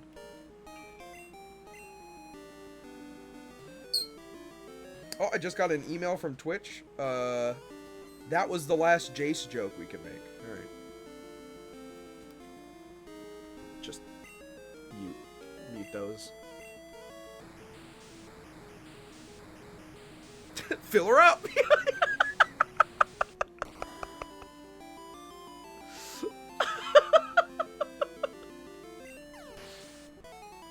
Ugh. Sewer chick! Thank you for the 25 months. They just said gay world. Thanks. Gay world. Miss Pauling fishes. Miss Pauling loves the world more than anybody else. They have such an interest in everything around them. They love fishing. But they have to be taken fishing. Like they will not go fishing on their own. They would have to be taken fishing somewhere.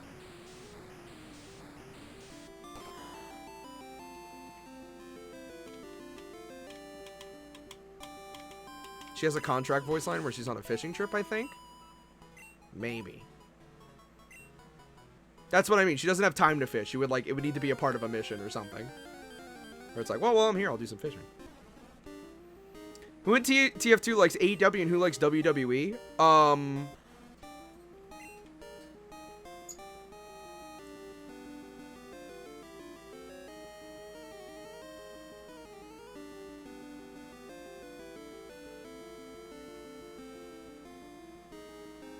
I think they all prefer WWE.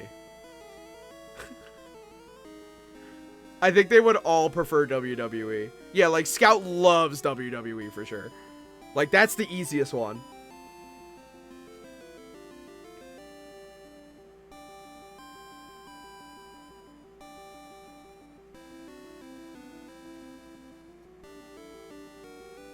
Like, Scout says he loves New Japan, but, like, doesn't know any of the wrestlers on it. You know what I mean?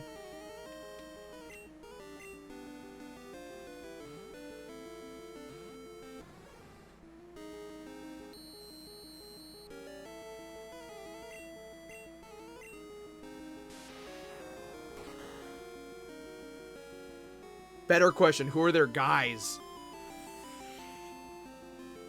Scout loves Kofi Kingston and John Morrison. Soldier likes Sergeant Slaughter and Hulk Hogan.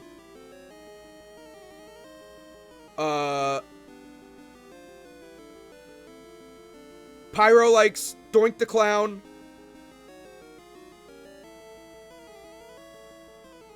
And Mankind.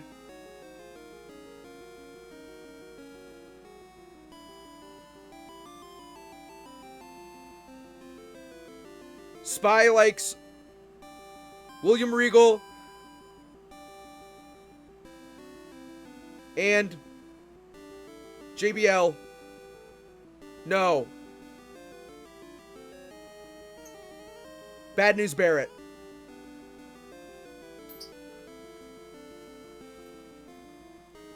Who's got Macho Man?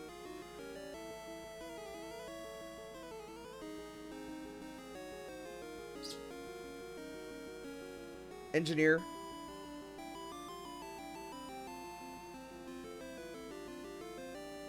Heavy likes Rusev.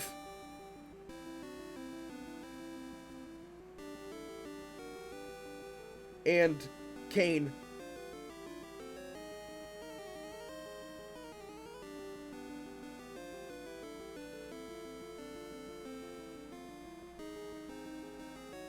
Engineer likes Macho Man Randy Savage and the Honky Tonk Man.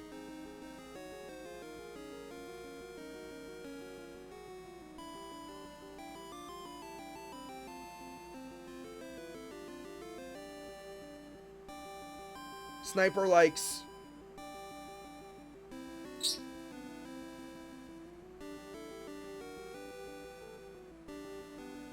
Scout likes D-Generation X. I take back Kofi.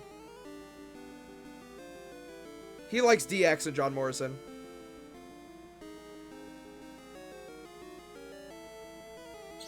Sniper likes Biker Taker? Yeah, I think so too. I think Sniper likes Biker Taker and Undertaker. And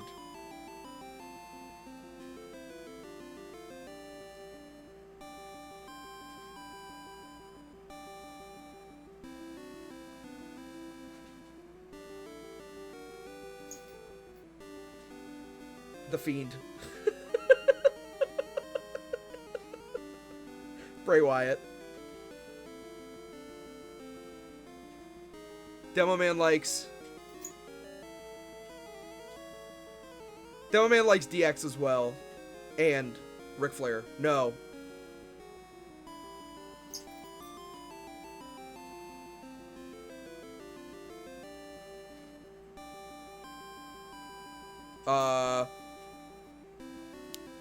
Sheamus.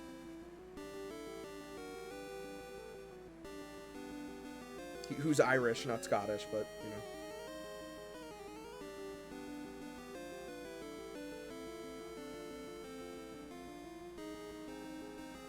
Medic likes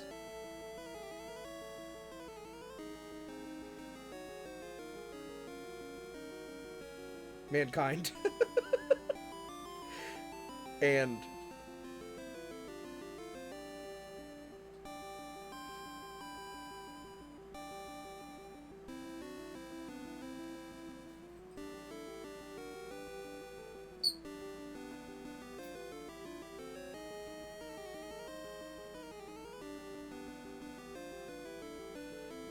Roddy Piper for demo is really good.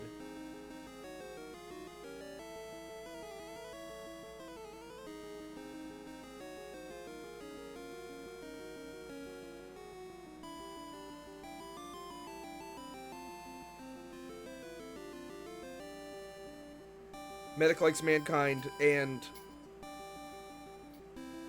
Matt Hardy.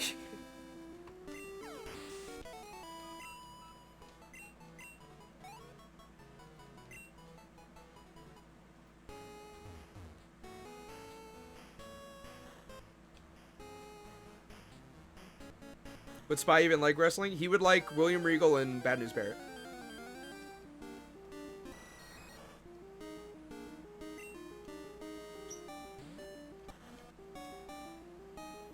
Who would like old Triple H? Scout. He likes DX. Probably talk exactly like that one scene in Hunter x Hunter where Cat Chimera Ant Girl is extracting info from that one dude's brain using 2 sticks. None of that went through. That was that was in one ear, out the other. Nothing there.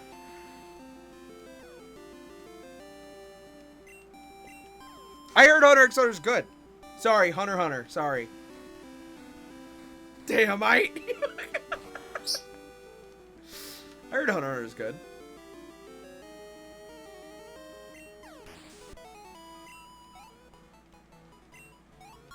Wow.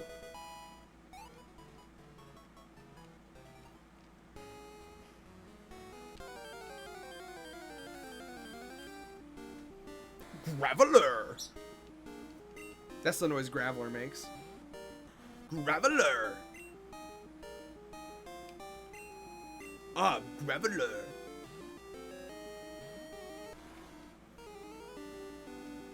I say Hunter x Hunter just to piss people off. You gotta say, Boku My Hero Academia. Boku no My Hero Academia.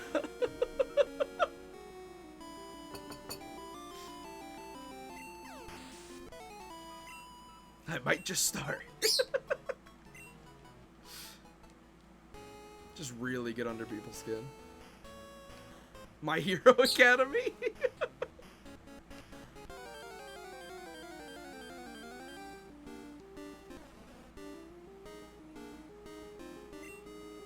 Gotta say BNHA, but as a vocalization. I'm really into Binha. Watching a lot of Binha, bro.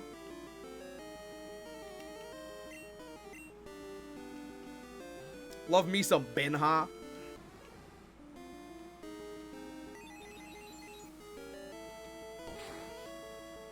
Or Miha. I'll be like, who are you talking to? No, I'm talking about the anime Miha. No, but like who is that? Ah!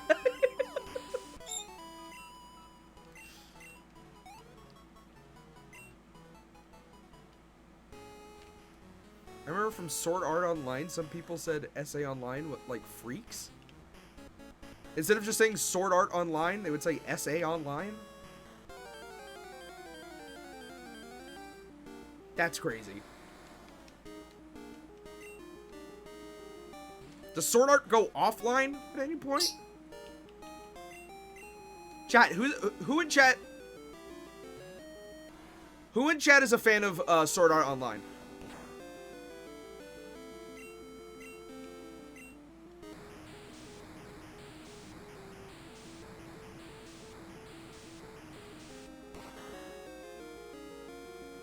Yeah, don't be shy.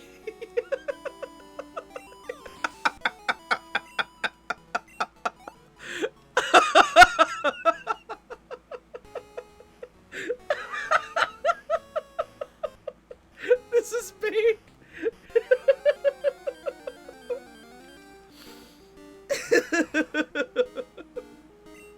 The entire chat is Sword Art Online fans?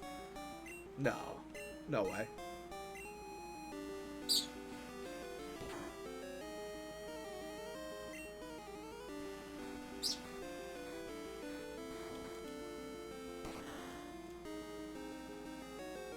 Rorny watches Sword Art Online. He does.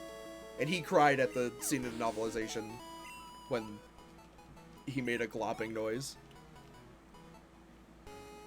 What was the exact line?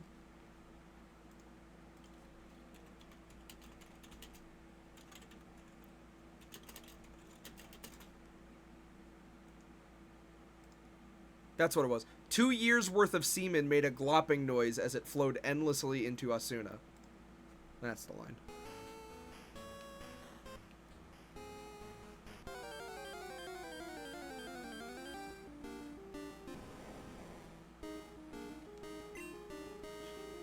I'm talking about the ending of Sword Art Online. That was it. That was in the novel. That was in the novelization. When, you know, at the end of it, they have fucking sex immediately after getting out of the simulation. You remember that? You don't remember that? You didn't have to say it. It was on the line. It was talking about Sword Art Online.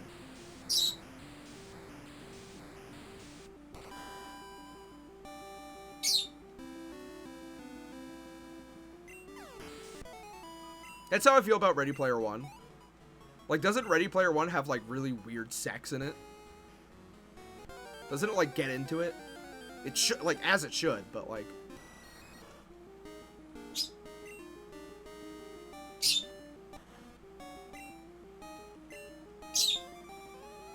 It does, yeah, okay, yeah, see?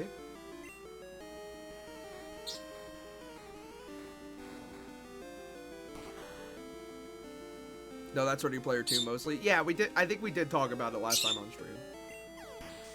Or on a past stream, at least. Why are we talking about sex again? Dude, I'm telling you. This is the erotic episode of Pokemon Crystal.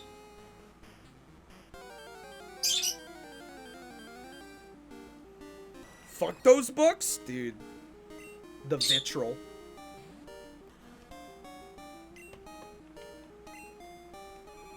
Give me a blankie. Because my feetsies are cold. New blankie. Anybody want to come over and sex on it? Let me know. That Vine's lost. I reference that fucking Vine all the time. Speaking of sex, Robbie, how can we convince you to play Sonic Frontiers on stream? Money, usually. If streaming on Twitch has taught me anything, I will play games for money. How much? Oh, I don't know. I don't want to quantify that. Alien Isolation was $500. And I don't even think that stream was worth it. Was that worth it? Was that worth it? I feel like I asked that question before. Was that stream worth it? It was worth it? Oh my god. I thought that stream was so annoying. Because, like, I die in that game from the alien, and it's, like, not even, like, a scare death. It's like, I just didn't know it was coming, and I don't want to, like, go through the scary part of the game again. I was just angry. I was just frustrated with that game. I just closed it. I gave it an hour. I said, an hour for this game, and we went over that. And I was like, no, no way. I didn't watch it, but Alien Isolation sounds like horror, and watching you play horror is definitely fun. Oh, okay. That VOD is in the vault. Well, I mean, I think that was a Saturday stream, so we were lucky at Gunting. So, you know. Glop Shop, thank you for the follow. Great name.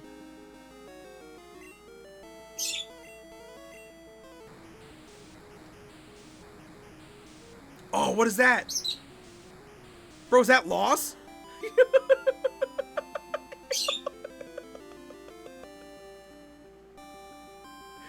Bro, the ASCII loss, bro? Let's go. Good shit.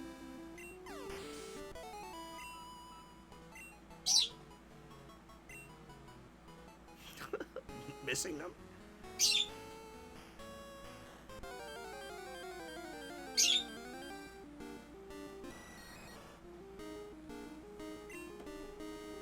I think I could be paid to play another horror game. You could probably pay me to play another horror game.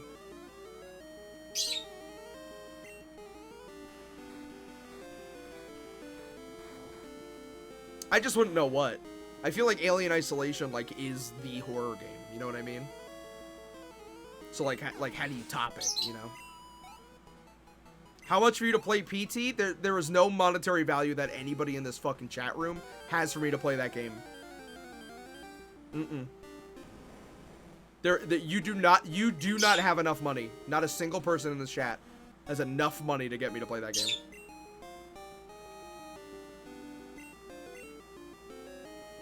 What about Soma? I don't know. Dead Space remake? I like Dead Space.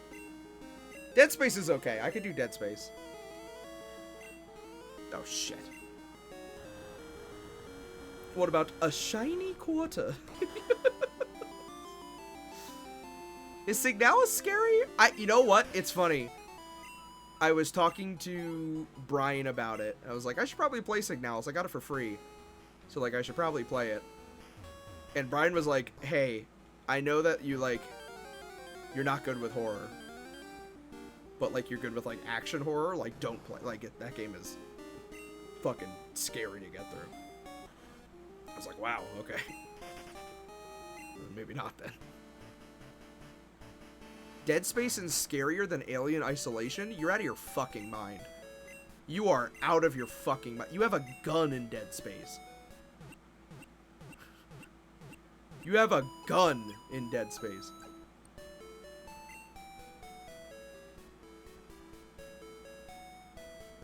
I guess you have a gun in Alien Isolation, too. But like a fucking, like, fuck you bazooka gun. That shit is bad? Wow.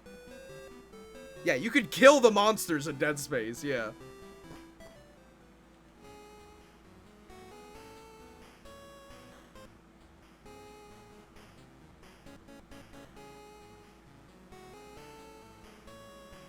Hello, Robbie, dude. Hello. Yeah, I just think, like, I think horror games that have jump scares and you are completely defenseless. I think those are the games that, like, I can't do. Dead Space and Alien Isolation aren't the same game? No! Dead Space is a completely original game that was on the Xbox 360. And Alien Isolation is a game about the Alien movie franchise. They're very different.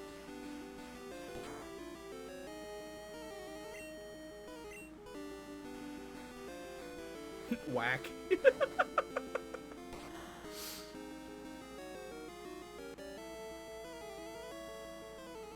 Okay, what about RE7 VR? I don't know. I, like, don't know.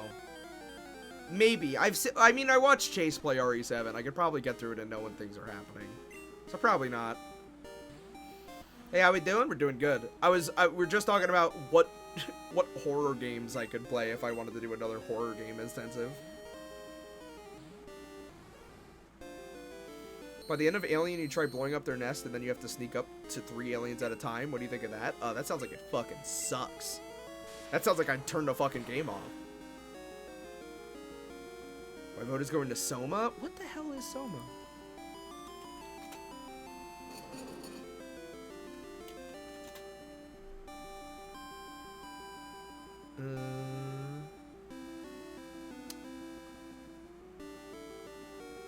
This is that underwater game. Yeah, I heard this game was scary. From the creators of Amnesia. Okay. Have you played World of Horror? No. I don't. What's World of Horror?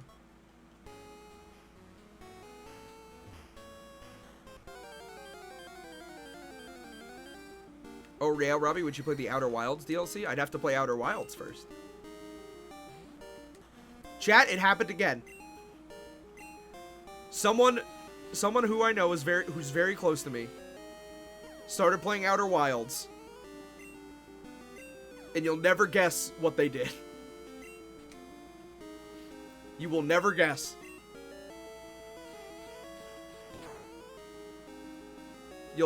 Somebody plays Outer Wilds.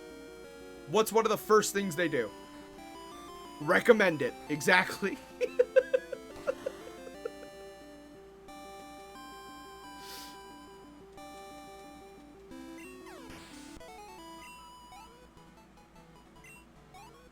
One of us.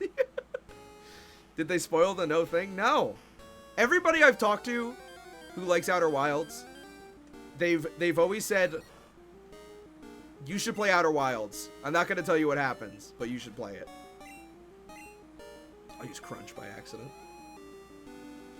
And I know there's a reason why they say it. Don't get me wrong. But it's just every time. It happens every time. It's so funny. I do this with TV shows, to be fair. It's specifically Outer Wilds that does that to people. World of Horror isn't scary. It's a horror-themed roguelike. Ooh, cute. Finally got to play more Hi-Fi Rush today. Didn't make any progress as I got soft-locked on level 2, but it's really fun. Nice! How'd you get soft-locked? Rob, if I gifted you Outer Wilds, would you play it for 30 minutes? I have Outer Wilds. I'm almost positive I have Outer Wilds. I'd have to put time for... here's the thing about Outer Wilds.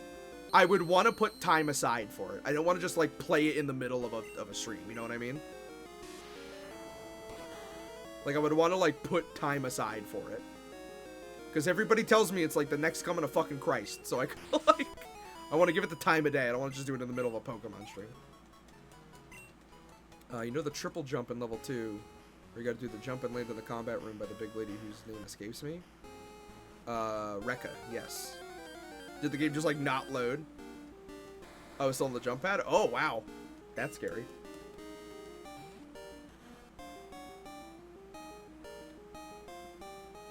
Is this just a rock type? Well, I mean, I wouldn't be able to. I would want to do Earthquake. That's why I need Earthquake, chat. That's why.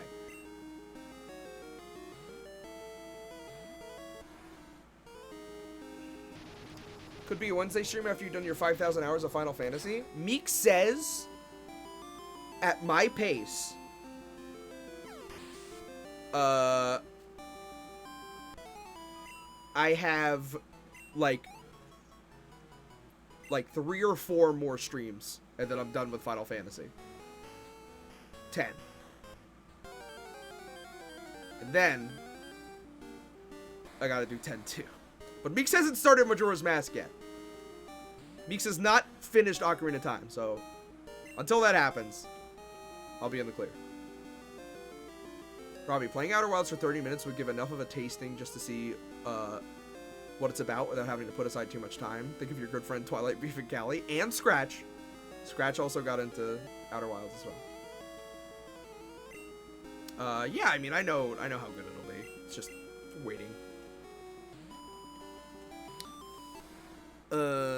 Still behind on VODs because Twitch's shit mobile up. Did you reach Thunder Valley? No. I just got to some fucking tree world.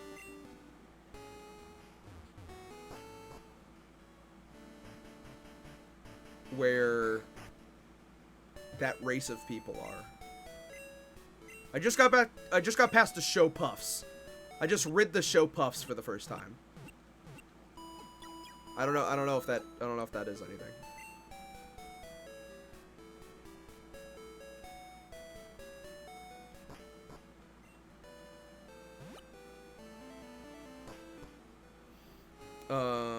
Were you planning on finishing Hi-Fi Rush on stream? No, I beat that game like 8 times over. I beat that game fucking 3 bajillion times over. Sorry. It was one of those games where, like, if I turned off stream, I would not be able to stop thinking about playing that game. So, like, I did myself the service and I just continued playing it off stream. You got the Final Fantasy's Jar Jar? I did. And I was so happy about it. They're my new favorite Final Fantasy characters.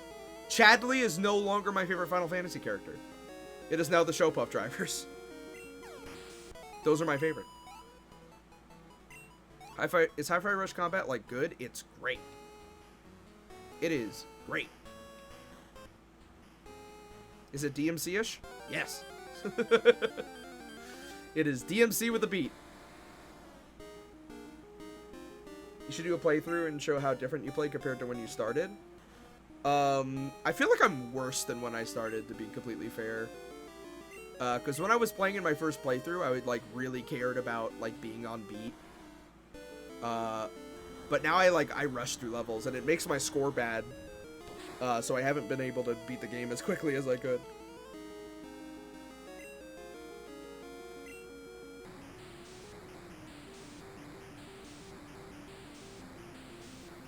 Did you see the designs for the Final Fantasy X Kabuki play? They actually look really good. I doubt that.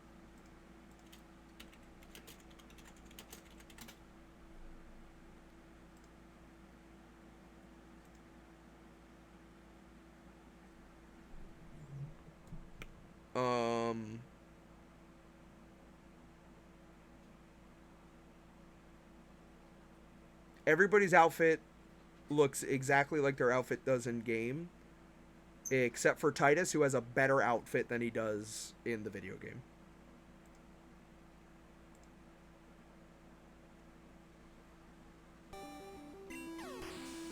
I'm mainly impressed with Kamari. Yeah, he looks like the lion from Wizard of Oz.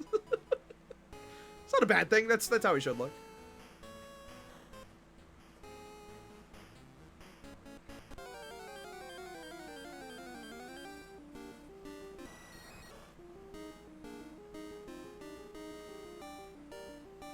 Oh, I missed a FaceTime call with Meeks. Hold on, I'll call him back.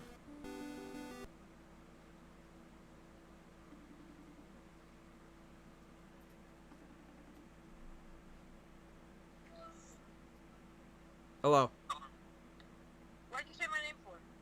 What? Why'd you say my name? Just now? Yeah. Because I said I missed a FaceTime call with you. No, I mean, but before, you said my name before. About what? Oh, I said that you haven't started Majora's Mask and you haven't beaten Ocarina of Time.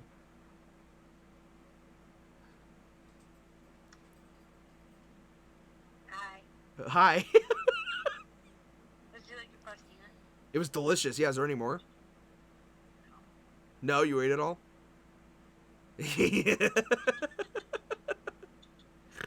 Alright. Well, I'm still streaming, so I'm gonna keep doing that. Okay, bye. Bye. That was Meeks, everyone.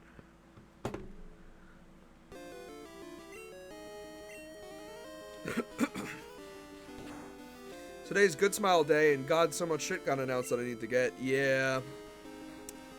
They announced Nendoroids for, what the fuck is that shit called? Or in High School Club.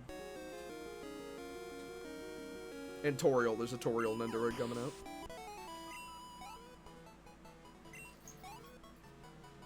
They announced the Bochi Nendo, and now I'm fucked. I mean, that's a given. Like, that has to happen. I take back my comment on Wednesday where I said you two look like each other. Oh, you two look like you hate each other. It's a conversation that we have to have with a lot of people who hang out with us for the first time. Where it's like, why do you guys always fight? It's like, that's just... If you're Italian, you understand. You argue. That's just what you do.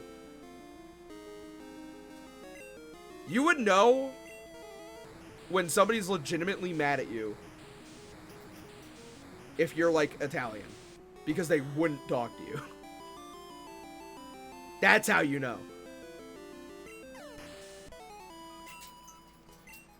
Italians are very honest.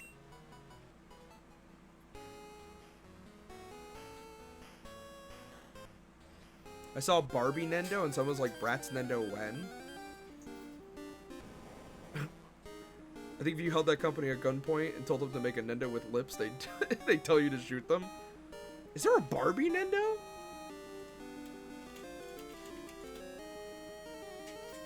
Oh my god, there is. How cute. Funny. That's very funny, actually. A Nendoroid for Barbie. That is really funny.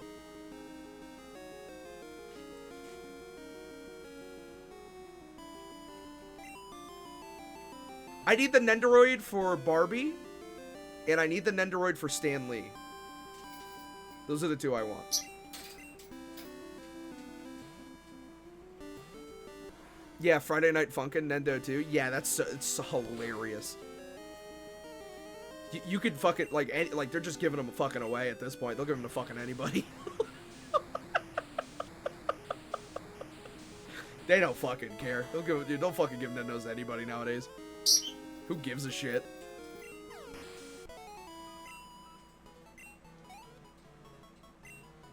They made merch for a demo that will never be finished. No, the Rousey demo is still in the works.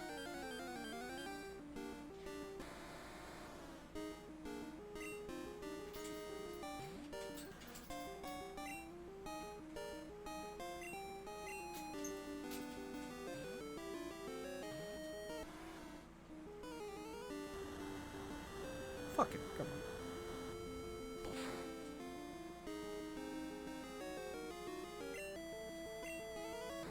As I told Dev, Friday Night Funkin' Nendo was the new standard bearer of this fucking game got a Nendo, but my favorite character didn't.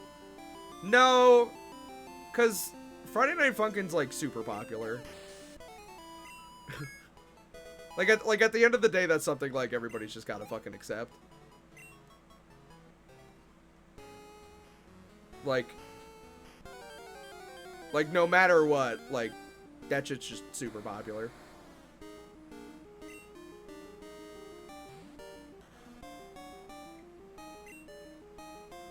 Okay, but at least Deltarune will probably be finished one day.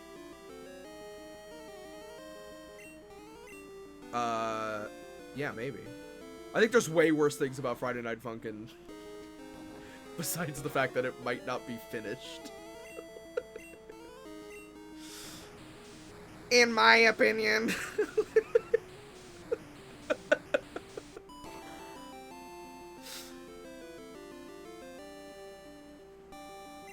At least Deltarune isn't in Flash. I think there's way worse things about Friday Night Funkin' than it being in Flash. Way worse. Unignorably worse.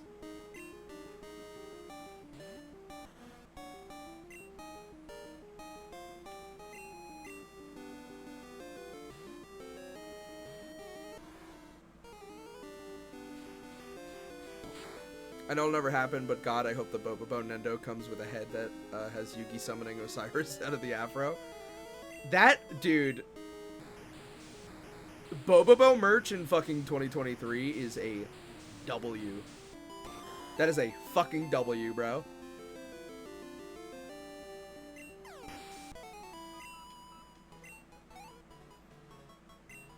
Anytime I type in Robbie Vids on YouTube, I actually type in Robbie Vids and I get jump scared. What's Robbie Vids? Is there a Robbie Vids? Who the fuck is that? Robbie Vids. What the hell's this?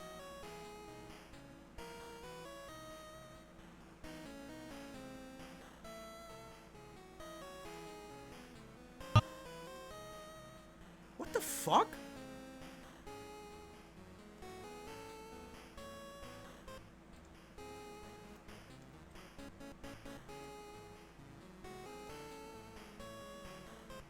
Who's Robbie Clips?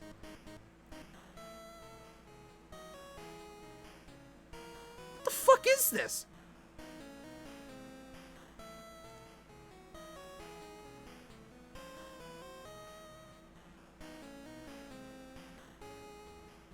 Yeah, that's not me.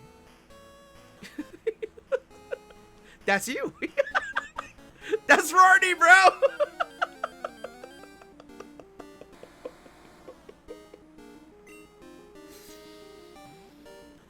I love DDR, but I wish Friday Night Funkin' was made by somebody who was a piece of shit. Dude, just play DDR. Play Stepmania. I don't know. The thing that's popular about Friday Night Funkin' is not the gameplay.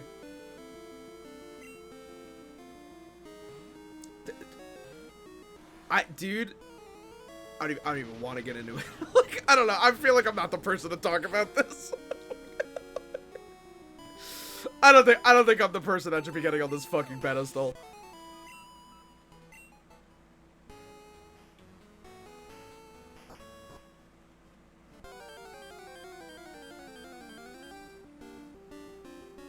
The Robbyverse expands. There's too many Robbies now. There's just too many.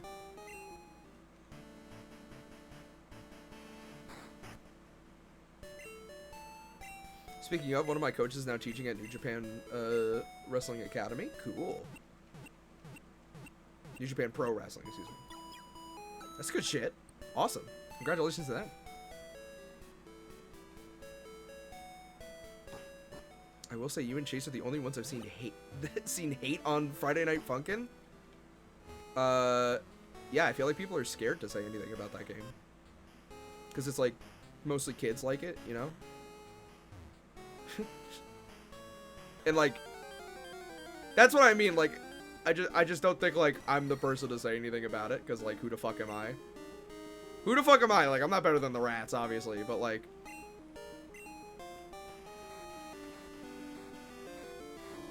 I see people get so fucking uppity about, like, people doing specific things or people enjoying specific things,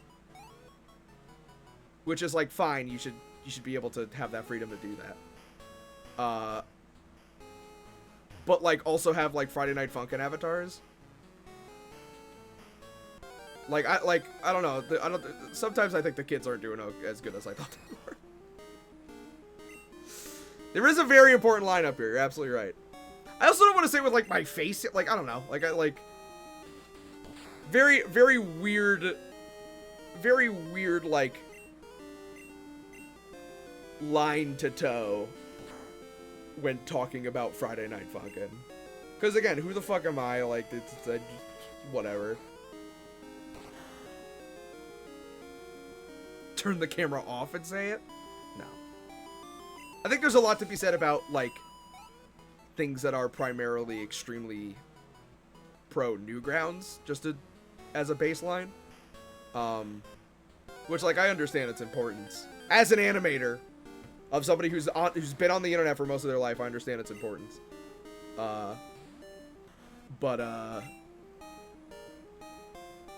It's just a good rule of thumb to question the ethics of people when they come from specific websites. It hasn't failed. It hasn't failed me yet.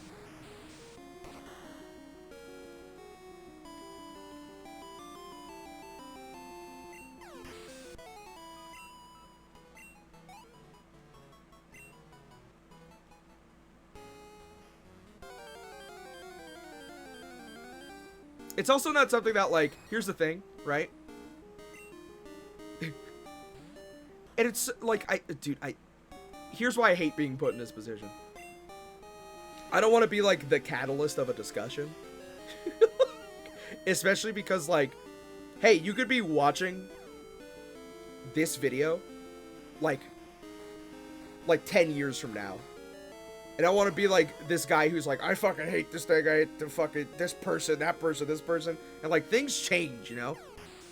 Things change about me, things change about other people. So, like, saying shit about, like, a creator or people involved in a project or the project itself, like, things change, obviously.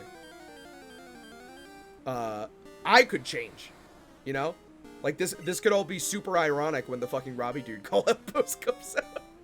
You know what I mean? So, like, you don't gotta trust me on my opinion on a Flash game on Newgrounds that's super popular. Just, you know, do your own research, I guess. It's not that hard.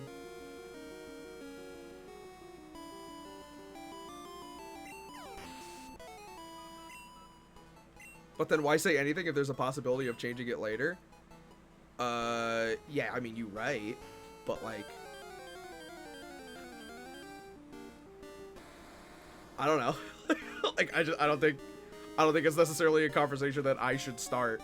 Because I don't want someone to be like, did you hear what Robbie said? Ooh, drama alert. Because, like, people say shit like that.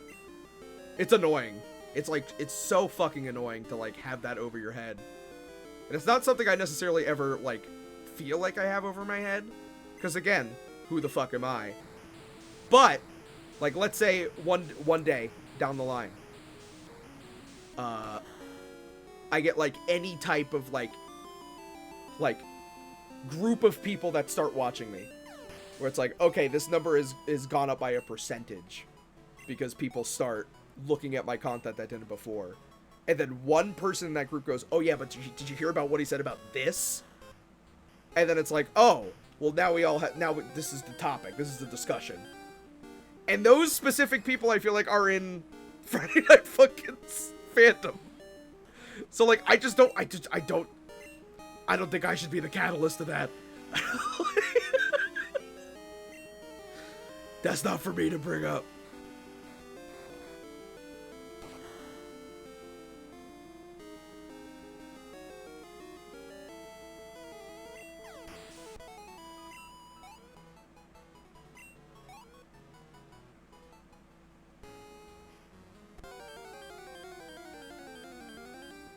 I guess what I'm saying is, at the end of the day, it's hard to remove art from the artist. Especially when that art is just, like, weird. I don't know. I'm not a kid. I feel like a lot of Friday Night Funkin' is for, like, kids. Or cum-brained people. It's just, like, true. Not one of those. Not for me. Music's nice. I know people like the music. Robbie, what's the favorite of your commands? RKO, Bugger Bowl, Hey Mo. The one secret command that nobody knows.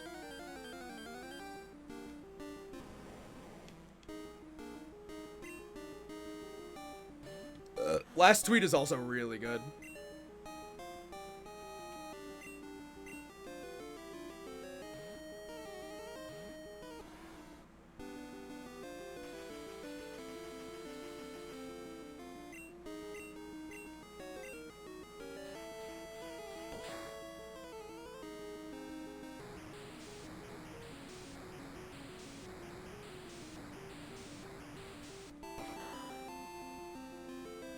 Throwing the one secret command that nobody knows.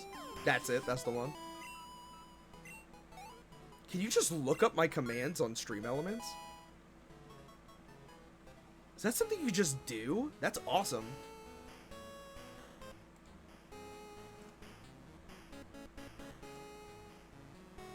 Bro, I didn't even know you could do this.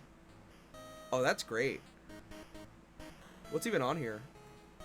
VOD, stop stream, shit yourself. Mail, Homestuck, call out, art, allegations. Yeah, there's some great commands in here.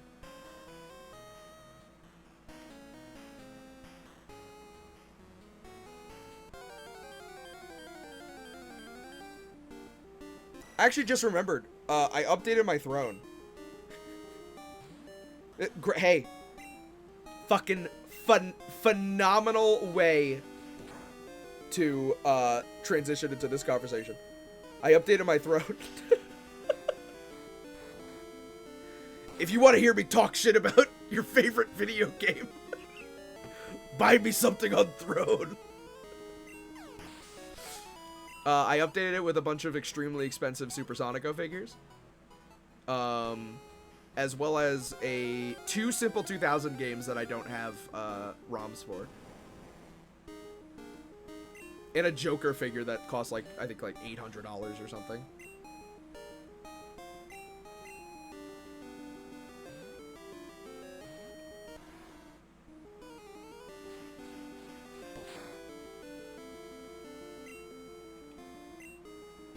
It's $2,000. Okay.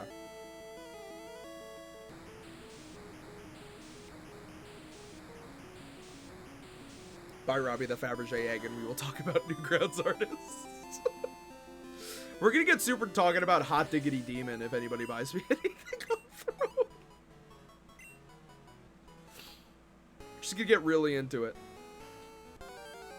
What's the Splatterhouse thing?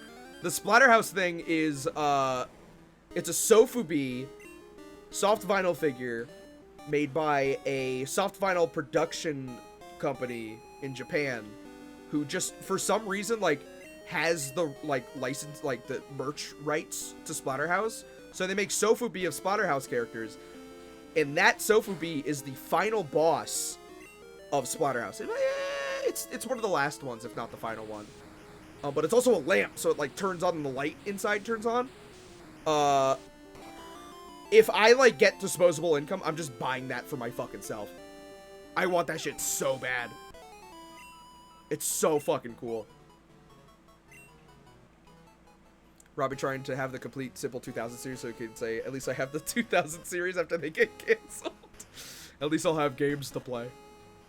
No, I have a ROM collection of a bunch of Simple 2000 games. But those two games aren't online. They're just, like, I couldn't find them anywhere. And I did some fucking digging. So I want them. I want to have them, and I want to see if I can rip them and put them online, because they don't exist anywhere. Or at least anywhere that I'm able to find, you know? Throw them to Vim. We'll pop them up.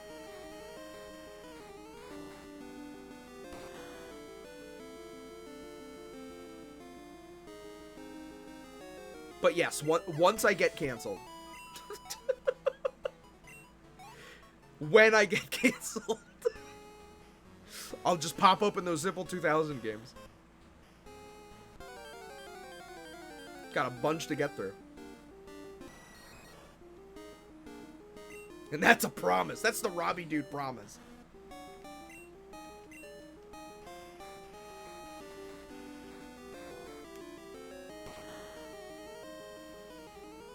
Speedrun getting canceled so we can get those Simple 2000 games? No. That's what I'm saying. That's the Hogwarts Legacy stream. First thing my roommate asked me this today was like, "Hey, are you streaming Hogwarts Legacy?" I was like, "No." I can't because I'll just get canceled. I unfortunately can't play that game. I want to play it so bad. But if I play it, then I'll get fucking canceled. Shut up. I hate invoking it, you know? It's ridiculous.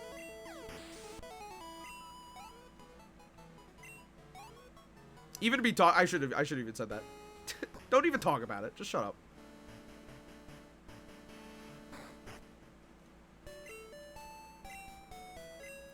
A lot of cis people putting it in front of my face.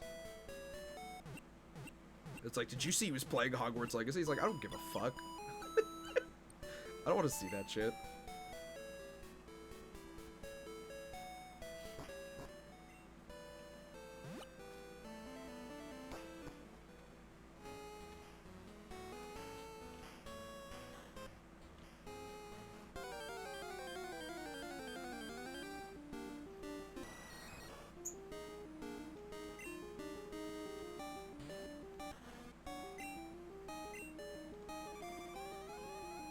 We're, like, at the point where I think Zilla can just, like, fight these gold bats.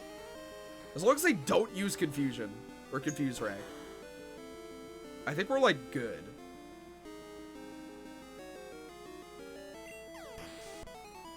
I think we're, like, good. Why does pepper smell so good, but makes you sneeze? Are you, like, sniffing pepper?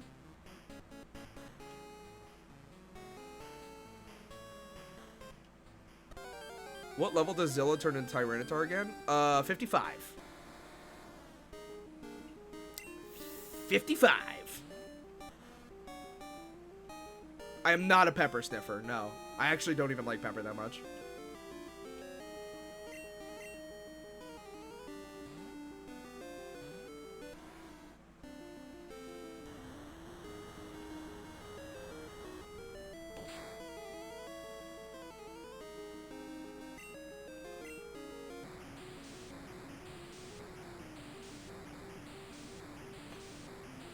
The coldest take? Yeah, it's a cold take.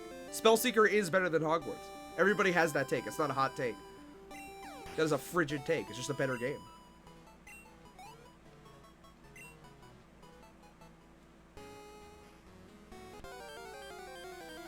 We've been in the cave this whole time? Pretty much. We've just been fucking around in this cave. We left it at some point to not only get healed, but to also go get another Eevee. Because the Eevee that we had hatched. I thought you were shiny hunting some legendary in Abyss Void. Well, no. We're leveling up Zilla, baby.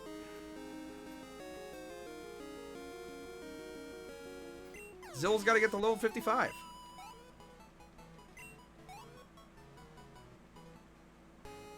We did stop for half an hour watching Steam come out of your ears talking about TF2. That was not that long. From sex jokes to uncomfortable drama, truly a Robbie stream like no other. That's what you get here. We're gonna talk about all the things I fucking hate about other content creators. We're gonna talk about my political opinions while I'm playing WoW with the half of the view being my face cam. We're gonna bring people on to debate. We're gonna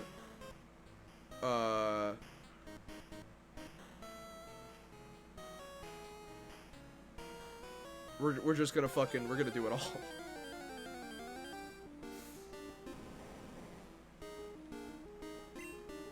Bro, so dude, during that like pause, I just remembered of like everything that happened this week. What a fucking week, bro. The internet sucks, huh? Like, this shit sucks, man. It all came crashing down. I was just like in that exact moment, I was like, well, I can make this joke. No. I can make this joke. That's super relevant. No, I shouldn't. Like, I don't know, man. Busy week. A lot of hashtags this week. What's funnier, talking shit about content creators or about politicians? Content creators. It's like almost never funny to talk about politicians.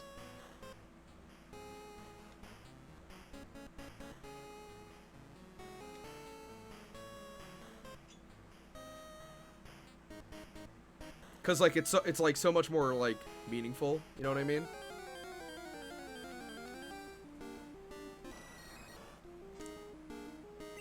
You're just still mad about the Ted Cruz update?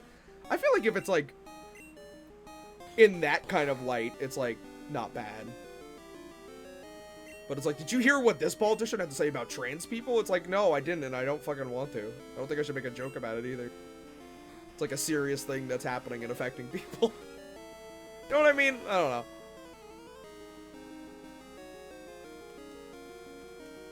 That's how Trump got elected.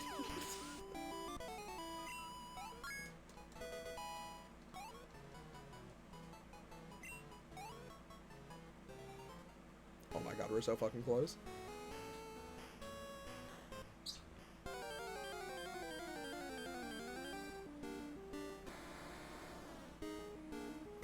And then after this, it's Dragonite time.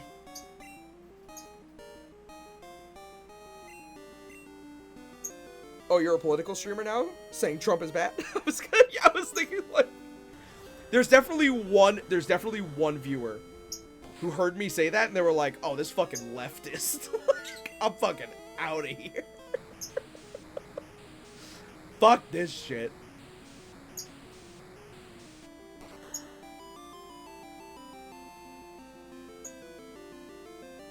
Oh, this fucking guy. Oh my god. It was Rarny? Dude, the Rarny villain arc in the chat.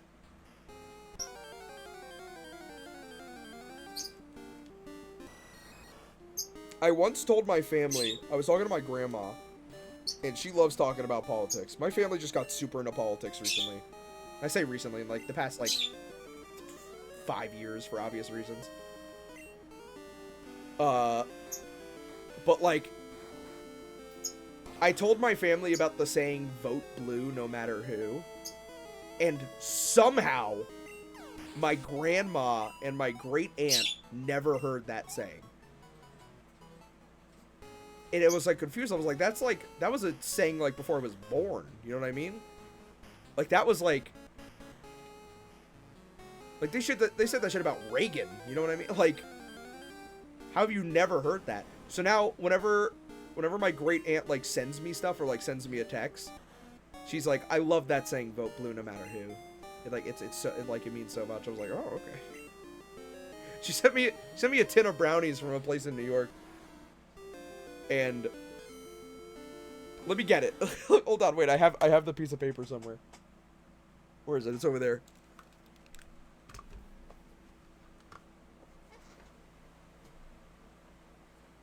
It's just on my bed. Yeah. Ugh.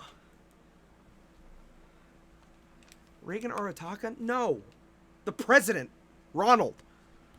Namaste, Robin Meeks. She's super into yoga.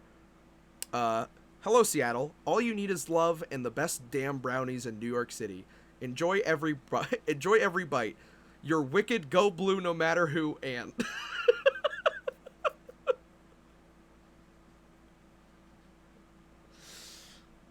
dude, I have some pretty cool family members. That's awesome. I think it's so funny. Like I adore my great aunt Jane. Namaste, because she's into yoga. All you need is love, because she loves John Lennon. And go blue no matter who, because she fucking hates Donald Trump. I have a very cool great aunt.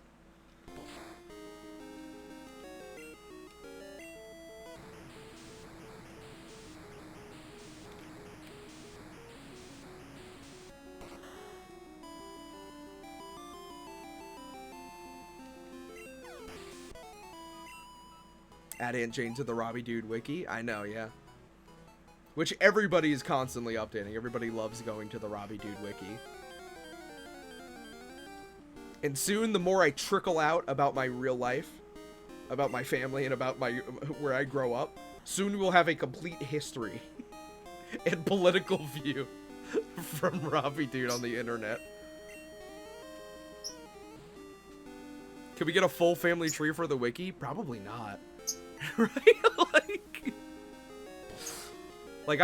I'm afraid to even like talk about where I grew up.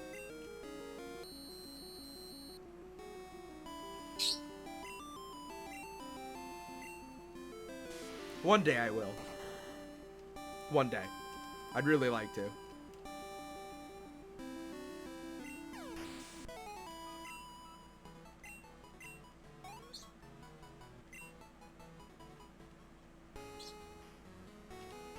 Can I post a link to the Mario Fan Games wiki? No.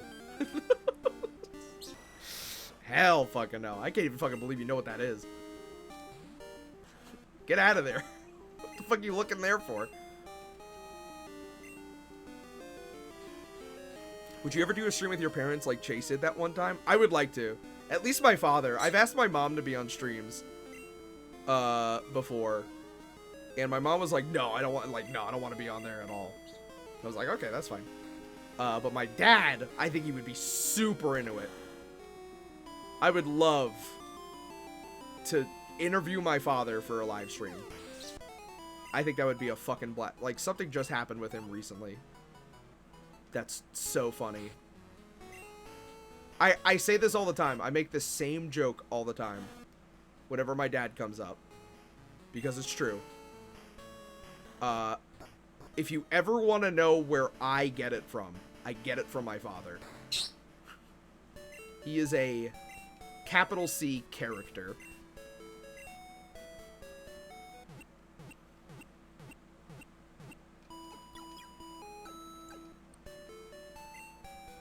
Dino, that's right. That's right.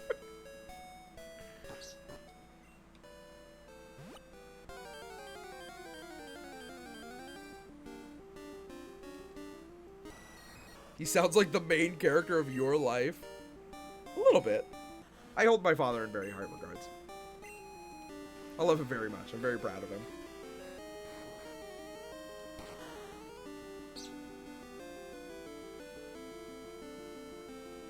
Very proud of my mother, too. I love my family. I love my mom. I love my dad.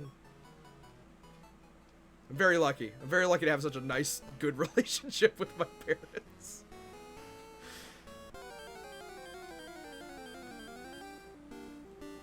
That's what I'm saying. This is all just more stuff for the wiki.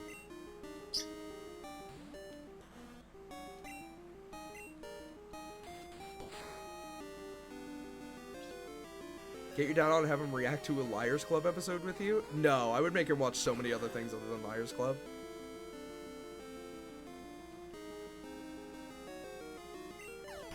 I have no want to show my family Liars Club because they don't like video games. You know what I mean? Like, they wouldn't get it.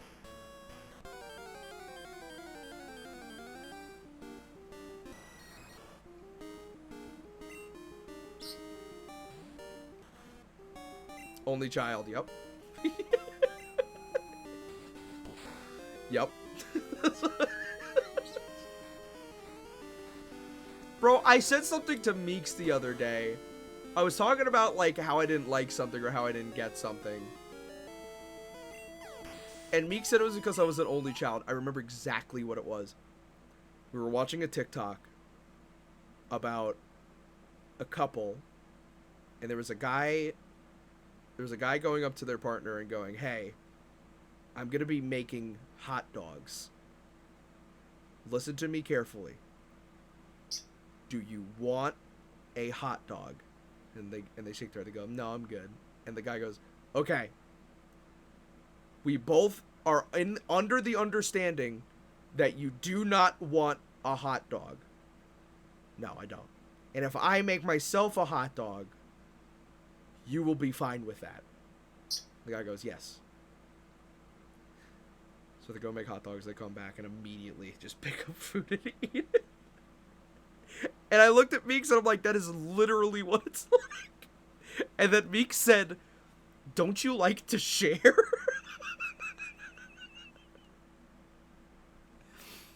And I said, "That's not what it's about. I do want to share, but I would like to make you your own thing." And then Meeks goes, "You're an only child." And I was like, okay. I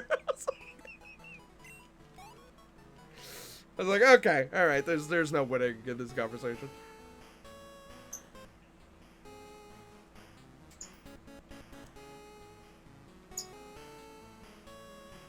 That's what my fucking sister does constantly.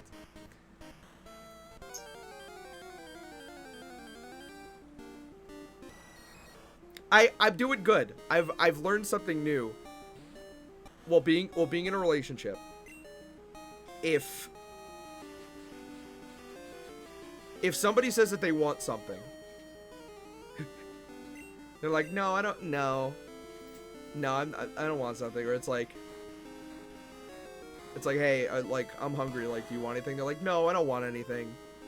But like, if you say that you're gonna get something, then they do want something.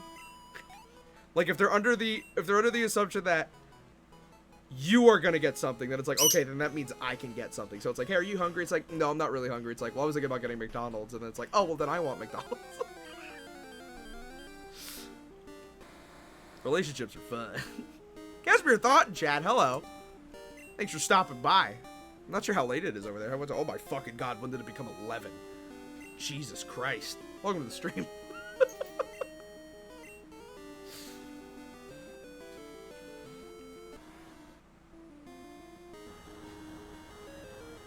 The second you mentioned McDonald's. Yeah. Because it's like, you don't want to get something alone, you know what I mean? Meeks will be like, "I really want sushi." And it's like, "Okay, well, why don't you order sushi?" And he's like, "No, I don't want sushi." And it's like, "Well, what if I get sushi?" And he's like, "Okay, then we can get sushi." Babies have the same behavior. They see you have a non-mushy cracker, and they're like, my cracker could not be mushy.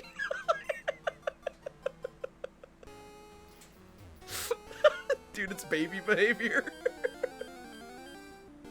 That's awesome.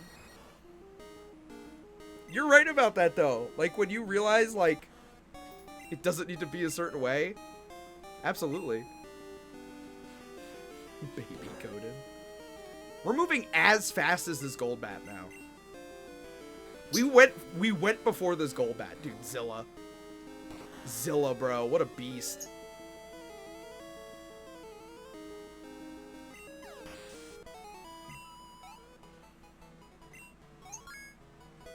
Let's go. 2 more levels.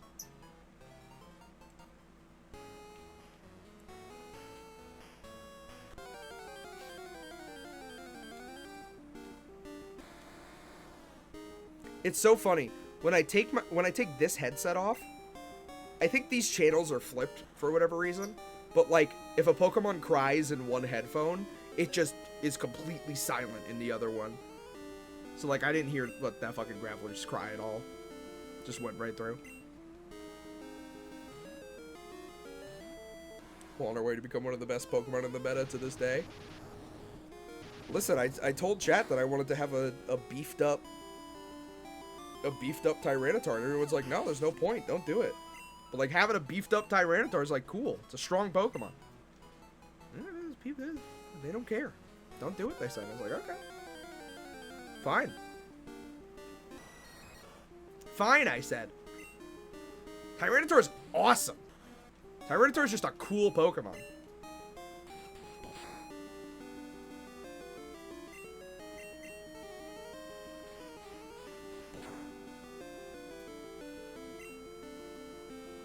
Oh, Zilla.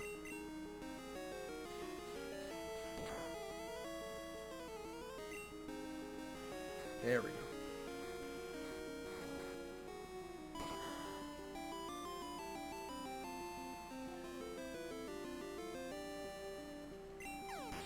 No idea what the fuck those peoples were on about. Motherfuckers in chat like pay creeps. Haters. Weren't you leveling up in other areas? This area has the highest level Pokemon. Pokemon do not get higher level than this.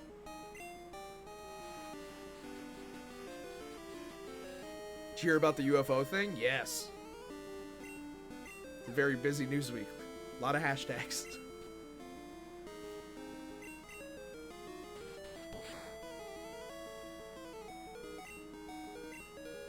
Oh, dude. Nah, we gotta run. Well, I could just use one of my only full restores. No, definitely not then. I will just switch, actually. It's better for the XP. Bro, how did anyone level their Pokemon to level 100 back then?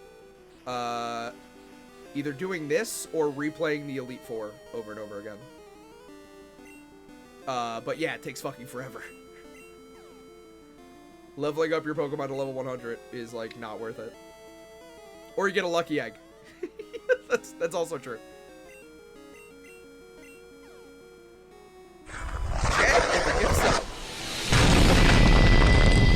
Thank you, Jen. Giving a random gift sub to Spaghettio. Congratulations. Hey, thank you, Jen. That was very nice of you. Can you rematch Red? No. You can only rematch the Elite Four. Why don't you use fast forwarding then? Because I haven't unlocked it. You can only unlock fast forwarding if you beat round 2 of Pokemon Stadium 2, and then you get the fastest fast forward. But I do not have that. This is, or is this not emulated? This is not emulated, baby. This is on hardware.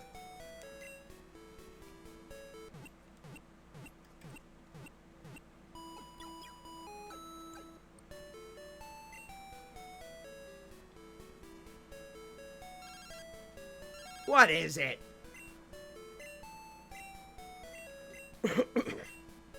But yeah, we can unlock fast forwarding. Just like it's extremely hard to get it. So I haven't gotten it yet because it's difficult.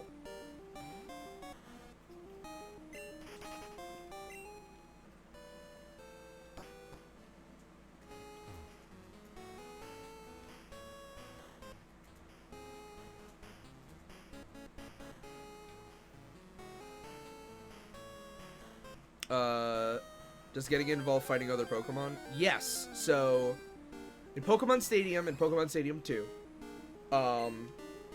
they are games just about battling. They're just battle games, and they're ways to see your Pokemon in 3D. But, if you don't bring in Pokemon to battle from your games, then you have to use rental Pokemon. And the rental Pokemon in Pokemon Stadium, in Pokemon Stadium 2, are notoriously dog shit. They have very bad moves, or the ones that do have good moves are not fully evolved, so they don't have the best stats. So because of that, it can be extremely difficult to get through Pokemon Stadium with just using rental Pokemon.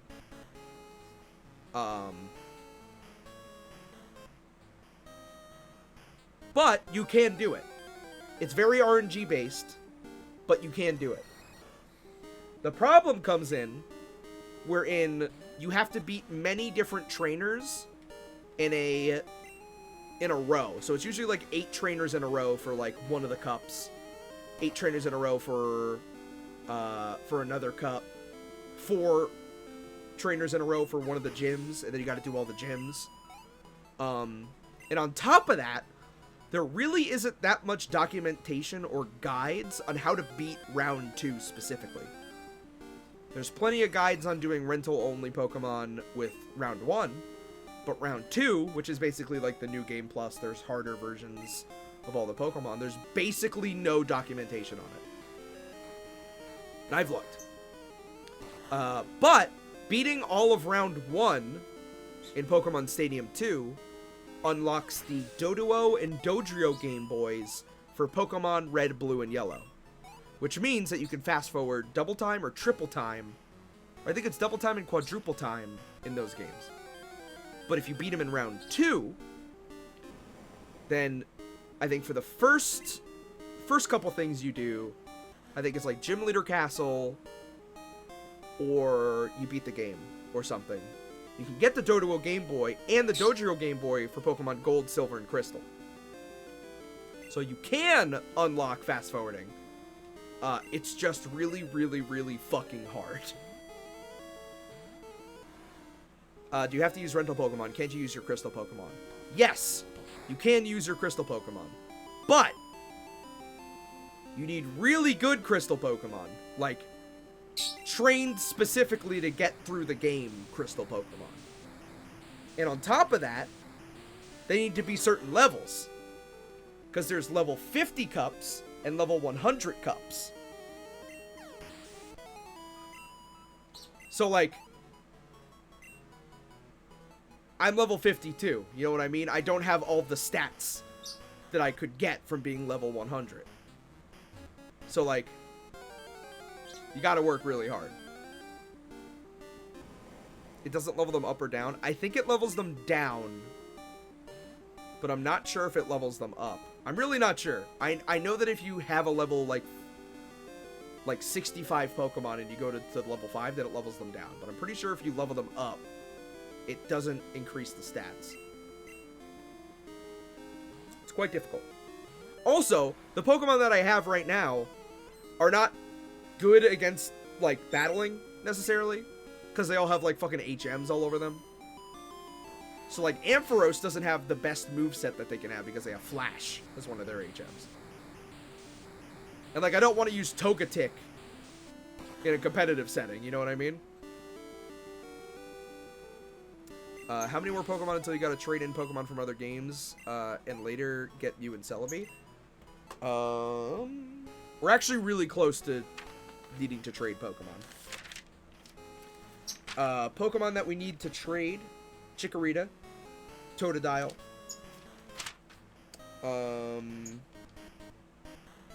Gengar, Alakazam.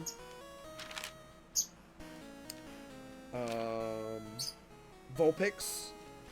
Mankey. Girafarig.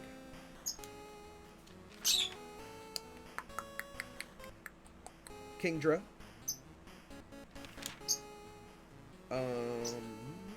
Ammonite, Kabuto, Bulbasaur, Charmander, Squirtle, Articuno, Zapdos, Moltres, Mewtwo. And then, yeah, after that, Mew and Celebi. Quite a few. Quite a few Pokemon need to be traded over. Pokemon that don't need to be are Rapidash, all the Eevees, all the Hitmons, Lugia, or no, Ho-Oh, Raikou, Entei, Suicune, Dragonair, Porygon, Blissey, Nidoking, Clefable. I think those are the only ones that we're missing in this game.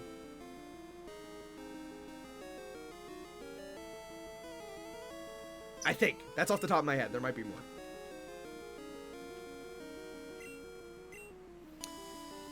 Is the goal to get all Pokemon and get them to level 100? No, it is just to get all the Pokemon.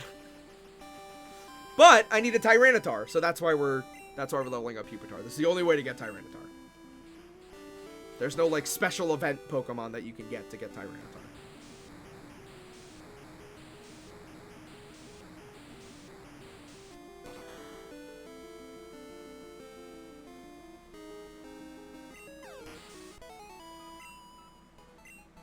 Robbie will get a lucky egg before getting all of them to 100. Ugh. Don't want to think about it. Question. Is it within the rules to use glitches to get a few Pokemon to level 100 at Gen 1, then use them in Stadium 2 to get the speed up for Gen 2? I would not feel good about that for this playthrough. Specifically. Because, like, I could get Gen 2.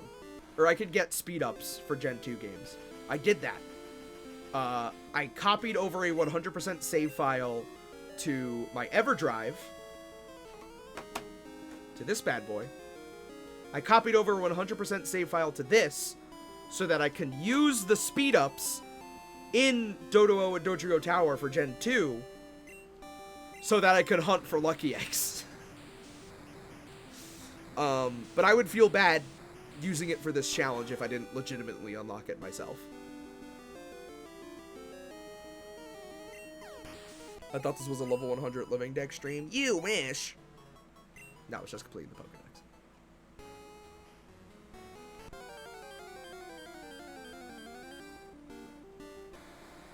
Something fun, too.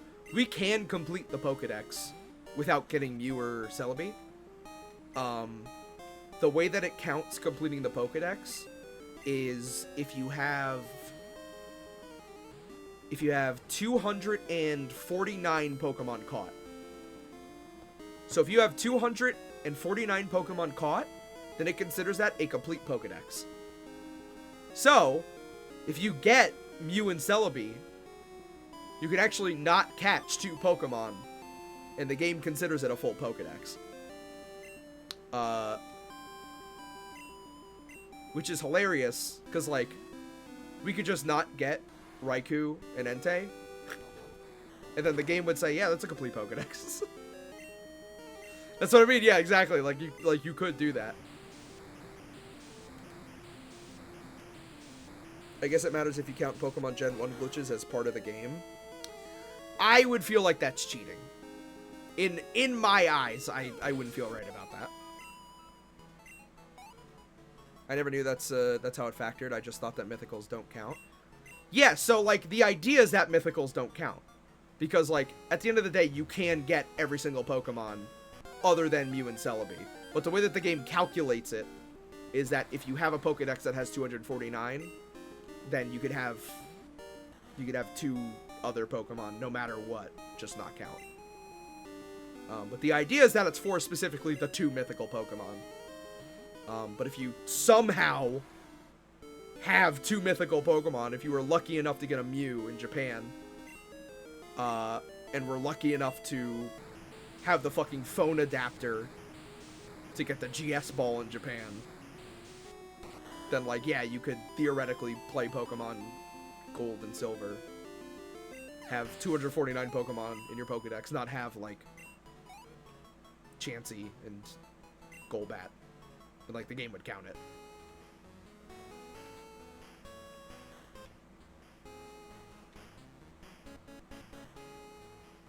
Yeah, you can never evolve your starter, get a Pokedex. You don't have to get Ho-Oh or Lugia, you can get a full Pokedex. It's very funny considering that you can just skip out on 2 Pokemon and the game's like, yeah, you got a full Pokedex. Good job. Good enough.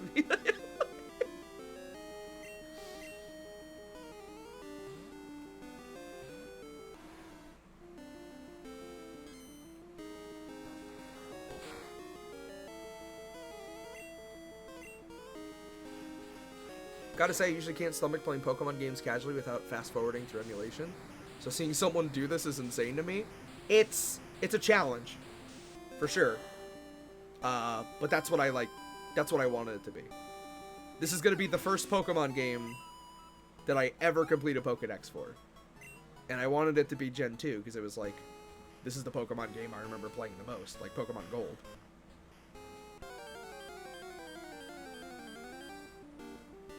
And I wanted to see how a kid would do it back then. You know? Without, like, the help of, like, emulation or, you know, like, Game Shark. I guess a kid could use Game Shark, but, like, how Nintendo intended you to do this. That's what I wanted to go after. So, like, you could buy Pokemon Stadium and have an easier time. Nintendo intended you to do that, you know? Yeah, I want to earn that certificate. I want Game Freak to be proud of me. I want to make Game Freak proud of that certificate.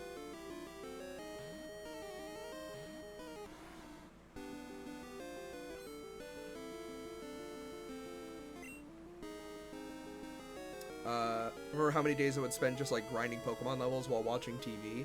Yeah, that's the thing, too, right? Like, these Pokemon, like, imagine how many fucking batteries it would take to complete a Pokedex.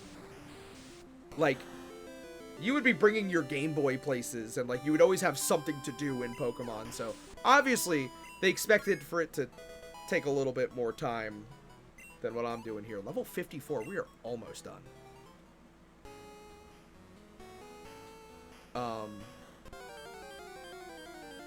So yeah, like, we're dedicating every single Saturday of every single week to completing this Pokedex, while honestly taking shortcuts. Like, we are taking shortcuts. We are doing things that the game designers didn't intend, but it's our workaround for only being one person. You know what I mean? With a budget.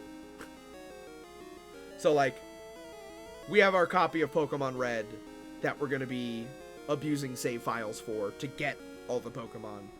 So it's like, you would have 3 friends to give you all the starters and stuff.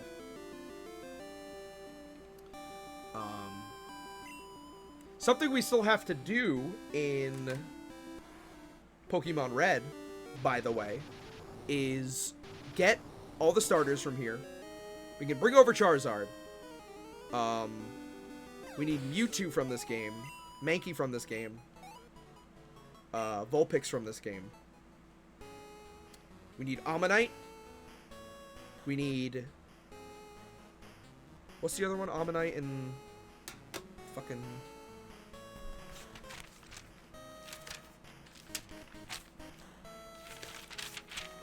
Kabuto. We need Mew, obviously. And then, yeah, all the starters. So, we gotta do one more playthrough of Red, at least up until Ammonite, because I think we got Kabuto. And then one more playthrough where we just get a 3rd starter. And I think we should be good. I think we should be able to bring them up.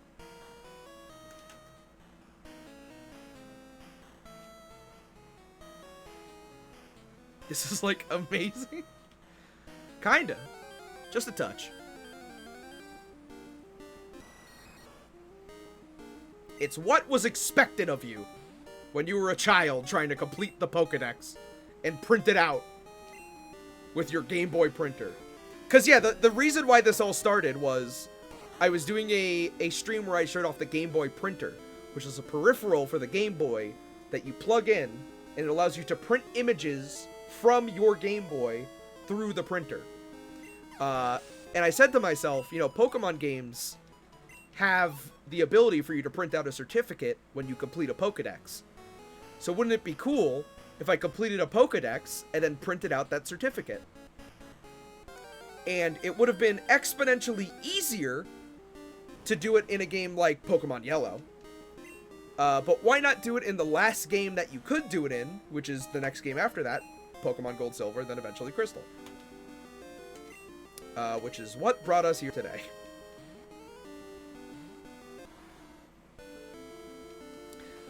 And then, yeah, there were the infamous Lucky Egg hunts, where I attempted to get a held item from a Chansey that has a 1 in 50 chances of you getting. And I hunted 400 chances. That was over the course of 4 months, I believe. And I still didn't get it. I still do not have a Chansey with a Lucky Egg. It was rough. Was it at the zoo? No, in this game it's just in a random route, because the Safari Zone is not in Gold, Silver, Crystal. Which is where you used to need to get Chanseys, in the Safari Zone. But in Gen 2, they're just in, like, a random route.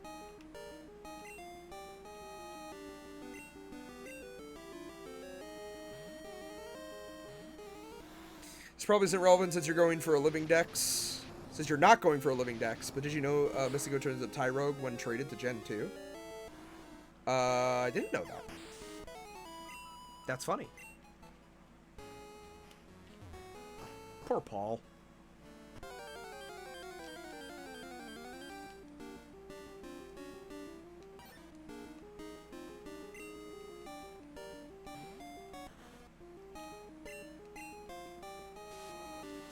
Should have gotten it in like 50 chances after hundreds. Robbie eventually gave up. I was what? What's the math? I saw 8 times the amount of chances you're supposed to see. I had a friend, Twilight, do the math on it. The odds of not seeing a Chansey by how many Chanseys I saw is astronomical. I quite possibly might be the unluckiest person on planet Earth when it comes to hunting lucky eggs. To the point where we thought the game was broken.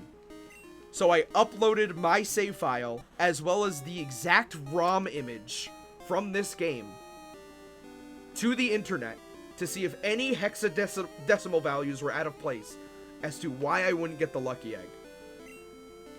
And no, it just turned out I really am that unlucky. Which in a way means that I am lucky, right? Because nobody else has gotten those odds.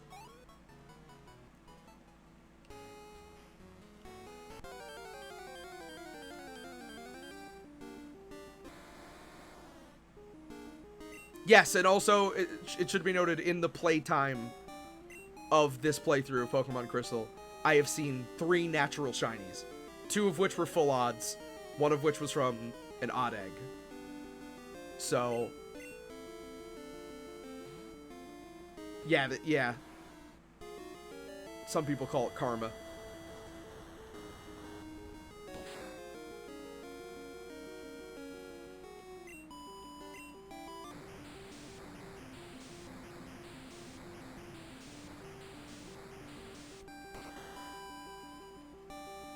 And if you were disappointed that you didn't see the full playthrough of Pokemon Crystal and would have liked to be a part of a full playthrough of Pokemon, I will eventually have to be doing this for a Gen 3 game because I thought that I would get a lucky egg before I saw a shiny Pokemon.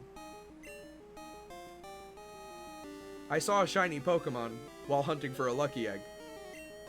So now I have to complete the Pokédex of a Gen 3 game. Which stings. It stings. It stings.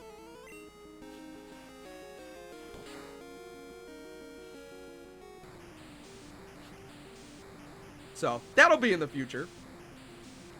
I'm a Pokemon streamer now. Meeks is like, you're a Pokemon streamer.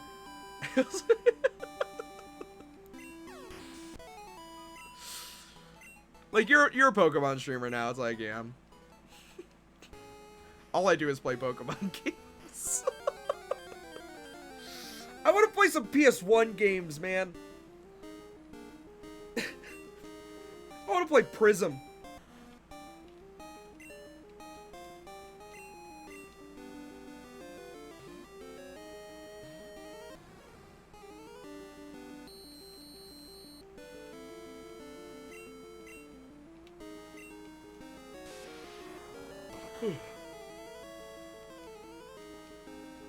Someday soon you'll play Likeness again? Listen, someone's just got to put up the points for it.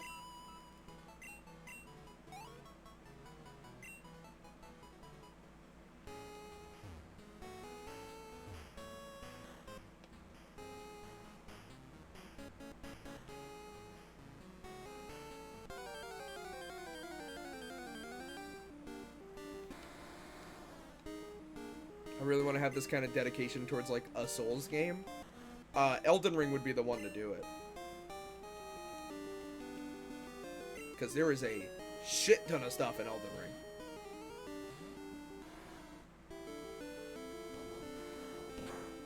There's a lot to do in Elden Ring. I just experienced Dark Souls 1. I kind of want to speedrun it now. Yeah! Dark Souls 1 is great. It's my least favorite Dark Souls game. But like, what a fucking game, right?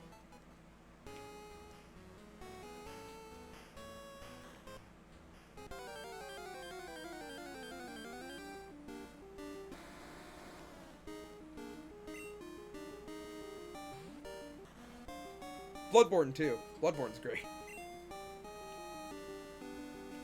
Robbie with controversial Souls opinions. They're not that controversial. Only because there's like 7 of them, right? I feel like I do have unpopular Souls opinions, though.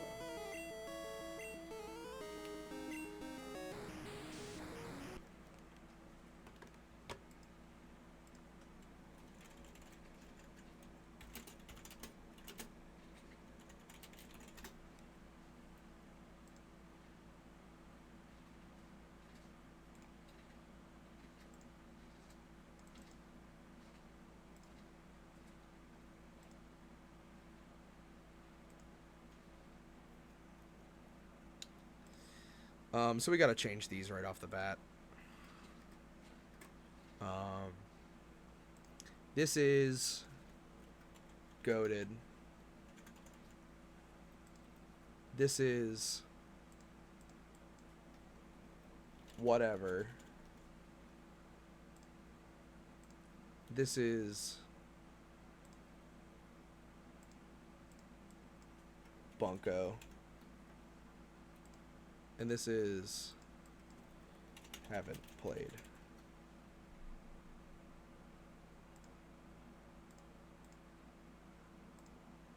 No, I'll make it green, yellow, red. Okay. Elden Ring, goated. I don't think it's any competition. Robbie, what's your favorite stand? Hey, Elden Ring's goated. I feel like that's a no-brainer. Haven't played Demon Souls. Haven't played Demon Souls. Bloodborne, goated. Dark Souls 1, whatever. Dark Souls 2, goated. Dark Souls 3, bunko. Sekiro, goated. Dark Souls 2, Scholar of the First Sin, bunko. Dark Souls Remastered, whatever.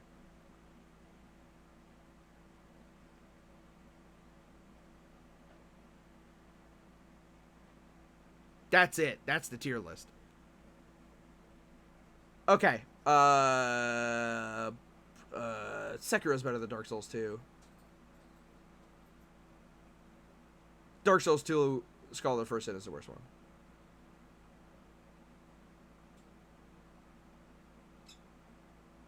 Yeah, this is good. Dark Souls Remastered is better than Dark Souls 1. Is Scholar really that different from 2? Yes. It is very different. It makes that game stupider. It puts a bunch of fucking hard enemies in random fucking places for no reason. It fucking blows.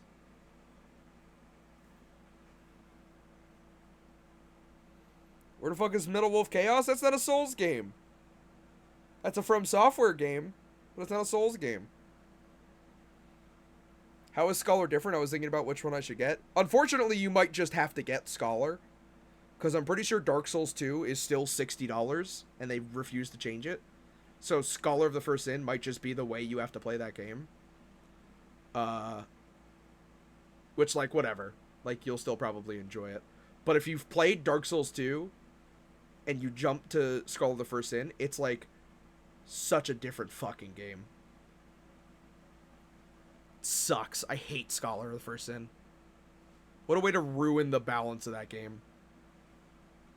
It's bullshit. Is it worse? I think so. I personally think so. I think Scholar is the worst Dark Souls game. IMO. It's Bunko.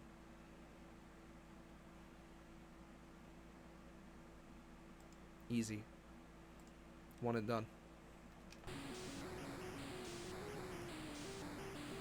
I never played DS2. It's the best one. It's better than 3.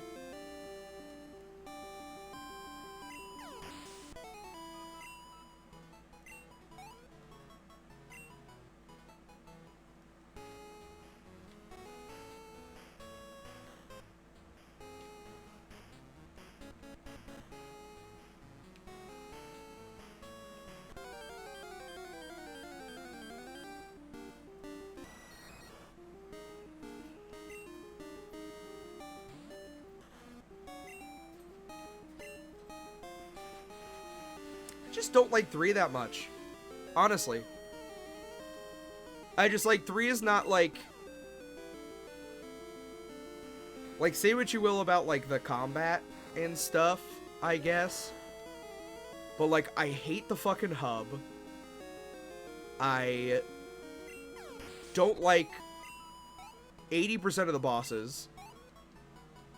The world is boring. I hate the weapon art shit. They did it so much better in Elden Ring. I hate the Ember system. I hate the PvP. I hate, like, I don't like it. Like, I don't like Dark Souls 3.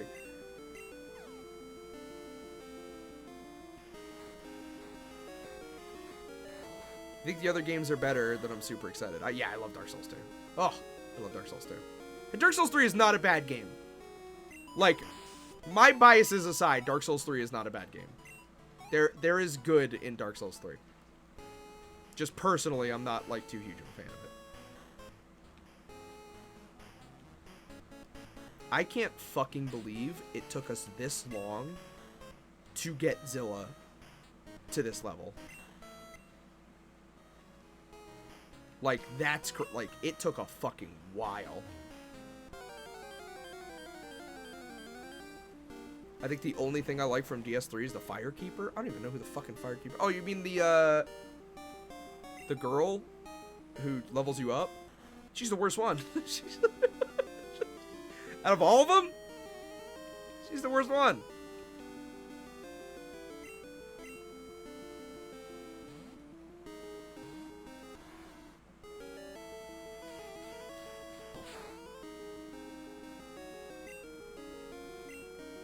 It's hard to beat Elden Ring, though, you know? What I know is that Dark Souls 3 is very kind of endurance and dodge rolling, which I'm starving for as a DS1 player. Yeah, there's a lot of that. A lot of resource management in DS3. Robbie, women hating moments? No, I just like all the other ones better. Dark Souls 2 is better. Demon Souls is better. Elden Rings is better. Just across the board. Can I beat this fucking... Can I just, like... Can I just, like, use... No, probably wouldn't. No, fucking whatever.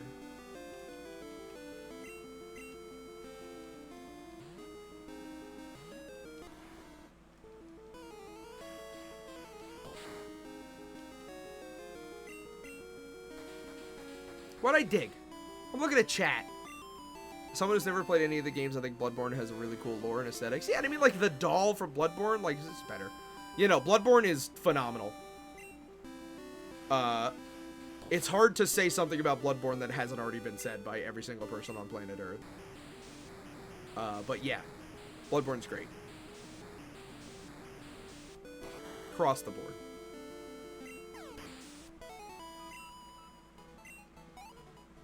Paul's close to leveling up, too. One more for both of them.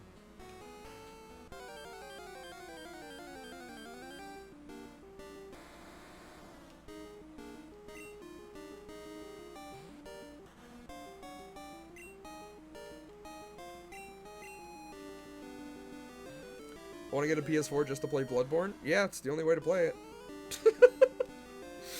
Unfortunately.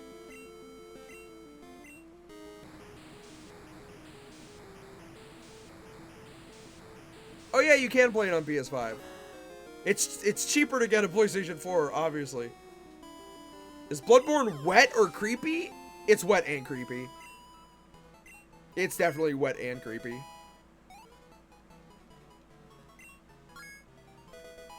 Bro, the 2-in-1. Fucking finally. Good for you, Zilla. Good for you. Congratulations. You earned it.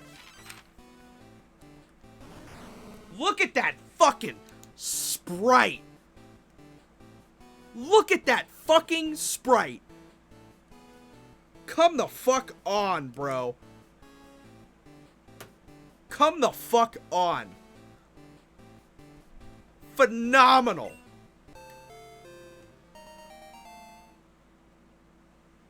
Put him into battle. Get him in battle right now.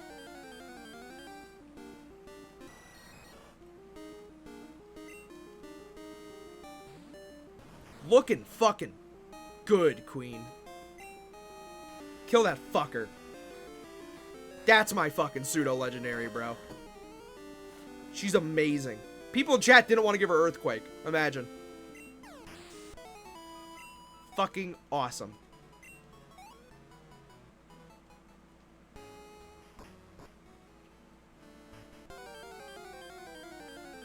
What is the pinned message about? Don't worry about it. Don't worry about it.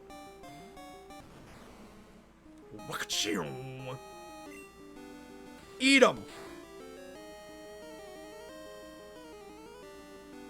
Look at that. Fuck yeah, bro.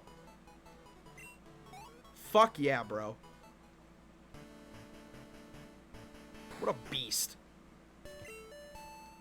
And people do, yeah, no, don't give him Earthquake. Okay. Fine.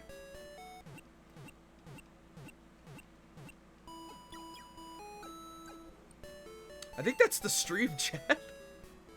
It's been 6 hours. It took us that entire fucking stream to get this Pokemon.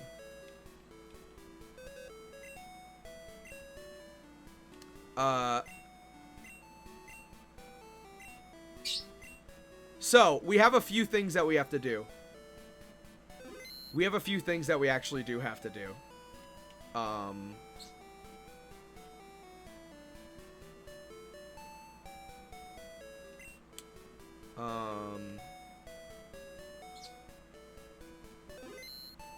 So, let's look. Let's look. We need all the starters from Gen 2, which we're going to do in Silver. We need to get a moonstone, which we have to do that on a certain day. We need a Gengar. We need an Alakazam, which we have to trade. We need a Kadabra in silver. Or Kadabra here. We need another Moonstone for Nidoking, so we need 2 Moonstones. We need a Vulpix from red, a Mankey from red. We need 2 more Tyrogues. We need a Girafarig from silver.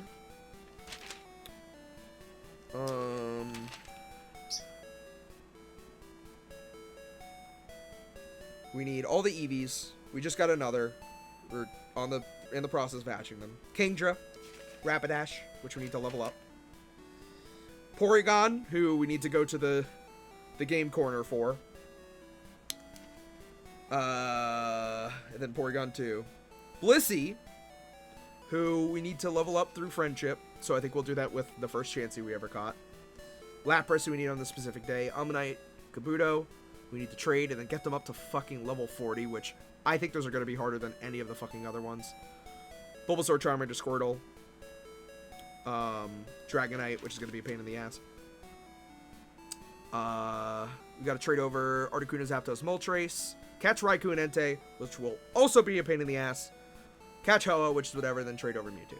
And then Celebi, which will be easy once we hex at it.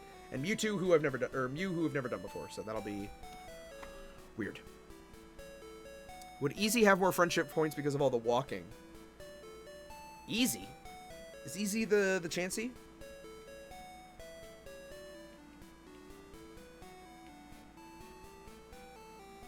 Yeah, Easy's the Chansey. Well, Easy, we're going to... I don't think she has a better chance because of the walking, specifically because we kept resetting our save data. But we will be...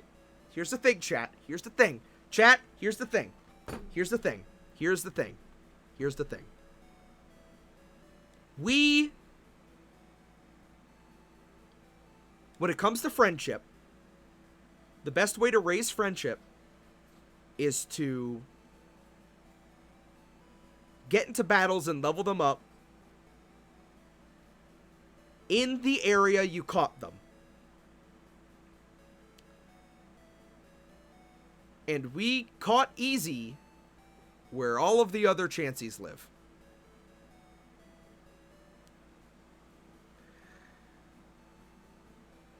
So at some point,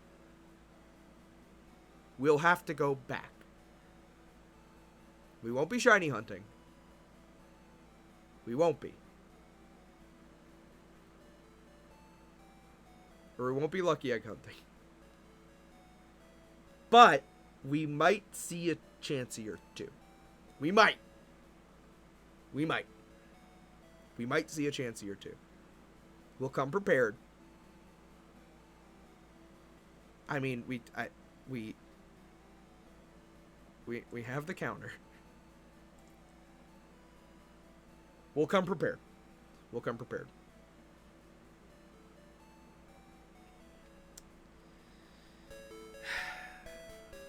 It's got to be easy, right? Like, we got to level up easy.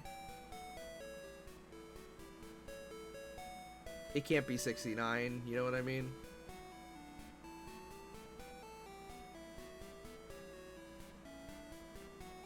$314, bro.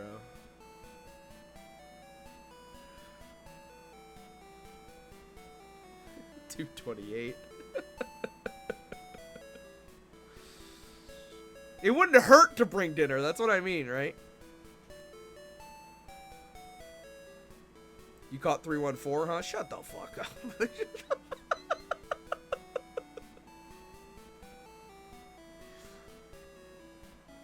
No, I've only caught like 5 or 6.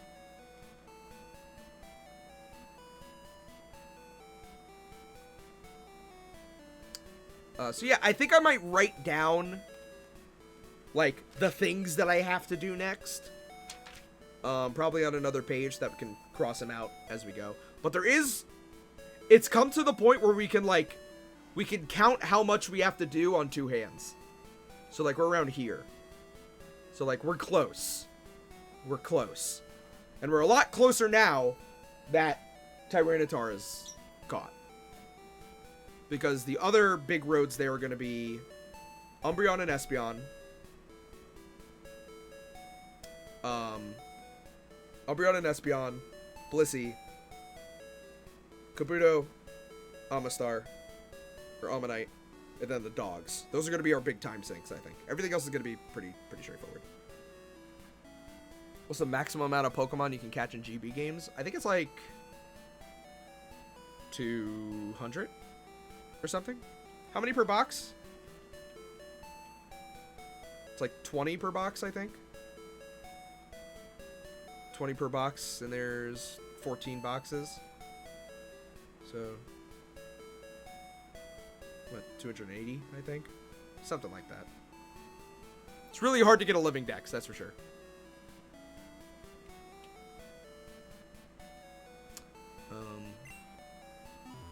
Either way, let's save. 201, chat. We're getting there. I mean, we gotta see him in Pokemon Stadium, right?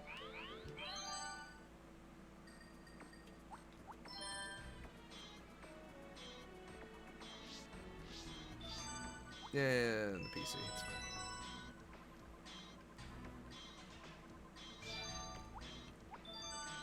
Okay. So who'd we get?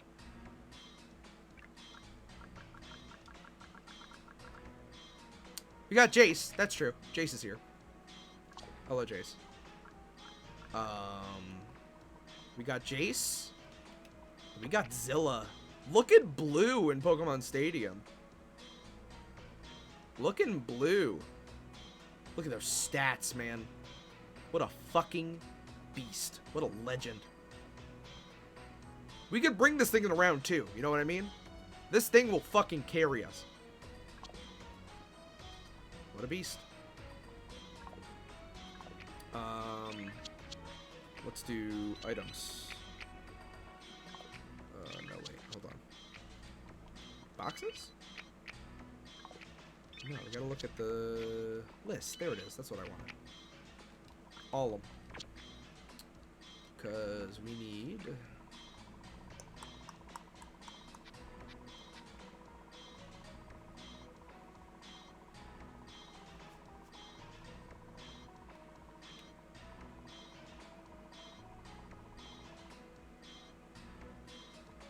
Oh!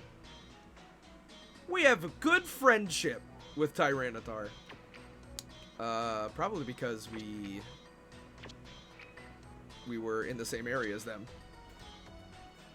And then yeah, a little bit of friendship with everybody else. Why Eevee?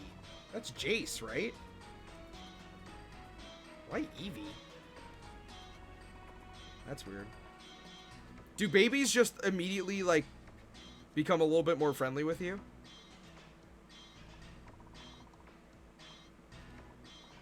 Is this easy? Oh, bro. Easy's already very good? Sheesh! Okay, great. Great. Okay. We're not that far off then. That's not too bad. That is not too bad.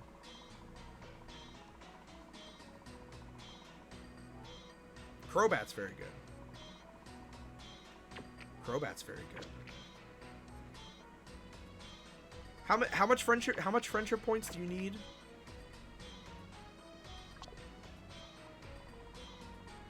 Just for future reference, is the likeness redeemed Saturday only, or would you stop playing Final Fantasy? Probably Final Fantasy. I'd probably stop playing Final Fantasy. I think Meeks would be pissed off about it.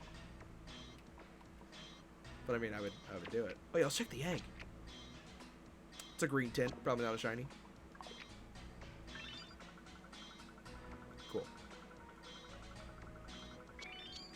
All right.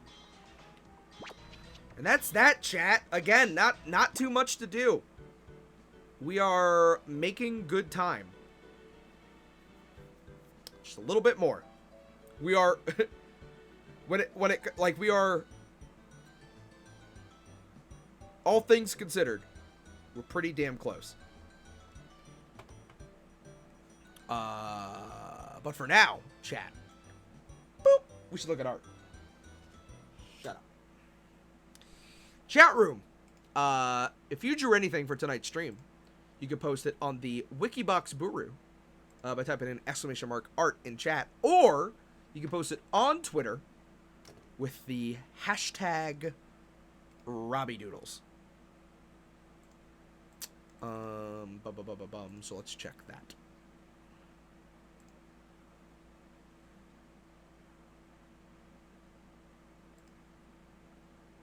Doot, doodaloot, doodaloot, doot. School doot, doodaloot, doodaloot, doot. Boop, boop, boop, boop, boop, boop, boop. All right. Let's look at art. Chat, if you drew something for the stream and it doesn't show up in ROBBYDoodles, let me know. That happened to Cabin Quilt Art last time, and it was very sad. Looks like we have 2 pieces. Okay, great. I think it's because they put the word titty in the tweet. No way. I don't have safe search on. Do I? No, I don't. I don't have them muted, so. Okay. That's fucking Pokemon Stadium. You jerk. That's also not what it looks like. It looks like that. First from Blue Baby, at Blue Baby on Twitter. Truly, this is the content I show up for every Saturday. Hashtag ROBBYDoodles. Yeah, it was kind of weird when they, and it was, adjacent, I don't know, it was, my poor friends. I'm telling you, bro, you can't be watching these with your friends. You don't know what the fuck's gonna happen. Then you gotta awkwardly tell your friends, no, guys, I promise, this guy's cool. Thank you, Blue Baby. I love this likeness of me. And also for Blue Baby. Oh yeah, this also happened. My friend already left the call. Robbie Dude's still playing. Listen. I'm a threat, alright? Check out what's trending. Other M? Who the fuck's talking about Other M? What do people have to say about fucking Other M? Other M's that shit. Hold on.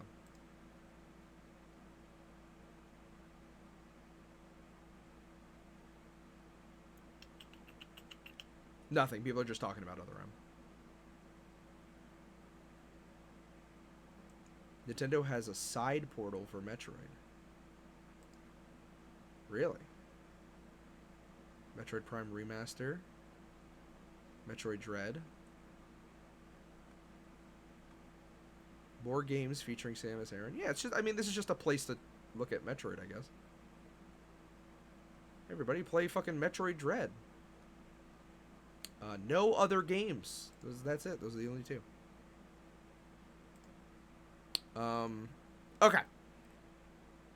Let's end stream. Let's shut the fuck up and end the fucking stream, right, don't we? This guy never fucking stops talking. Chat! That was another Robbie Stream Saturday. What do you think? Was this one good? Does this one stack up to all the other streams? Or was this one dog shit? Was this one like, nah, dude, you fell off. This was the fucking worst. You could have done it. Had me crying? I'm sorry, you were sad. That wasn't the point. Oh, bro, Wayne streaming? Dude, we could raid Wayne Radio TV. Unless they're ending the stream. Corny, and I was like, I can't get into this. I can't get myself to like this. No, they're not. Okay, great. Chat, thank you so much for coming. My name is Robbie. I stream every Saturday, 6 p.m. PST. Is there anything else that I should talk about at the end of the stream? I don't think so. Right? I think that was it. No! Freakboards.com. Go to freakboards.com. Join the video game book club.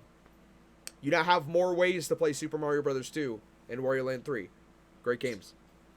But yeah, I will be streaming on Wednesday, this Wednesday, 7:30 p.m. PST. Gonna be playing more Final Fantasy X. Get through that shit. And then next Saturday, 6 p.m. PST, I will be back with more Pokemon. Unless something else comes up and I'm forced to think of something on the spot. Which happens from time to time. But yeah, thank you for coming. I'm always awful at ending these streams, so I'm just gonna start raiding. And then that'll happen. No raid phrase for Wayner. They're probably shoulder deep in talking about the Half-Life Alyx Gnome videos, which are fucking awesome, by the way. Can the pin message be the raid message? Absolutely fucking not. Do not embarrass me. Do not fucking embarrass me. Good night, everybody. Take care. Comb your hair. Have a runny day. That's it. That's all. I don't know. How do you... What's the... We need, like, an ending song or something for these streams. Something to play me out. Somebody said I should get a credit sequence like other people do. I was thinking about it, too. What would be, like, the coolest way to do that? Email me, robbie@robbie.zone. Tell me the coolest way to do that. And also what you think of the stream. Play Aeroplane Over the Sea? I don't even know what that is. Sparkling Together would be cute. Good night. Bye.